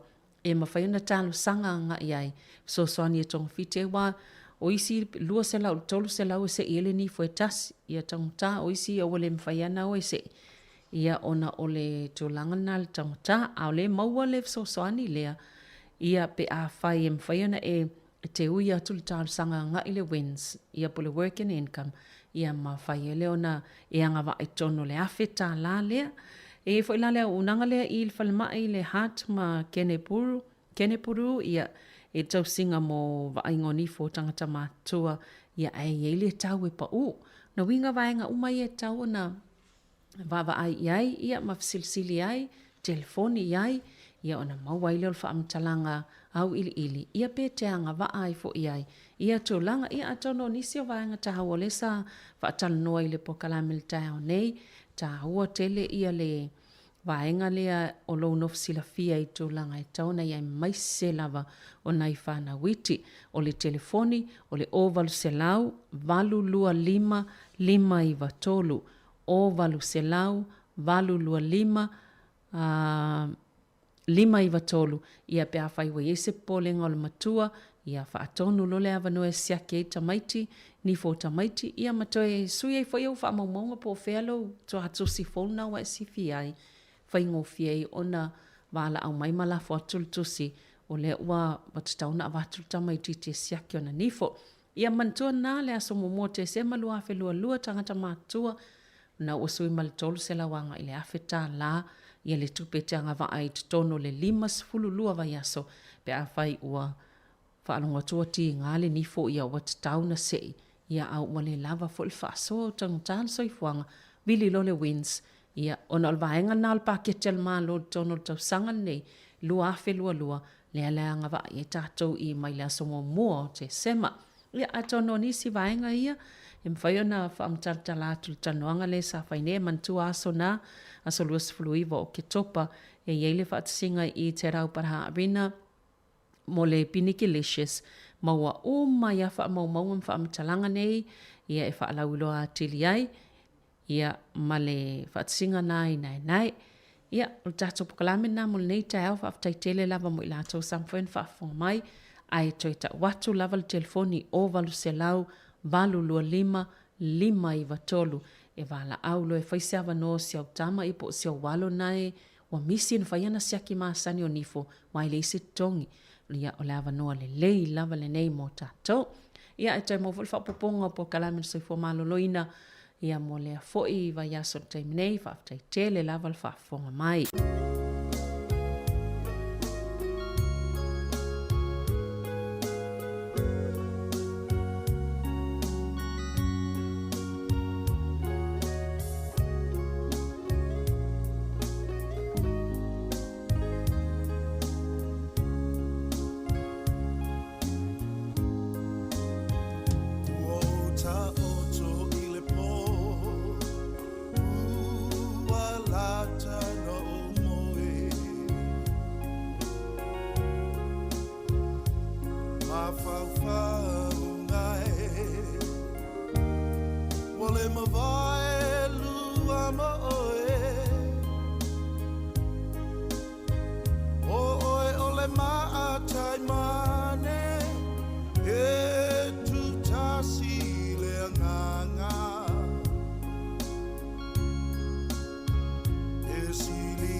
taua o timunga mai le langi. Ua whapena loa lofa, una unau ta ia oe ani. Ua whapena loa lofa, una unau ta ia oe ani.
Matanga ole soipuanga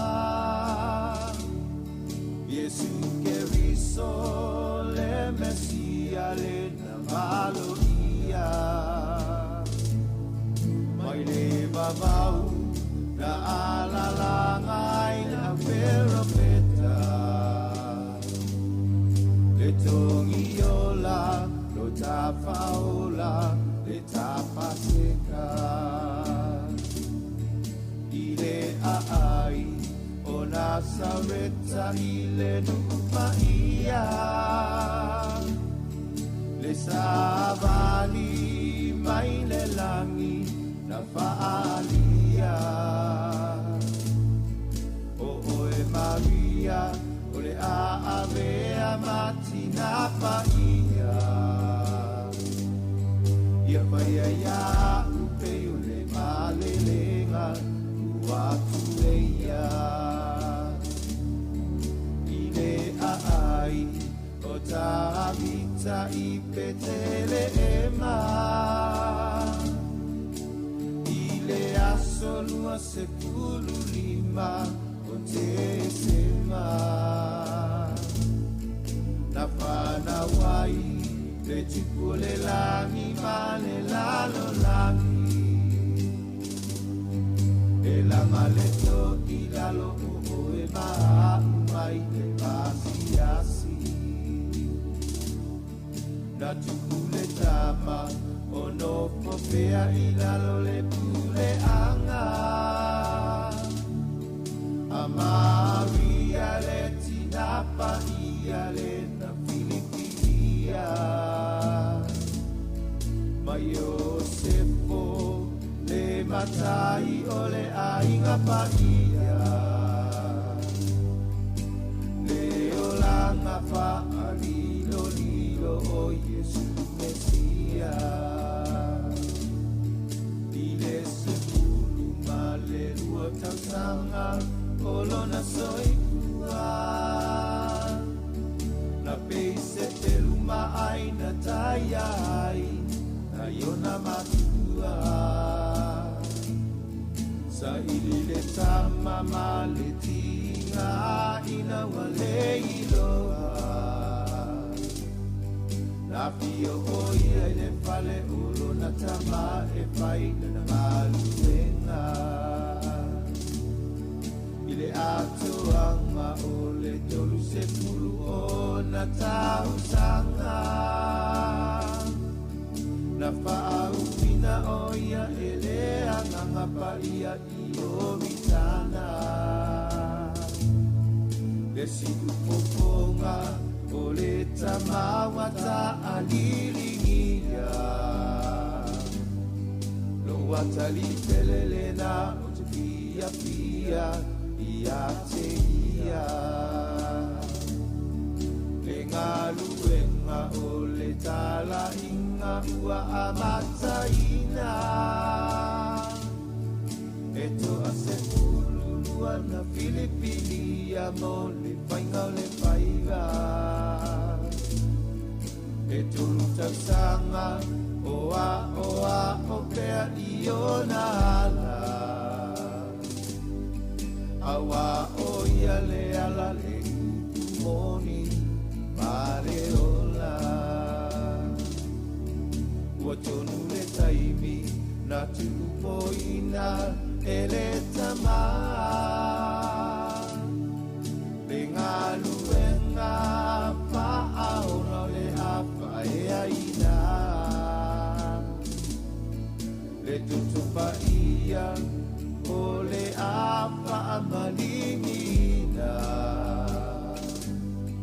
le lalo langi ia lavea ina mai le anga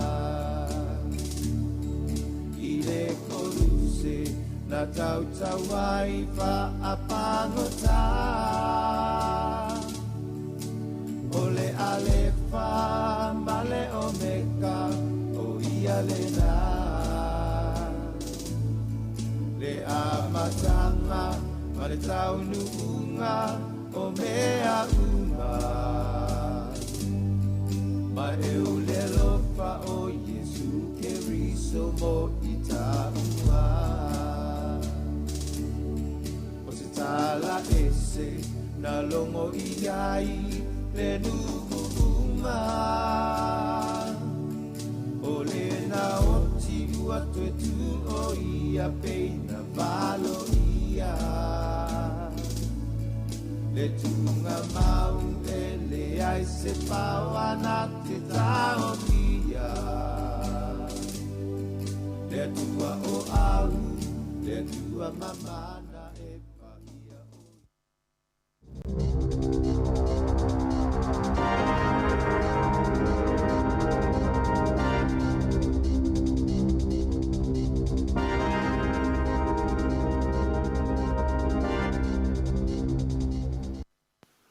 Whaatalo whātu I le nei whaopopo ngā o telefou mo I le tautua le si whonga le lau mua I Wellingtone. O le tala mua mua. E se lia le luas fultasi afe la whai o mai fau o le COVID-19 furuiva sa wha mawina I do tonu o New Zealand I le vai aso ua mawai atu nei. O le wha inga atoa lava o mai fau e tusa o wha maunga o tu ina mai e le mtanga renga le soifua malolo ina e luas fultasi afe lima se lau iwa lima. Mai ua mai tau ina aise si tanga e tolu afe fitus furuiva I le fua evalesio mai COVID mo le vai aso teruai e whaatusa lea I le lua afe iwa se lau onus fulfitu sa iai I le asonga fua na te nei. O mai fau e pei ona whailo mai o lo au fia ai le tolu afe valu se lau valus fultasi o zangata na maua mua I le COVID a le foi ua toe a whaina. Tolu se lau luas fulima la whai o mai o ane I le valuanga o le pole sa o lo tau fia I le tonu o whale mai mo tongo fitinga e au fia ai le to fitu I le tonu o potu mo mai tinga ina po o le ICU. I le tonu o le mai aso o mai limas furuono la whai o maliu sa wha maui nai ona o le wha mai. O ia maliu e au fia ai le to nima I Wellingtone, to o lua Nelson Marlborough, to o fitu le tu malo Canterbury, to o maru le tu malo I Saute, se fulma le tasi au Kilani, to o fitu le Waikato, ai to tolu Northland, ta I to lua tai Rafiti ma le Hawke's Bay, to o tasi Taranaki, ma le to o malu I le tu malo tu tonu le Mid Central District. Wha maunga nei e mo le vai aso atoa mai le aso fitu o Novema, e o mai le asana te nei se ful tolu o Novema, mai whaatusa le I whainu mela, na whaailoa mai le aso ngofua le vai aso toluai, le na tula I mai ai, le luas fuafe, manu se lau mani lua mai fau, ai whaas fultasi I o maliu. E luas fultasi tau sanga le matua se tau le lea mai le ai o whangarei, o wha mao nia lana soli tu la fono le whasio tangata, I se wha lave na tupu I le o ngāri tonu o lea ai le masino Iuni, I le tau sanga na te nei lua afe luas fultasi. Sa wha o ngā ina le nei li ia se anga ese wha manua di ai, ia le tangata na maliu. Olo na uso lai titi sa moria whaatasi la ua I lea wha lave e lei wha mao nia lona morianga e ui ina sa ioe mua iai. O le neimata aupu sa ilo ina e se wha masinonga o le komiti whaatonu po o le jury trial e mai sa au tasi le latu wha ai unga e pei ona tu inane I le aso na nafi. O Februari o le tausanga fau o le a wha atu ina mai ai se wha sarlanga o le nei tau le lea e pei ona wha mao ni ai lana soli tu la fono. Ua toi wha umi atu le malo New Zealand ia I unai o le tausanga a sau lo afe luas futolu ia le taimi e iai pēr I tono pe le tānia ia sui o le vanga awa New Zealand mo le awa oina o le fita Ukraine ai petai o le a wha titia la wha I o la tau e wha fwoi ina ia ngā ruenga. E le ngata I lea, e wafai e fwoi se fwoha I le malo New Zealand, e tu sa malitasi te si valu 5 miliona tā la, mo so swani tau I mea tau mawha, mo vaenga le lorolangi, o I longa o nā whaina ona o le tau I le tonu o Ukraine, ai toka e fwoi Malaysi tasi te si valu 5 miliona tā la, o le whea fiso swani wha apitoa mo mea whai ngā ruenga, e awala tu le wha aputu ngā tupe wha apitoa a malo o le NATO. Whaalia mai e le tamaita I Pālemia ia Jacinda Ardern o nei fisoswani al malo New Zealand o le a whaawawina ma whaapea on whaawawina ailana Paul Kalame fisoswani le ana amata I le taimi na osa wha ia ai e Lucia Ukraine ia Februari. Whaalia fo I le tamaita I Pālemia e matua le sao ia le sanga whaawa wina pēa le Palestine Lucia o Putin o le nei taua mai ua whaatau sanga nai e New Zealand le malo Lucia ina ia whaumalo le taua ma tu umuri se mai lana fita mai le atunuu o Ukraine. O le fasa 40% o tangata o New Zealand, ma le afa o tangata Maori whaapea ma tangata Pasifika, la tau te lenga fatia le taunga tā o le vainga, ma le tau singa le lei o la tau nifo. O le tūlanga wha le tonu o le soifua maloloina o nifo o New Zealand, o lo whaalia manino i se li poti fau e whaingoina o le Truth Be Told, o le sosaiete o fo mai whaapitoa, le ASMS, na taula mua i le tu whaatasia o le nei ripoti, ai lango malosi iai le whaalapo tonga tu maoti o le Auckland City Mission te tāpui a tā whai. O le teusanga e lua afe lus fulu sa wha mawinai, o New Zealand le tunu usa o pito mau lunga le whaitawa o whai ono tangata mātua, la tau te le imaua le teusinga mana o mia mō la tau nifo, whaatusa lea isi e tunu se fultasi o le lalolangi. E tusa ma le kuata miliona i le tausanga la whae o tangata o New Zealand e mana o mia o na ta sei o lātou nifo o na ua mamai. O nisi o tangata sa visilingia i le neisu e suenga, sa o lātou whaalia e whapea na lātou whaonga ina a se palaya e ta sei ai o lātou nifo i na ua matua le mawhai o na ono sa ia le tinga. O nisi na o lātou whaalia o le taungata atoa ma le umi le taimi e whaatari ai, atoa ai fo'i ma le leai ni taama le whewa iai, o nisi hio mafua anga au tū, o lo lātou le maua o tongo whitinga tā la whea ngai mo lātou nifo. O ia tūlanga o manatu ai le uni o fō mai nifo si ni a New Zealand, o le tau na whaia ia se fuafuanga, ma ia whaia fua ia au nanga nei, mo le tongo whitia, ma le tausia le leo nifo o tangata lau tele o le tunuu. Ta ofi le whaaurunga o whaalapo tonga fō mai whaapitoa nei o Sarah Dalton, o te tau na whaia se whaingai fō i aile whaafi tauli, a le whaia fua le tonga whitinga ma le waingo nifo, o na whai leo se pol kalame tonga o fia ai, ia au nanga i le tonu le tunuu a toa, o na ua mautinoa, o le totele o tangata ua lenga whatia e la tau le tau e vai ai se fō mai nifo, mai o le tonga tā fō ia au nanga, ua mafuai le motiva o le totele o tangata ai moise ai lava o e vai lo lātou ta mao ainga. Whalia fo i e Dalton o New Zealand e matua mao lunga la whai o tangata e whaonga ina le suka mo mea tāu mawha. Mai o lea tūlanga e mauti noa lava le awha ina ai o nifo o le whanau la iti. Whalia i le ripoti o tu ina mai o tangata e au pito silio na whai ina o tangata Maori, whaapea ma tangata Pasifika, ai le ngata i lea o la tau i lea ato tole malosi, ia whaapea fo'i ma matua te ito tasi po o solo parents. I le taimi na iwa whailo mai le fia o insinia e wa aia ma whaafoe ina ia le whainga o whaata o ngase i le tonu o whare mai i le te leo le esenga o la tau tutongi ma le tutongi o tangata i whainga ruenga i te tonu o ofisa o whale mai te te leo le tunuu.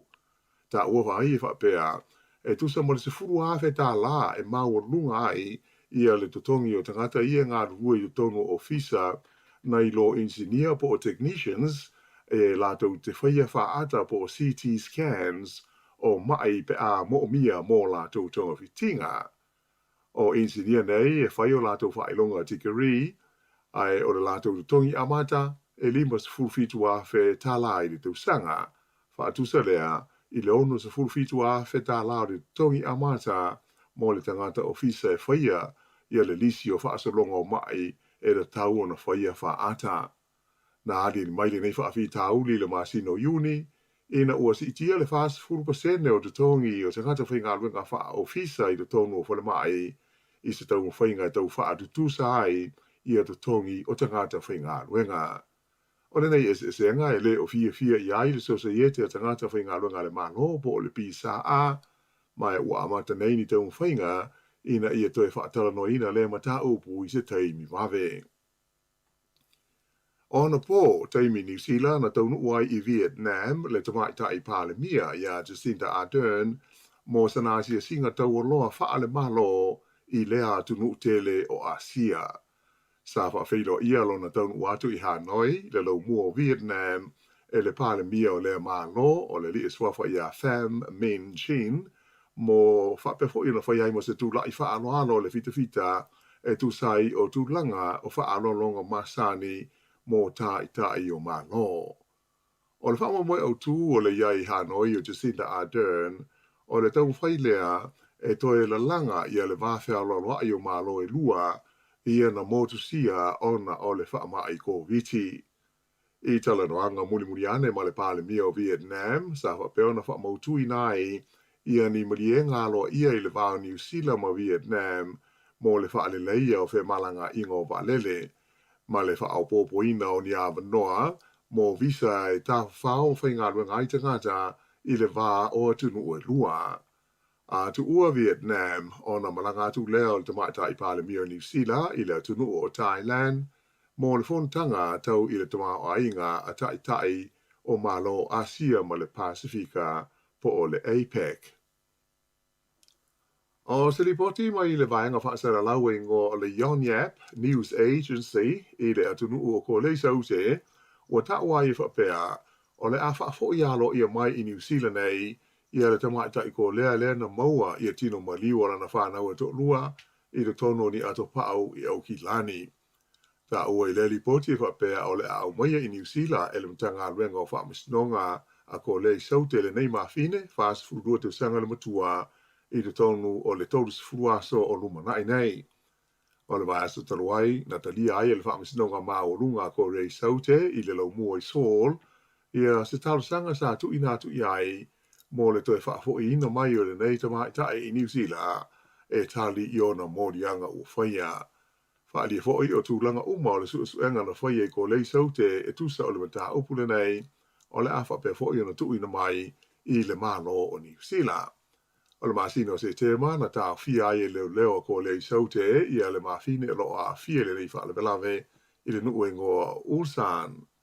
O le nei mata upe pe ona si le fia e a fia ai tino maliu ni tamaiti i lalo i fō le se furuta usanga le mātutua na maua i te tonu o ni ato pao ia au kurso e na ua whaataua se ainga au kilani i lunga o fisota inga tele wawawe ia ni loa mai se potu o loa sa te wina ai. Ua tau fia ma ave whamalosi e leo i le ai o Palmerston North ni a upenga malosi o ni whana whaapeni ta amale a toa ma ni waila au whaasaina ma se vaenga o tino i tupe e tusa le tau a whai ma le lua ma le awha miliona tā la se vaenga o le latu o whainga o whaingoina o le Operation Cobalt. E to ono tangata o whapeon tau fia e leo mai a latu suenga ma o se whainga nei i le aso walu o nove mai Palmerston North ai whapea ai foi ma au ki lani. O ta amale ma wila afi sa tau fia mai e leo e au fia ai pasika o le itu ainga taunga tā o le Harley Davidson whape foi i se sipi o le Range Rover, o se BMW, o se Audi, a toa ma se Ford Raptor. Whailo mai el taita i leo mo le Central District o Paul Basket, o le tau fia o tangata mai le news whainga o le ate le lava se fesoswani i le whaititiai o le whaatawina i tua o le waila au o ona whaasaina o le methamphetamine i lea vaenga o New Zealand. O le to ono lo ta fia leo e au fia ai e li e to fa mani ta mai ta i se to lua. O le aso lua te se mai tūra i ai la to umaia i luma o le whaamisnonga wha i tū malo i Palmerston North. O lo o whaatalsanga ina leo i kala i stete le te so soni atu o le mamaru le tunu u i le sa i linga o le tangata na ia o sofo ia se li sa whaasa valila na ta i whau i le pito nuu o Bexley i le tae au le songa fua ana nafi. Whaalia mai e whapea o seanga ese sa whao ngā ina e oso fo i aile nei tangata mai o loo whea ngai nei o ia mani tonga whitinga i le whale mai o manu anga tū ngā. Tupu le whalawelawe le talata i le wala o le Pages Road ma le Anzac Drive o le afole ono i le tae au o le songa fua. I leisi vaenga o le tātou tala, ua le talia le tāsanga as tangata sulwhai mai Kiribati ina ia vea o ia o se tasi e pui pui a whaare tū la whono i te tono o New Zealand, ona tūlanga lo matia o lo nā tunu ui swinga o le tau, e ui ina o lo o iaise whaai unga malo o whaatasi, e wha sa ai o na wha fo i te ngata i o lātou tunu o, pe a whai e lamati ai lo lātou soi fua, ona o swinga o le tau. O le nei tangata na malanga mai malona ainga i New Zealand nei le tausanga i rua afe male malo mai le motu o Christmas Island e Kiribati Bass, na mafua o na tauti poti ese o ia ma New Zealand, ona o se modianga mama fasa sanga ia te ia ilo na faa o lima i se sasi tangata Kiribati Bass i le tausanga i rua afe se fulu. O le faa iunga le faa misinonga faa bitoa momata upu tau fe malanga inga, le Immigration Protection Tribunal, na lātou whaani ai, e ua te ena le tāsanga le nei tangata i le tūranga i pui pui ai o ia malona ainga ina ia no nofo ai pēr i New Zealand, ona o whaale tonu ua lamatia ai na lātou tunuu, ona o swinga o le tau. O le so, o se aso tā ua, mō le whaitaua whai o tangata o le lalolangi, o le fua whaare tau o le whaavotonga o malo o whaatasi na tā ua ai, o le aso le nei, e le tau na ausia ai lao whainga e valu piliona o le whaitaua whai o tangata o le lalolangi a toa. E wi ina mawe le whaatupula ia o le whaitaua whai o tangata o le lalolangi, a e o le fua o le tuputupua e ua a matau na ruaru maari e ifo i lalo, mai o le ao ina pa upe i lalo i le lumanai. Tele swinga de tele wa fi ai le lalolangi ma ona tangata i le nei vai taimi, mai ua fufua ina malo o whaatasi, e le tauona o atu i tausanga i lua afe 50 ua o i le iwa, tesi ma le fitu piliona, leo whainga o tangata e no foi o le tātou pāneta le nei o le lalolangi. Ma le talawhai ua to tele mātua ma le mamaru SS e fia i le taalonga tā polo po le golf, sa o lātou langalongoina le tauwanga o tanga polo a le onga tā polo Samoa i Wellingtone, le Wellington Samoan Golf Academy, sa whaia le sona i taruai i le malai o le kalapu tā polo Shandon i Pitone. Lua vaenga o le nei wha amoe moe na mua na tee off i le tauwanga mo tamaiti i le kuata i le sefurua, mai to se 5 i lātou sa tau wahai, pe o si le fia o le aunga ma le wha amoe moe au tua le Academy le nei, ina ia awa awina le iai alo ma whanau a Samoa i le tonu a Wellingtone i to mai i le nei fo i whaanga tama o le golf. Ai o le vaenga lua o le tauwanga au tu lea mo le auta aloma tutua, e to dimo se furu i lātou sa taunga ai le sonai na amata ona te tā i le kuata i le tasi la wauli ma wha solo ai lava se ia o ina mai a. I le sauninga na tufa ai wha ailonga ina ua uma le tauwanga sa sauno ai le fionga le asi papali i Tony Scanlon o le sa a vea tarwai nei ma komisina maurungo sa moi Wellingtone e tu sai o le mafuanga na ia wha vai na ai la onga tā polo le nei mo whanau a sa moi Wellingtone.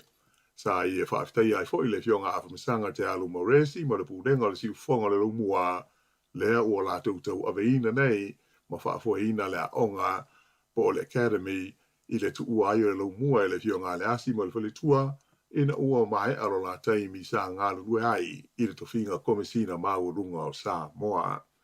O whailonga mo le waenga la iti o le tamisanga le sonai na maua e Marcus Elisawa le whailonga whaapitoa o le tamata alo o pito aruaru i luma o le lua afe ma le lua sifurudua o le tamata e au pito aruaru i luma na tai nei fo i tausanga o mata niu lolo.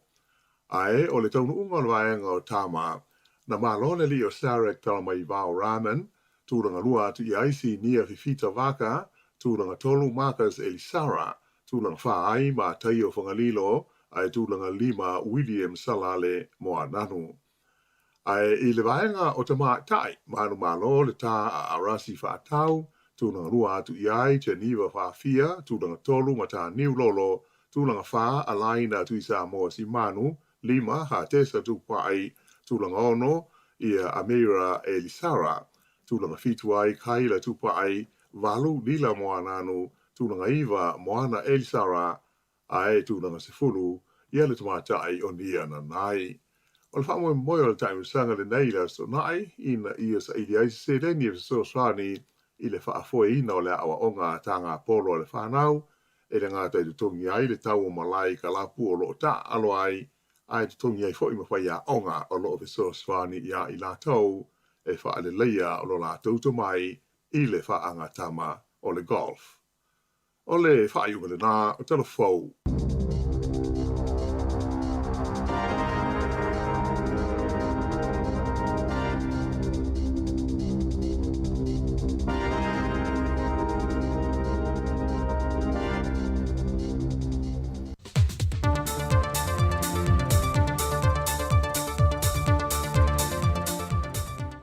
Alo mai e se isi wha opoponga le nei o tātou telefou mai Samoa e mea lo tutupu ai. Wa wha leo ngai na le wha amsino ngā mata au putoi a pili bol mata au po tāru sanga toi iluilo se wha ai unga na whaia le wha amsino ngā māwalunga e toi wha opopo i le isi tina e lo na fitu i eitina o le se 10% e le masino me o le tausanga le nei. Na tofia i le awhionga to mata Nora Leota o se isi sui wha o popo tina i le pāle mene. O le whionga to mata Nora Leota, na whitwhiria mai e le wha amsinonga māwalunga o se sui te mai tai wha o popo, o anoa maanu mera lua le pāle mene, na to alua mai ai ma le sui tai tai o le tua ngai, le whionga fonto e pielo wofo. Ai o le tangi na tu inato e li ma le manu alofa i tu au, o le sui o le vaenga wha o pofai le HRPP, e na te whina wina ai le lātou mau, e leo tāla whia ngai le hofi atu o le tina i ato mata, o se isi sui wha au popo le se 10% e tu sai ma le wha winga ino le wha vai e lona vai ngā whawhatasi e. E le ilo ilonga le mata opo e wha masino e to wha, e Alfie Rhys Harrison, Reno Asher, ma Sir William Young, whantasi ma le tamai ta i wha masino Samoa, e a ta whau i malo le Lani Tuala Warren, no lato o mai ai le wha ai unga, e le te tau na to iai se isi te maita i wha o popo, e te maita i to ono wa iai, e le wha winga ina o lea vaenga o le wha vae. E o mai le te mea o telefou, e le eise tasi ua maliu le wha lavele na tula i mai, e le tuli lima i salani, na oso i le to fesa piki apu rental, a le whale ta avale a le Funway rental, ma a fiai le paasese na ta ue to se fulu. O lea pasese e au fiei se tamititi 5 tausanga, ma se pepe e na o le 5 masina, e peo na whaelo mai au telefou, e se tasi o fo mai tausi soifua, e le mauta ngasa se po tasi. O le whaalavilave len tula i mai le tae o le aso sa, a o iai le mamalu le atino o i fia fianga, i le manu malu ai o le tātou au le toa sa moa, e whamtalanga u maue au telefou, e toa se fulu le pasese lea, e au fiai le toa valu mai atino i fafo, ma le toa lua no fo mau i Samoa nei. Na fesoa soani ei se tasi o televou na tawane le whaala velave, ma mua i piki le pepe na avi na e mai lalo le mena pa u i ele ta avale, ma whaana nati atua i le whale mai po tasi. O i lantou na mahanu nua, wa awi na mai le whale mai tele ma to tua, mō tōng fitinga. Ai o lo wha au wauda sa i linga mtanga wengo leo leo, e le mafua anga o le mata opo. Pe on sile fia o le tuli 5 le anga i salani, e milo tu le pi onga, ai to fe leisi tu. O i na tofuanga i ele piki apu le al Funway rental, mai na moli mawina e niso le afio anga na iai, e le o se faa lave mua le watula i mai le ano fuanga, sa i fo isi ta vale na lave vea i mua. E mail matanga wengo leo o wha mau nia mai iai, e to lua disi no wali liu mai le wha lave tau ta vale na tu la i mei fo i le tae au le aso sa lava, e na ua le mawhai e le na wha fo ina le ta vale, o na wha tonu le sao tele le ta vale peo na mōli mawina i lantou na iai, na fuai o na ta vale le ta vale, ma maali li waile to lua. O le whamtalanga wa maweu telefou i wha te tau lea fo i wha lave, e toa wha i lantou na malanga whaatase ave se te mai le whalemai le tae au le aso sa, peitai, e na watula i mai le wha lave, na maliu le te maa whaatase ma se tasio i lantou i e to 5, ai wa maua i so e su enga, o le ave ta vale ele i whaia so na lai sene. O nisi o wha lave o wha mauti noa mai ma le taimile nei mai le ofiso leo, ai o le aso a tae au le whailo inga lau tu stala ma le matanga rengo leo, E lo ai pe iei nisi o wha lave na tula i mai le whai unga le vaiaso na tua iei le madu malo le toa Samoa. Wa mai a whilo i atu le ampasa o malo e lua wai le antino e le fionga le au le malo tu i male le whano wa le toa soalo vi le lua e mai le malo Italia ma le malo Kanata e wha wai whai ngā pa anga Samoa mai antino o lo fisosoani mai e le tūlanga le tau le ati nae e mai se lava i swinga o ngongo le tau. O lo ma tele fisosoani e ia antino le tū tau le siusi o manga a o onga whapea foi le soifua mano no ina. O tala fawia mai Samoa manuia le nei aso lo tātou atunu o wha soifua ia.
Sauia!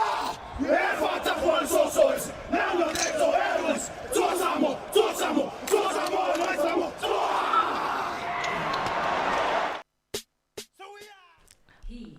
Talofa ana sole la mena le tu ilunga lo wata se mai moa ia le mamalu fo lo fa fonga i lo faingo le siva tau le toa sa mo tau tai mai lalo tato masini o pa ua tui lalo ma e ali e fe e se lo fit il fainga ia talofa sa mo lo fa fonga anga nei foi vai ngone aso ia le fo i wanga lua to ma le so ia ana e fa wa tato tiu til nei vai ngole holi tai mi lo faia fainga malo longa i tau mafutanga ia e mai se foi i o malo longa mai ngā luenga ia malo lava le ono sa i malo soifua moni le ia fa malo atu foi la to le le ngā sese pe la to ia le fianga i mal tau singo tato matutua ia Walu foi tai ao tata to pokalame sa vilina kala mana e pokalame le fatu mai atu fata wa ina foi o le tau singo o loa nifo nifo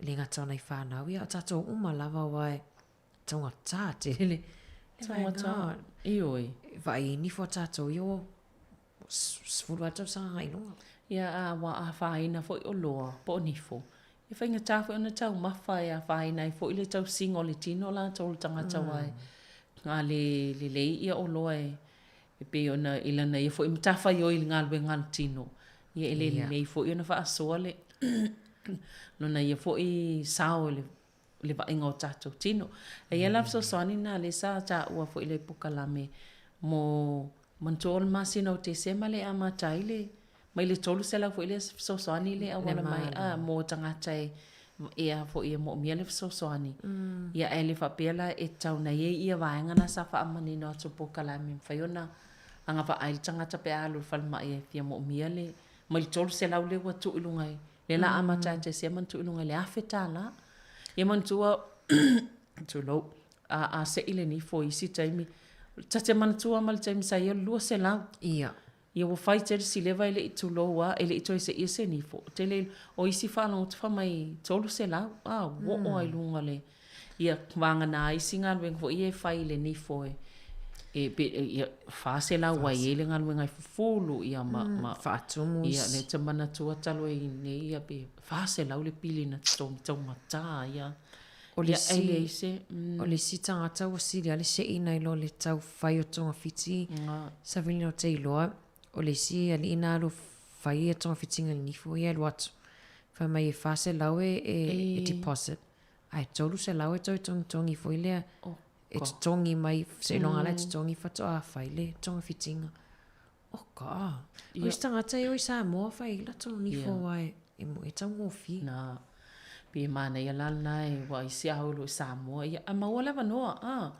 e la e tango fi ta to sa mo ia ai ava no fo e una e fo ini stato alum fa na we monile ai avia mta upu mo mieni au wan me fo ina le tong ta tau le o nisi a ia ai ona a le lava le o loa po ni fo ia wa le fo tau musanga a me sela tai mine wa ma nei o le a tau lo fa li fu lai fai ia mal papa kiwa la wo mai ele tau ma nei o tau nei aso savilina fa fa tau pot fa salau ia o le sa tai e le golf ia po le ta alonga ta polo le a le a onga ta polo mo alom fa na o la iti a sa mo ia le sa le wol tato le tio ia le sa fa ata no ule ile stona italwai ia le pesa fa fonga mai ai ni so fa ilonga mai la ton fa mani ina ile na fu tam sanga i telefone sa so fa fonga ia la wano ia ai pe ia no fa mai le misi mai vanga ma tua io ele ai mana ia fo ile o tau mai ia mana ia fo ile la tala ua fo ile lisi o ila to fo isa manu malo ia ile ta minu sanga fo ile le nati off le afors fullo ile oli malo Savelina tele o ta upu fo ile wa mawa mai fo ile stona ia fa malu lot fo i pe fa pe ile sa ole fa le onga tu o ia o upu fo i fa nga tanga polo ta amatala Savelina ile Vaenga leo special prizes closest to the midnight tour. Amata mai lalo. O le longest drive a tamaitai. Ia, le na manamalo ai le tamaitai a Victoria Whaafia. Se tasile o alum whanau o le academy. Mana ia. O longest drive mo alii. Ia, manamalo ai ia Isaac Risali. Closest to the pin o Vaingo Tamaitai. Manamalo ai Charmaine, po Charmaine Uberg. Ia, mane closest to the pin o alii. Ia, le manamalo ai ia Afamsanga Tel Morris. Oisole. Ia. Ia na whailonga na.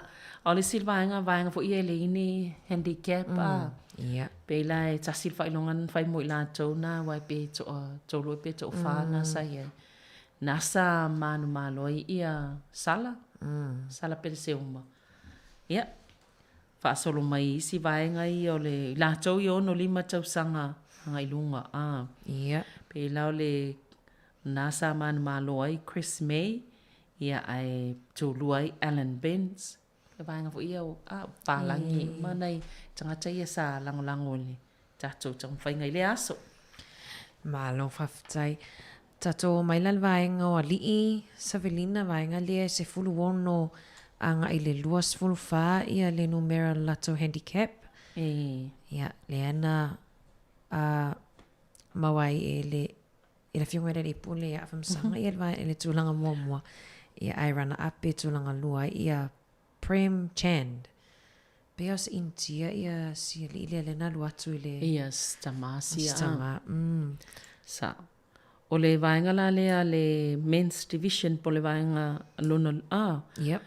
Le vaenga le valuanga lima le maulunga po le maulal fo le handicap. Ia nasa tulang mumwai ia ilai tavui. Fast fulona points maka. Ia ai tulanga lua ia tauli ngalue fa. Ia.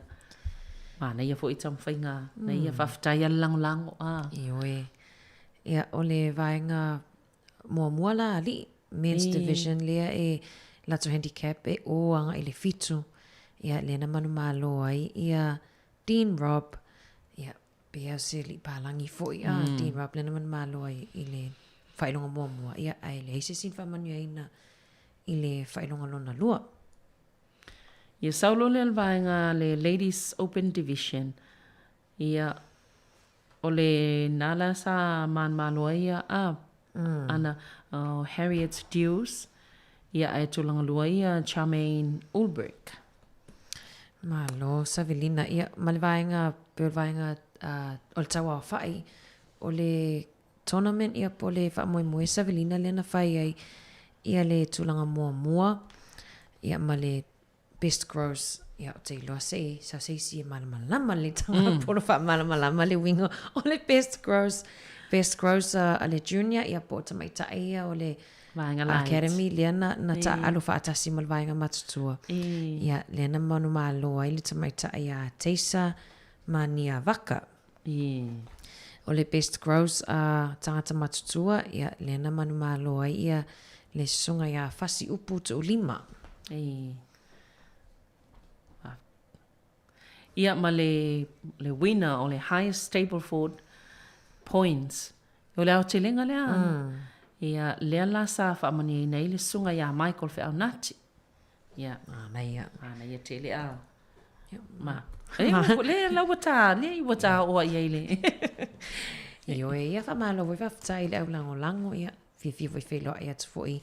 Toa tele foi nao atu e au pongi foi le fa moe ia wa tau sanga mo nei le tato voi sa o le lei ia le sona foi o tato loi foi ia vaenga ia le la o folfola ana o le o lola na tapolo o na ia le e coordinator il vaenga le tato kalame le tai polo ai le tapolo ia ai wa le lei o la ta start of avi fianga Savelina le ia o oli e wa lo fat foi la tolo ma futa mai nei taimi.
Love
Ia toi whaamalo atu I le whaafonga sa mo lea oli. Ua toi 5 minuti ona tale o le itu lai tasi. Ta whai le itu lai tasi tato whaamawai. Ia ilungo le tasi ono te sima tasi whaamo.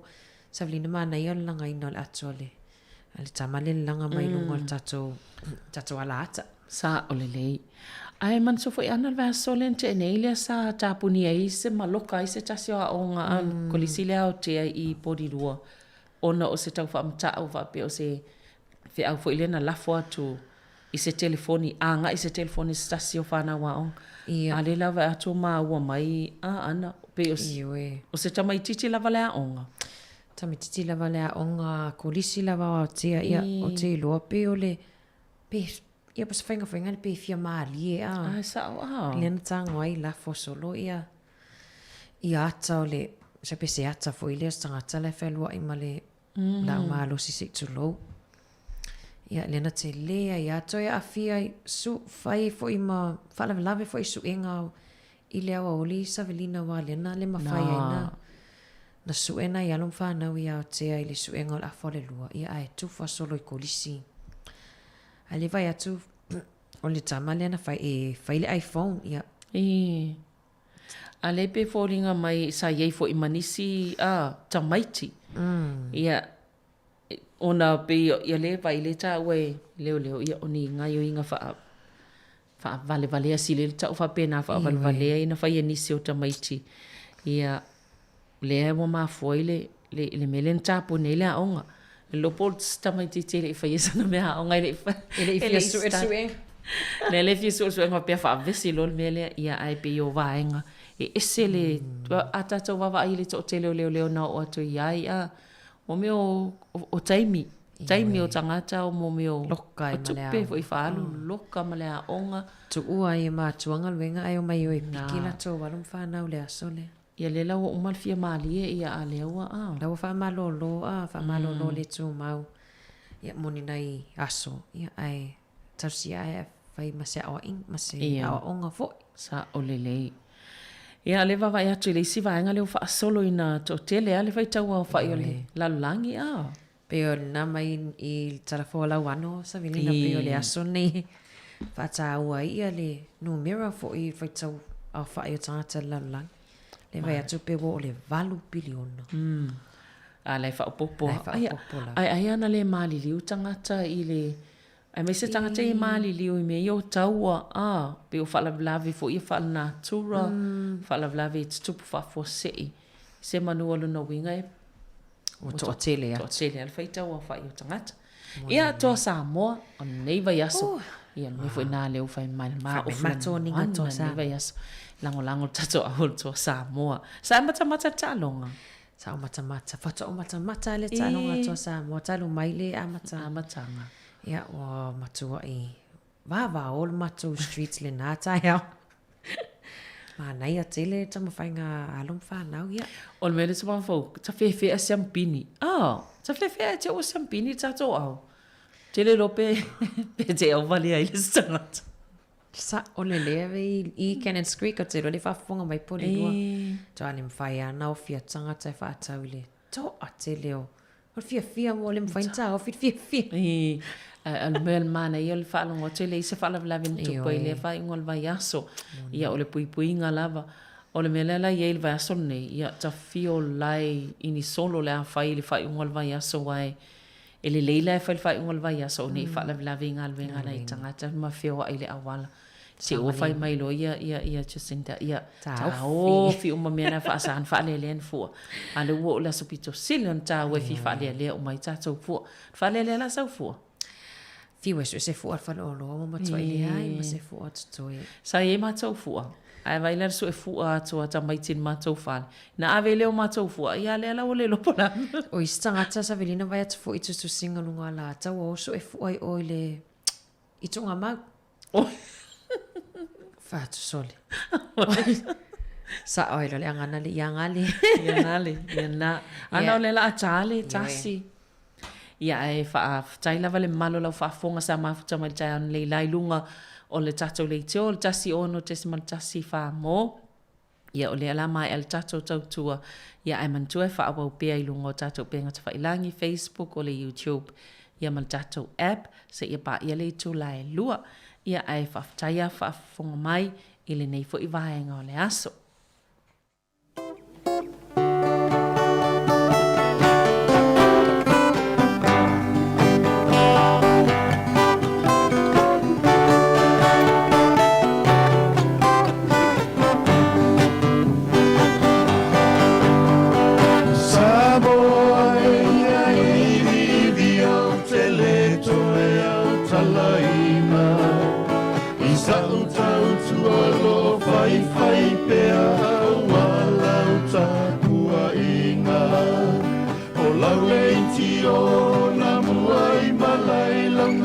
Samoa New Zealand Watalu se fuluai nei tau sanale atua ia tau taina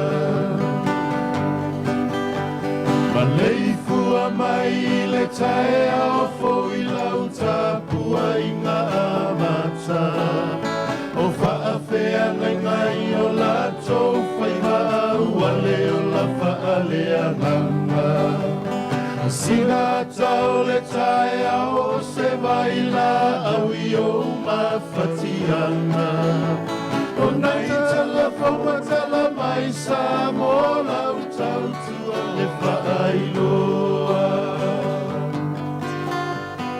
Le siu fofonga o le lau mua lau le itio I ao te aroa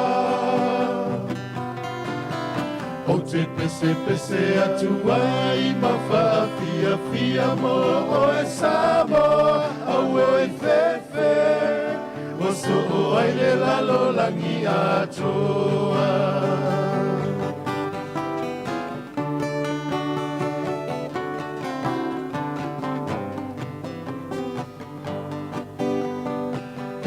E mo mai le moli o le ava o se whaasoa mo lo uanganga Ai whaamana tu mai pea mo lo soifua malolo ina E pese mai o le tula fono ina ia taula sa o loto Awe o tina masia na vala au ua au la ugina I lau E alua so ai saua so I talalau aluna o le vai aso Ai o nai asia singa e talosia I o e tinga ina Ai ole ola oa o ina o nai Langa whaataua ina Le ape foe whaatini o la tāwho Langa ua I usa uni tau mawhainga Le si ufofonga o le lau mua lau le tio I ao te aroa O te pese atu ai ma whaafia fia mo O e Samoa au e fefe O so o ai le lalo langi atoa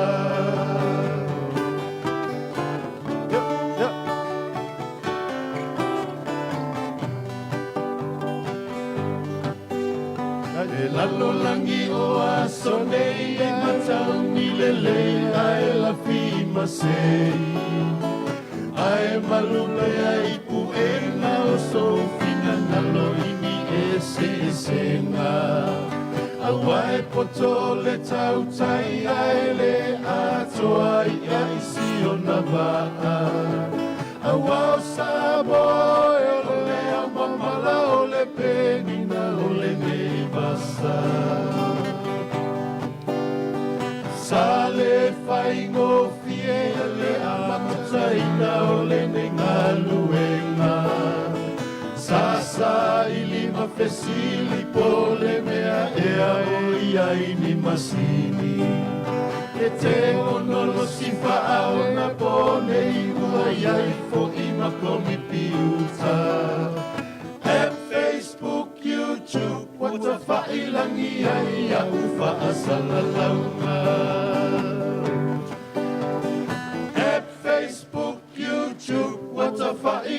ia ia ufa asalaunga. Le si ufofonga o le lau mua lau le tio ia o te aroa. O te pese pese atua i mawha fia fia mo o e Samoa au e fefe. Waso o ai le lalo langi atoa.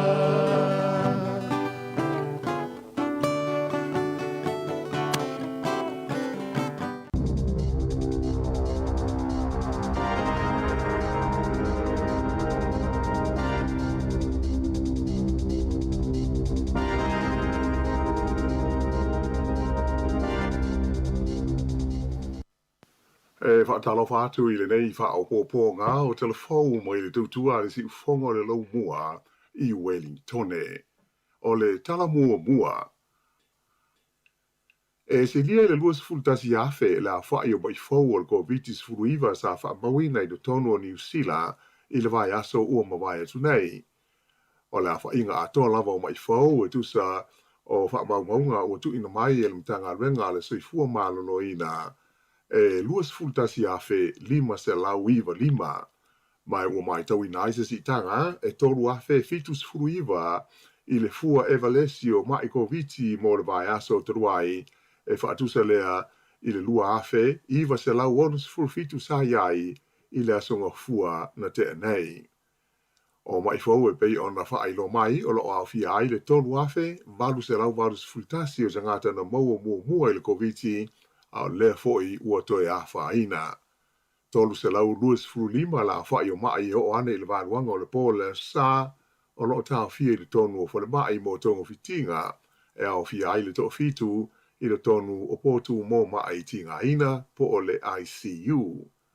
I le tonu o le mai aso o mai limas furu ono la whai o maliu sa wha maui nai ona o le wha mai. O ia maliu e au fia ai le to lima i Wellingtone, to o lua Nelson Marlborough, to fitu le tu malo Canterbury, to maru le tu malo i saute, se fulma le tasi au Kilani, to fitu le Waikato, ai to tolu Northland, tai to lua tai Rafiti ma le Hawke's Bay, to tasi Taranaki, ma le to malu i le tu malo tu tonu le Mid Central District. Whamamonga nei e mo le vai aso atoa mai le aso fitu o Novema, e o mai le asana te nei, se ful tolu o Novema, mai whaatusa le i whainu mela, na whaailoa mai le aso ngafua le vai aso taruai, le na tula i mai ai, le luas furuafe, manu se lau mani lua mai fau, ai whaas fultasi i o maliu. E luas fultasi tau sanga le matua se tau le lea mai le ai o whangarei, o wha mao nia lana soli tu la fono le whasio tangata, i se wha lawe na tupu i le o ngāri tonu o lea ai le masino iuni, i le tau sanga na te nei lua afe luas fultasi, sa wha ngā ina le nei li i a se anga ese wha manua di ai i a le tangata na maliu. Olo na uso lai titi sa moria wha atasi la ua i lea wha lawe e lei wha amao ni a lona morianga e ui ina sa i oe mua iai. O le neimata aupu sa ilo ina e se wha amasinonga o le komiti wha tonu po o le jury trial e a mai sa au tasi le latu wha ai unga e pei ona tu inane i le aso na nafi. O Februari o tau sanga fau, o le a wha ato atu ina mai ai se wha sarlanga o le nei tau le lea e pei ona wha amao ni ai lana sori tu la fono. Ua toi wha umi atu le malo New Zealand i a iunai o le tau sanga a sau rua afe luas futolu i le taimi e iai pēa i tutono pe le tānia i a sui o le vai ngā aua New Zealand mo le awa oina o le fita i Ukraine ai e peitai o le a wha i titia la wha i o la tau e whaafoi ina ia ngā ruenga. E le ngata i lea, e wafoi e fwoi se fōha i le malo New Zealand, e tusa ma le tasi te si valu 5 miliona tā la, mo so swani tau i mea tau mawha, mo vaenga le lorolangi, o i longa o nā whaina ona o le taua i le tonu o Ukraine, ai a toka i fwoi Malaysi tasi te si valu 5 miliona tā la, o le whea fiso swani whaapitoa mo mea whai ngā ruenga, e a walatu le il whaaputu ngā tupe whaapitoa a malo o le NATO. Whaalia mai e le tamai tai pāne mia ia Jacinda Ardern o nei fisoswani al malo New Zealand o le a whaawawina ma whaapea on whaawawina ai lana Paul Kalame Fesosani leana a mata i le taimi na osa whaia ai e Lucia Ukraine i a Februari. Whaalia fo i le tamaita i Pālemia, e matua le sao i le sanga whaawawina pea e le Palestine Lucia o Putin o le neitaua, mai ua whaatau sanga i nai e New Zealand le malo Lucia, ina ia whauma lo le taua, ma tu umuli ese mai lana fita mai le atunuu o Ukraine. O le 40% o tangata o New Zealand, ma le afa o tangata Maori whaapea ma tangata Pasifika, la tau te lenga whatia le taunga tā o le waainga, ma le tau singa le lei o la tau nifo. O le tūlanga wha le tonu o le soifua maloloina o nifo o New Zealand, o lo whaalia manino i se li poti fau e whaingoa ina, o le Truth Be Told, o le sosaiete o fo mai whaapitoa, le ASMS, na taula mua i le tu whaatasia o le nei ripoti, ai lango malosi iai le whaalapo tonga tu maoti o le Auckland City Mission te tapui a ta whai. O le teusanga e lua afe lus fulu sa wha mawinai, o New Zealand le tunu usa o pito mau lunga le whaitawa whai ono tangata mātua, la tau te le i maua le tausinga mana o mia mo la tau nifo, whaatusa lea i isi tunu se fultasi o le lalo langi. E tusa ma le kuata miliona i le tausanga la whai o tangata o New Zealand, e mana o mia ona ta sei o la tau nifo o na ua mamai. O nisi o tangata sa avesilingia i le neisu esuenga, sa o la tau whaalia e whapea, na la tau whaonga ina a se palaya e ta sei ai o la tau nifo, ina ua matua le mawhai o na ono sa ia le ti ngā. O nisi na o la tau whaalia, o le taunga tā, atoa ma le umi le taimi e whaatari ai, atoa ai fo'i ma le ai ni taama le whewa iai, o nisi ia o mafua anga au tū, o lo lātou le maua o tongo whitinga tā la whea ngai mo lātou nifo. O ia tūlanga o manatu ai le uni o fō mai nifo si ni a New Zealand, o le tau na whaia ia se fuafuanga, ma ia whaia fua ia au nanga nei, mo le tongo whitia, ma le tausia le leo nifo o tangata lau tele o le tunuu.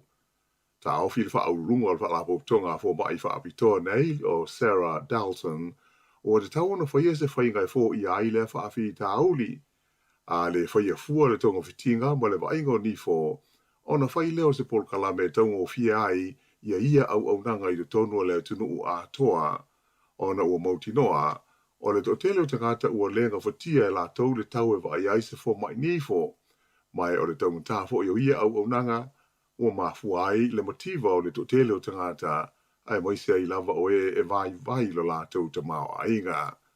Whalia fo i e Dalton o New Zealand, e matua mao lunga la whai o tangata e whao ngā ina le suka mo mea tau mawha. Mai o le tulanga, e mauti noa lava le a whai na ai o nifo o le whanau la iti. Whalia i le ripoti o tu ina mai, o tangata e au pito silio na whai na, o tangata Maori, whapea ma tangata Pasifika, ai le ngata i lea, o la tau le ato tole malosi, ia whapea fo'i ma matua te ito tasi po o solo parents. I le taimi nei ua whailo mai le fia o insinia e wa ia ma whaafoe ina ia le whainga o whaata o ngase i le tonu o wharamai i le te leo le esenga o la tau tutongi ma le tutongi o tangata i whainga ruenga i te tonu o ofisa o whale mai te leo le tunuu. Ta ua whai e whapea e tusa mo le se furu awhe tā la e maua lunga ai ia le tutongi o tangata ia ngā rua i tonu ofisa na i lo engineer po o technicians e lātou te whaia whaata po o CT scans o mai pe a mo mia mo lātou tonga whitinga. O engineer nei e whai o lātou whailonga tikari ai o le lātou tutongi amata e limas fulfitu awhe tā la i le tausanga whaatusa lea i le ono sa fulfitu a wheta lao de tongi amata mo le tangata ofisa e whaia ia le lisi o whaasolonga o mai e le tau o na whaia whaata. Na ali ni mai le nei whaafi tauli le masino uni, ina ua si itia le whaas 40% o te tongi o tangata whainga luenga wha ofisa i le tonu o whale mai i se tau whainga tau wha atutusa ai i te tongi o tangata whainga luenga. O nei e nga e le o fia i ai le sosaiete a tangata whainga luenga le mano po o le pisa a, mai ua amata nei ni tau whainga ina ia toi whaatala no ina le mata upu i se teimi wawe. Ona po, teimi New Zealand na taunu uai i Vietnam le tamai tai Palemia ia Jacinda Ardern mo sanasi singa tau loa whaale malo i lea tunu tele o Asia. Sa whaafeilo ia lo na taunu watu i Hanoi le lau mua o Vietnam e le Palemia o lea malo o le li swafa ia Pham Minh Chinh mo whaapefo ina whaiai mo se tula i whaaloalo le fita e tu sai o tu langa o whaalolonga masani mo tai o malo. O le whaama moe au tū o le iai Hanoi o Jacinda Ardern, o le tau whailea e toe la langa ia le wāwhea loloa i o malo e lua, ia na motusia ona o le whaama i ko viti. I tala noanga muli ane ma le Palemia o Vietnam, sa whapeo na whaamautui nai, ia ni malie ngalo ia i le wāo New Zealand ma Vietnam, mo le whaaleleia o whe malanga ingo valele, ma le whaaupopoina o ni awanoa, mo visa e tā whao whainga ruenga i tangata i le wā o tunu ue lua. A tu ua Vietnam, o na malanga tu leo le tamata i Palemia o New Zealand i le tunu o Thailand, mo le fontanga tau i le tama o ainga a tai o malo Asia ma le Pasifika po o le APEC. O se li poti mai le vaenga whaasara lau e ngō le Yonyap News Agency i le atunu o ko le saute o taua i whapea o le a whaafo i alo i mai i New Zealand ei i le tamaita i ko lea na maua i a tino maliwa na whanau e to lua i le tono ni ato pao i au ki lani. Ta ua i le li poti i whapea o le au maia i New Zealand e le mtanga renga o whaamasnonga a ko le saute le nei mawhine whaas furua te sanga le matua i le tonu o le tolu sifuaso o lumanai nei. O le vaasa taluai, na talia ai le whaamasinonga maa o runga ko rei saute i le lau mua i sol, ia se talo sanga sa tu ina tu iai, mo le toe whaafo i ina mai o le nei tamai tae i New Zealand, e tali i ona morianga u whaia. Whaali fo i o tūlanga uma o le suenga na whaia ko rei saute e tusa o le mata upule nei, o le awha pe fo i ona tu ina mai i le malo o New Zealand. O le masino se tema na tā fia e leo ko le saute i le mafine lo a fia le nei whaale velave i le nuu e ngoa Ulsan. O le nei mata ua pe o si le fia e a fia ai tino maliu ni tamaiti i lalo ifo le se furuta usanga le mātutua na maua i tu tonu o ni ato pao ia au kurso e na ua whaataua se ainga au kilani i lunga o fisota inga tele wawave ia ni loa mai se potu o loa sa te wina ai. Ua tau fia ma ave wha malosi e leo i le ai o Palmerston North, ni a upenga malosi o ni whana, wha pēni ta male a toa ma ni waila au wha saina, ma se vaenga o tino i tupe, e tusa le tau a whai ma le lua ma le awha miliona tā la, se vaenga o le latu o swainga o whaingoina o le Operation Cobalt. E to ono tangata o wha peon tau fia e leo mai a latu suenga ma o se whainga nei, i le aso walu o Novema i Palmerston North, ai whape ai foi ma au ki lani. O ta amale ma wila afi sa ta fia mai e leo e au fi ai pasika o le tu ai ngatonga ta o le Harley Davidson, whape foi i o se sipi o le Range Rover, o se BMW, o se Audi, a toa ma se Ford Raptor. Whailo mai e le leo mo le Central District o Paul Basket, o le tau fia o tangata mai le news whainga o le a te le lava se fesoa swani i le whaititiai o le whaatawina i tua o le waila au o ona whaasaina o le methamphetamine i lea vaenga o New Zealand. O le to ono o lo tau fia leo e au fia ai e li e to wha mani ta mai ta i se to lua. O le aso lua o te se mai tūra i ai la to umaia i luma o le whaamisinonga whaitu malo i Palmerston North. O lo o whaatalsanga ina leo i kala i stete i le so ni atu o le mamaru le tunu u i le sa ilinga o le tangata na ia o sofo ia se li sa whaasa valila na ta i whau i le pito nuu o Bexley i le tae au le songa fua ana nafi. Whaalia mai e whapea o seanga ese sa whao ngā ina e o sofo ia aile nei tangata mai o lo whea ngai nei o ia mani tonga fitinga i le whale mai o manu anga tu ngā. Tupu le whaalawelawe la talata i le wala o le Pages Road, ma le Anzac Drive, o le afo le ono i le tae ao o le asonga fua. I leisi vahenga o le tātou tala, ua le talia le tāsanga a tangata sulfa i mai Giri Bass, ina ia ve o ia o se tasi pui puia wha le tūla whono i te tono o New Zealand, ona tūlanga lo matia lo nā tunu i swinga o le tau, e ui ina ono o iaise wha ai unga malo o wha tasi, e wha sa ai ona wha fo i te ngata i o lātou tunu o, pe a whai e lamati ai lo lātou soi fua, ona o swinga o le tau. O nei tangata na malanga mai marona ainga i New Zealand nei le tausanga i rua afe male malo mai le motu o Christmas Island e Giri Bass. Na mafua o na tauti poti ese o ia ma New Zealand ona o se modianga mama fasa sanga ia te ia ilo na faa o lima i se sasi tangata Giri Bass i le tausanga i rua afe se fulu.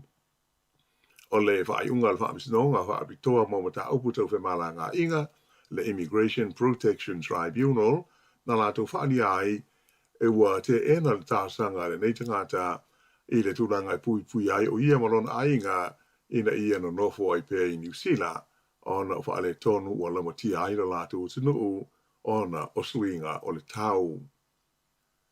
O le so o se aso tāua mō le whaitaua whai o tangata o le lalolangi o le fua whaare tau o le whaalawotonga o malo o whaatasi na tāua ai o le aso le nei e le tau na ausia ai lau whainga e valu piliona o le whaitaua whai o tangata o le lalolangi a toa. E wi ina mawe le whaatupula i o le whaitaua whai o tangata o le lalolangi a e o le fua o le tuputupua e ua a matau na ruaru maari e ifo i lalo. Mai o le a o ina pa upe i lalo i le lumanai. Tele swinga de tele wa fi ai le lalolangi ma ona tangata i le nei vai taimi. Mai ua fufuina malo o whaatasi e le tauona o atu i tausanga i lua afe 50 ua o i leiva tesi ma le fitu piliona lau whainga o tangata e no foi o le tātou pāneta le nei o le lalolangi. Ma le talawhai ua to tele mātua ma le mamaru SS e fia i le tālonga tā polo po le golf sa o lātou langalongoina le tauanga o tanga polo a le onga tā polo Samoa i Wellingtone, le Wellington Samoan Golf Academy, sa whaia le astona i taruai i le malai o le kalapu tapolo Shandon i Pitone. Lua vaenga o le nei wha amoe moe na mua na tee off i le tawanga mo tamaiti i le kuata i le sefurua mai to se 5 i la tau sa tau wahai. Pei o na si la fia o le aunga ma le wha amoe moe au tu o le academy le nei ina ia au awina le iai alo ma whanau a Samoa i le tonu a Wellingtone i to mai i le nei fo i whaanga tama o le golf. Ai o le vaenga lua o le tauanga au tū lea mo le auta aloma tutua e to adimo se furu i la tau sa taunga ai le sonai na amata ona te tā i le kuata i le tasi la wauli ma wha solo ai lava se ia o ina mai a. I le sauninga na tufa ai wha ailonga ina ua uma le tauanga sa sauno ai le fionga le asi papali i Tony Scanlon o le sa avea tarwai nei ma komisina maurunga o Samoa i Wellingtone e tu sai o le mafuanga na ia whaavai na aila o ngā polo le nei mo whanau a Samoa i Wellingtone. Sa ia whaaftai ai fo i le fionga awhamisanga te alu Moresi ma le pūrenga le siu whonga le lumua lea ua la tau aveina nei ma whaafuaina lea onga po le academy i le tu ai o le lumua i le fionga le asi ma le whalitua ina ua mai aro la taimi sa ngālu rue ai i le tofinga komisina maurunga o Samoa. O whailonga mo le waenga la iti o le tamisanga le astona ina maua e Marcus Elisawa le whailonga whaapitoa o le tamata alo o pito aruaru i luma o le lua afe ma le lua sifurudua o le tamata e au pito aruaru i luma lana tae nei fo i tausanga o mata niu lono. Ae o le taunu unga le waenga o tama na malone li o Sarek talamai vao ramen, tūranga lua atu i aisi nia fifita waka, tūranga tolu Marcus Elisara, tūranga whaai ma tai o whangalilo, ai tūranga 5 William Salale mo ananu. Ai i le vaenga o te tai, manu malo le tā a arasi whaatau, tūranga lua atu i ai Geneva whaafia, tūranga tolu ma tā Niu Lolo, tūranga wha alaina atu i Samoa si manu, 5 ha tesa tupai, tūlanga ono ia Amira Elisara, tūlanga fituai Kaila tupai, valu lila moananu, tūlanga iwa moana Elisara, ae tūlanga sefulu, ia le tumatai o nia na nai. O O le wha moe moe o le taimu sanga le nei le so nai, ina ia sa ili aisi se le ni so swani i le wha afoe ina o le awa onga tanga polo le whanau, e le ngā tai tutongi ai le tau o malai ka lapu o lo ta alo ai tutongi ai fo i mawhai a onga o lo so swani ia i la tau, e wha ale leia o lo la tauto mai i le wha anga tama o le golf. O le wha iuga le nā o tala fau.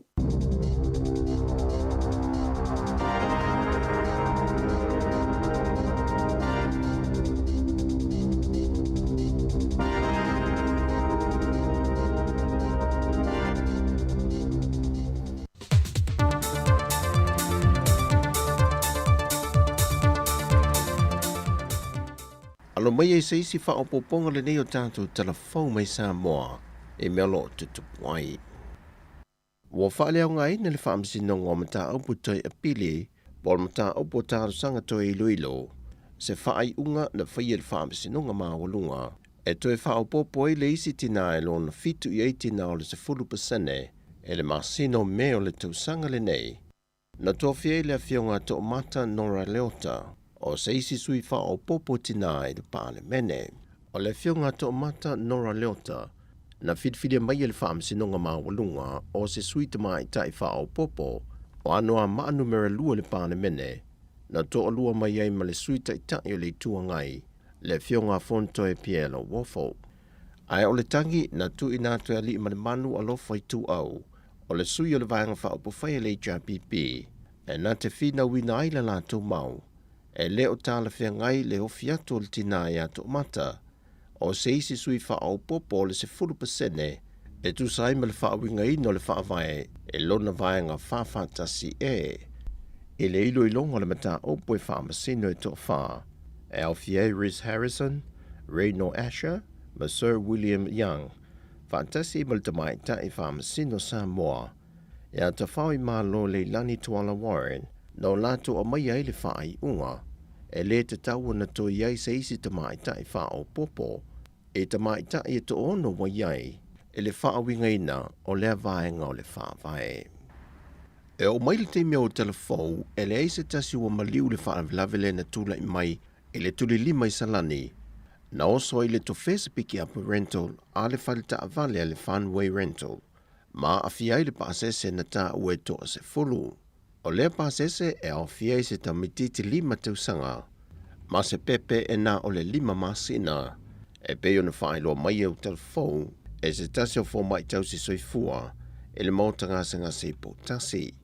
O le whaalavilave len tula i mai le tae o le aso sa, a o iai le mamalu le atino o i fia fianga, e le manu malu ai o le tātou au le toa sa moa, e whamtalanga u maue au telefou, e toa se fulu le pasese lea, e au fiai le to avalu mai atino i fafo, ma le to lua no fo mau i Samoa nei. Na fesoa soa ni eise tasi o telefone ta wane le whaala velave, ma mua i piki le pepe na avi na e mai lalo le mena pa u i ele ta avale, ma whaana nati atua i le whana mai po tasi. O i lantou na manu nua, wa awi na mai le whana mai tele ma to tua, mo tong fitinga. Ai o lo wha awau de sa i linga mtanga rengo leo leo, e le mafua anga o le mata opo. Pe on sile fia o le tuli lima le anga i salani, e milo tu le pi onga, ai to fe leisi tu.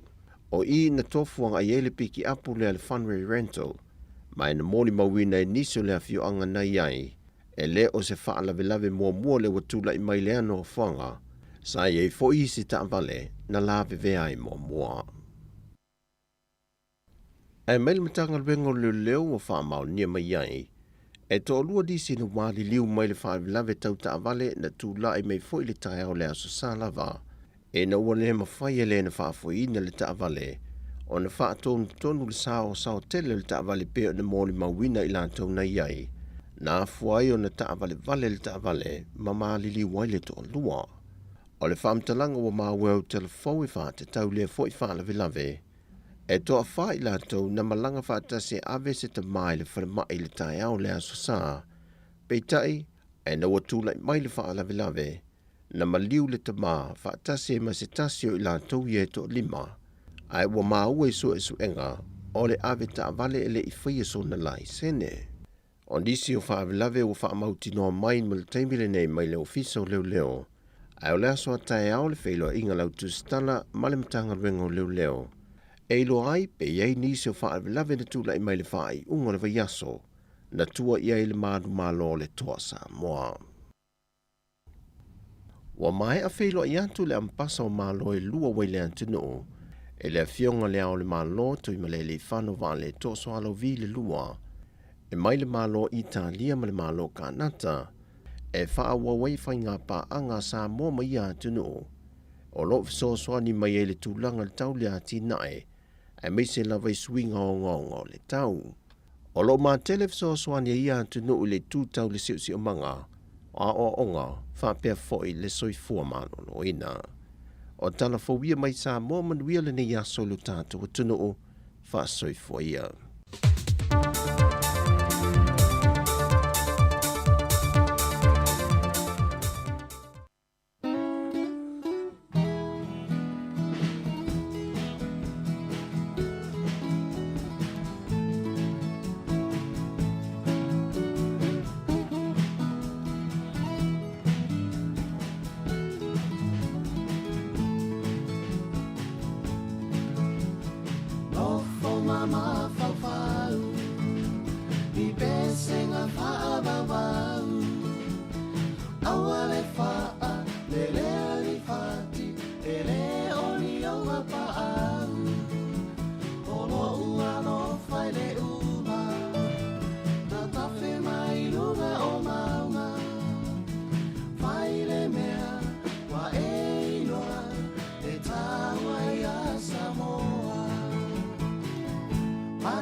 Matua le lofa aua fo I e te nana alua I le tofi ma faa maoni o lauta le lilena ia faa pale pale na mea alofa tu I le amalea le ia vea o e mama auli e siliona ele tua fo I o te tosa e o le ngā hoi ma avero ma whawhau ma ape I o le matangi e angi malosi to ulu mai na au o la utu la fono ia wha mama no noto whai le mea wa e loa e tau ai a Samoa mana tua fo I o te toi sau e o le ngā oi a avero ma whawhau ma beri o le matangi e angi malosi o ulu mai na au o la utu la fono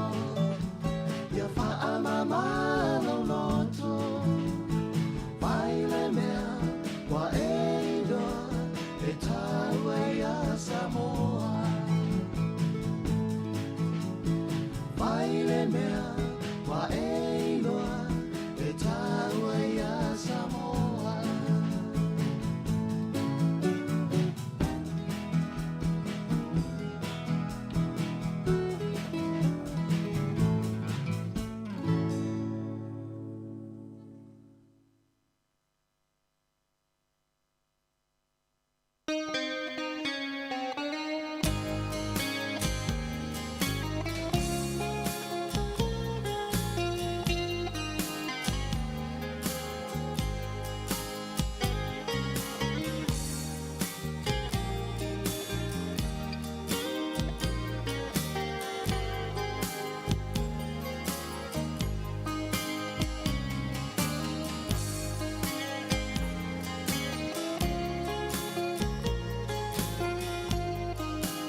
Le taimi mua mua a o e fusi mau ita Ano fase I e ngana mai Pete lo kopele ai Pete pa amahoni ea Ita e pei avanea O so mana mau te pa anu anu ai Sunga yo ma fau fau Ano fase I tala noa mai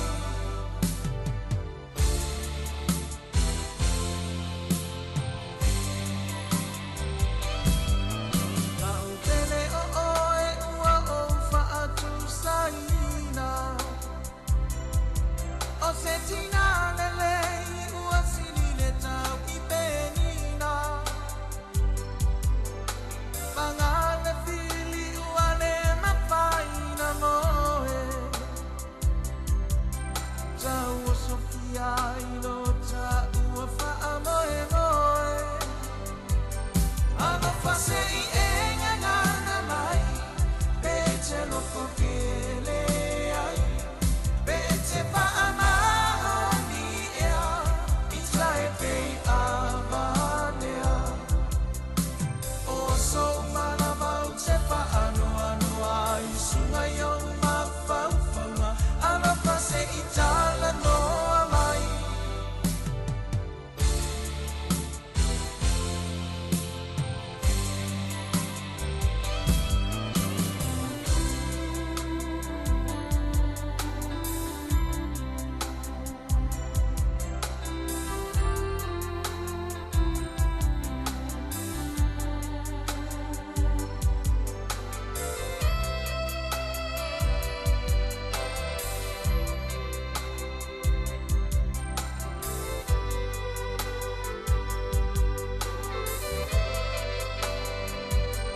Ano fase I e ngana mai Pete lo kopele ai Pete pa amahoni ea Ita e pei avanea O so mana mau te pa anu anu ai Sunga yo ma fau fau Ano fase I tala noa mai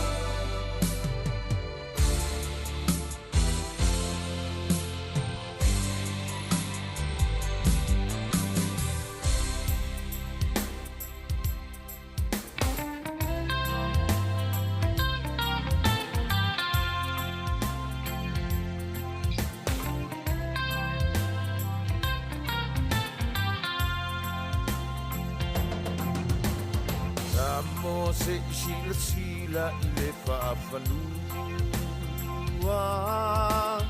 Olo nei tau ki o te mua mua Sili sili e se o uwa I whanua O loko ia I lea mai ana mua E whaamaoni e le whaapea o se tala patupua O la usi ua moa O lea ua atoa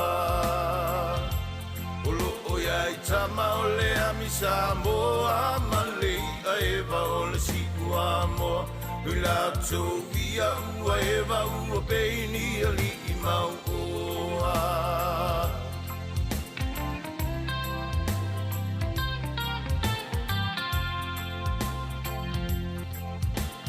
O le pito va o le nei o le makusanga O malanga umai lucia mai pe au ala O lo o iai fo I male atu vai o le tama o alo sata elea Hei o le tio ata le manino I le sua sua mai o le tai O la usi ua moa O lea ua atoa O loo ia I tama o lea misa moa Ma leia ewa o le si ua moa I la tau ia ua ewa ua peini a li I mau oa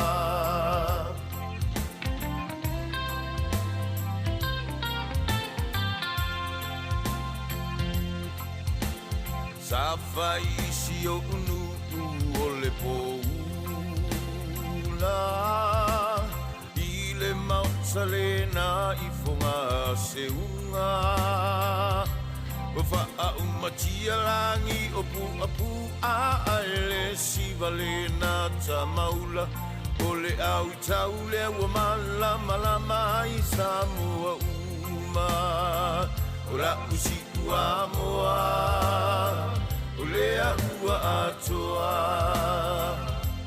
O lo o ia I tama o le ami Samoa Malei a eva o le si ua moa Wila to ia ua eva ua peini ali I mau oa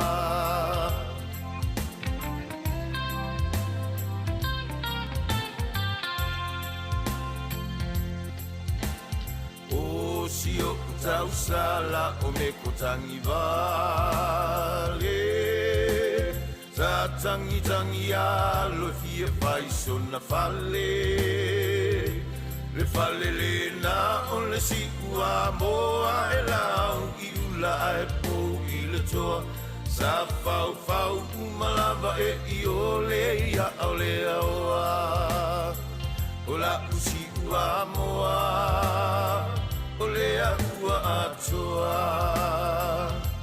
O lo o ia I tama o le ami Samoa Malei a eva o le si ua moa Wila tongia ua eva ua peini ali I mau oa O la usi ua moa O le ua atoa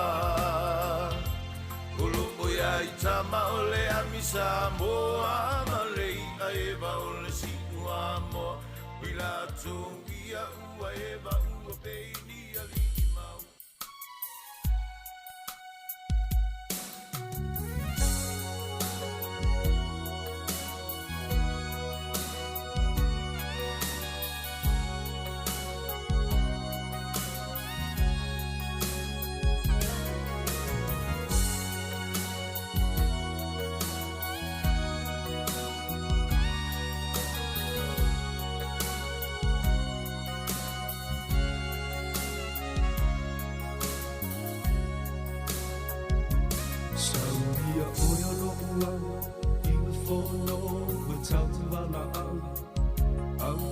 Tilo solo Sole o lea wa te fia whaalo Tinga o le la Tau sulu solo I lea lo wha So ua lo whalea Ia o ele mana mea Se funai samia Sole o lea wa te fia whaalo Maya yo vai Mano ufalele asuma ole faleo E marulo na ea Ati mufo I e te fia whaalongo Mara usongi tasi mai La upele o na umai lea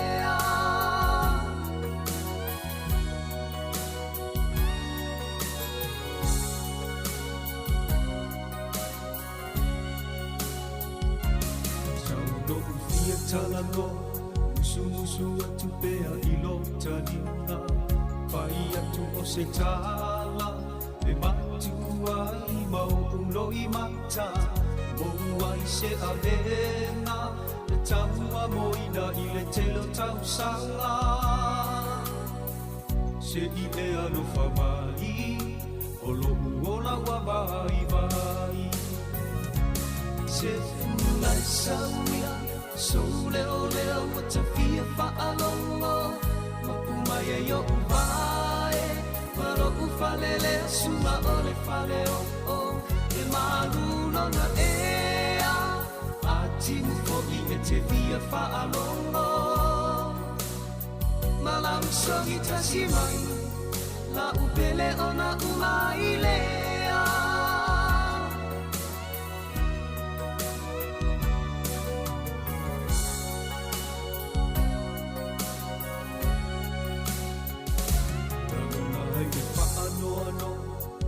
Tala ua e matinoa Whaalongolongo tala E tai aele malama Mai mau le savili Whaaonga tatau e whai ai sautala Lau pele tasi oe Ele ngaloi lo ulo toe Se sula sauia So leo leo wata fia whaalongo Mapumai e yo mbae Mano ufalele sula ole faleo E malula na ea Ati mufo I e te fia whaalongo Malang songi tasi mai La upele o na umai lea Se funa sauia So leo leo wata fia whaalongo Mapumai e yo mbae Mano ufalele sula ole faleo E malulo na ea Ati mufo I e te fia whaalongo Malau songi tasi mai La upele o na umai lea Malau songi tasi mai La upele o na umai lea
Solo peale malama a ofari peale nei tama Waila na fa atonga atamu ia fa atalianga Awale fa afao ina ne ile ilo mai o na foringa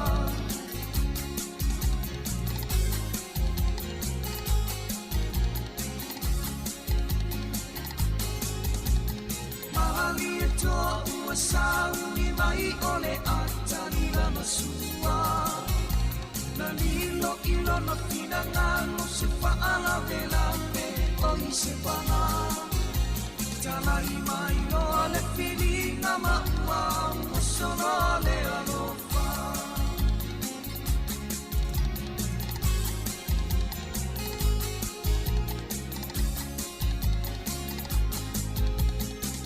Solo solo peale malana Ua savali alea eina Le meale na einoa o matenga Na matea I ole ia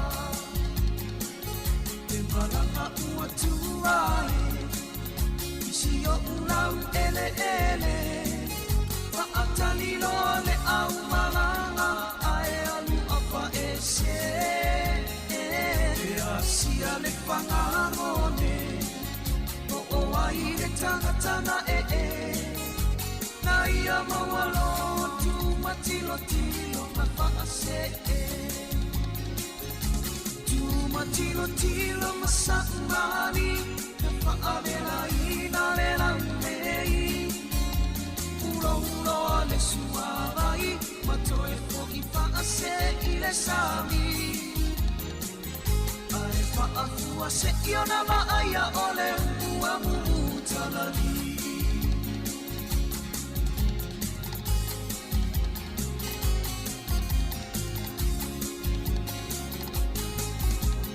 Ei ai fo I le tasi upu E whai isi o uru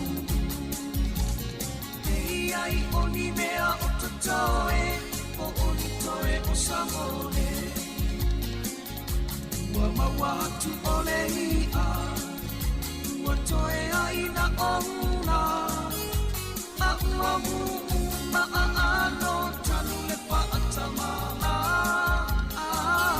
ule tasi whaalame lave o tangata sa ngole ngole a ua sui nei o sanonelo unuku whaapele pele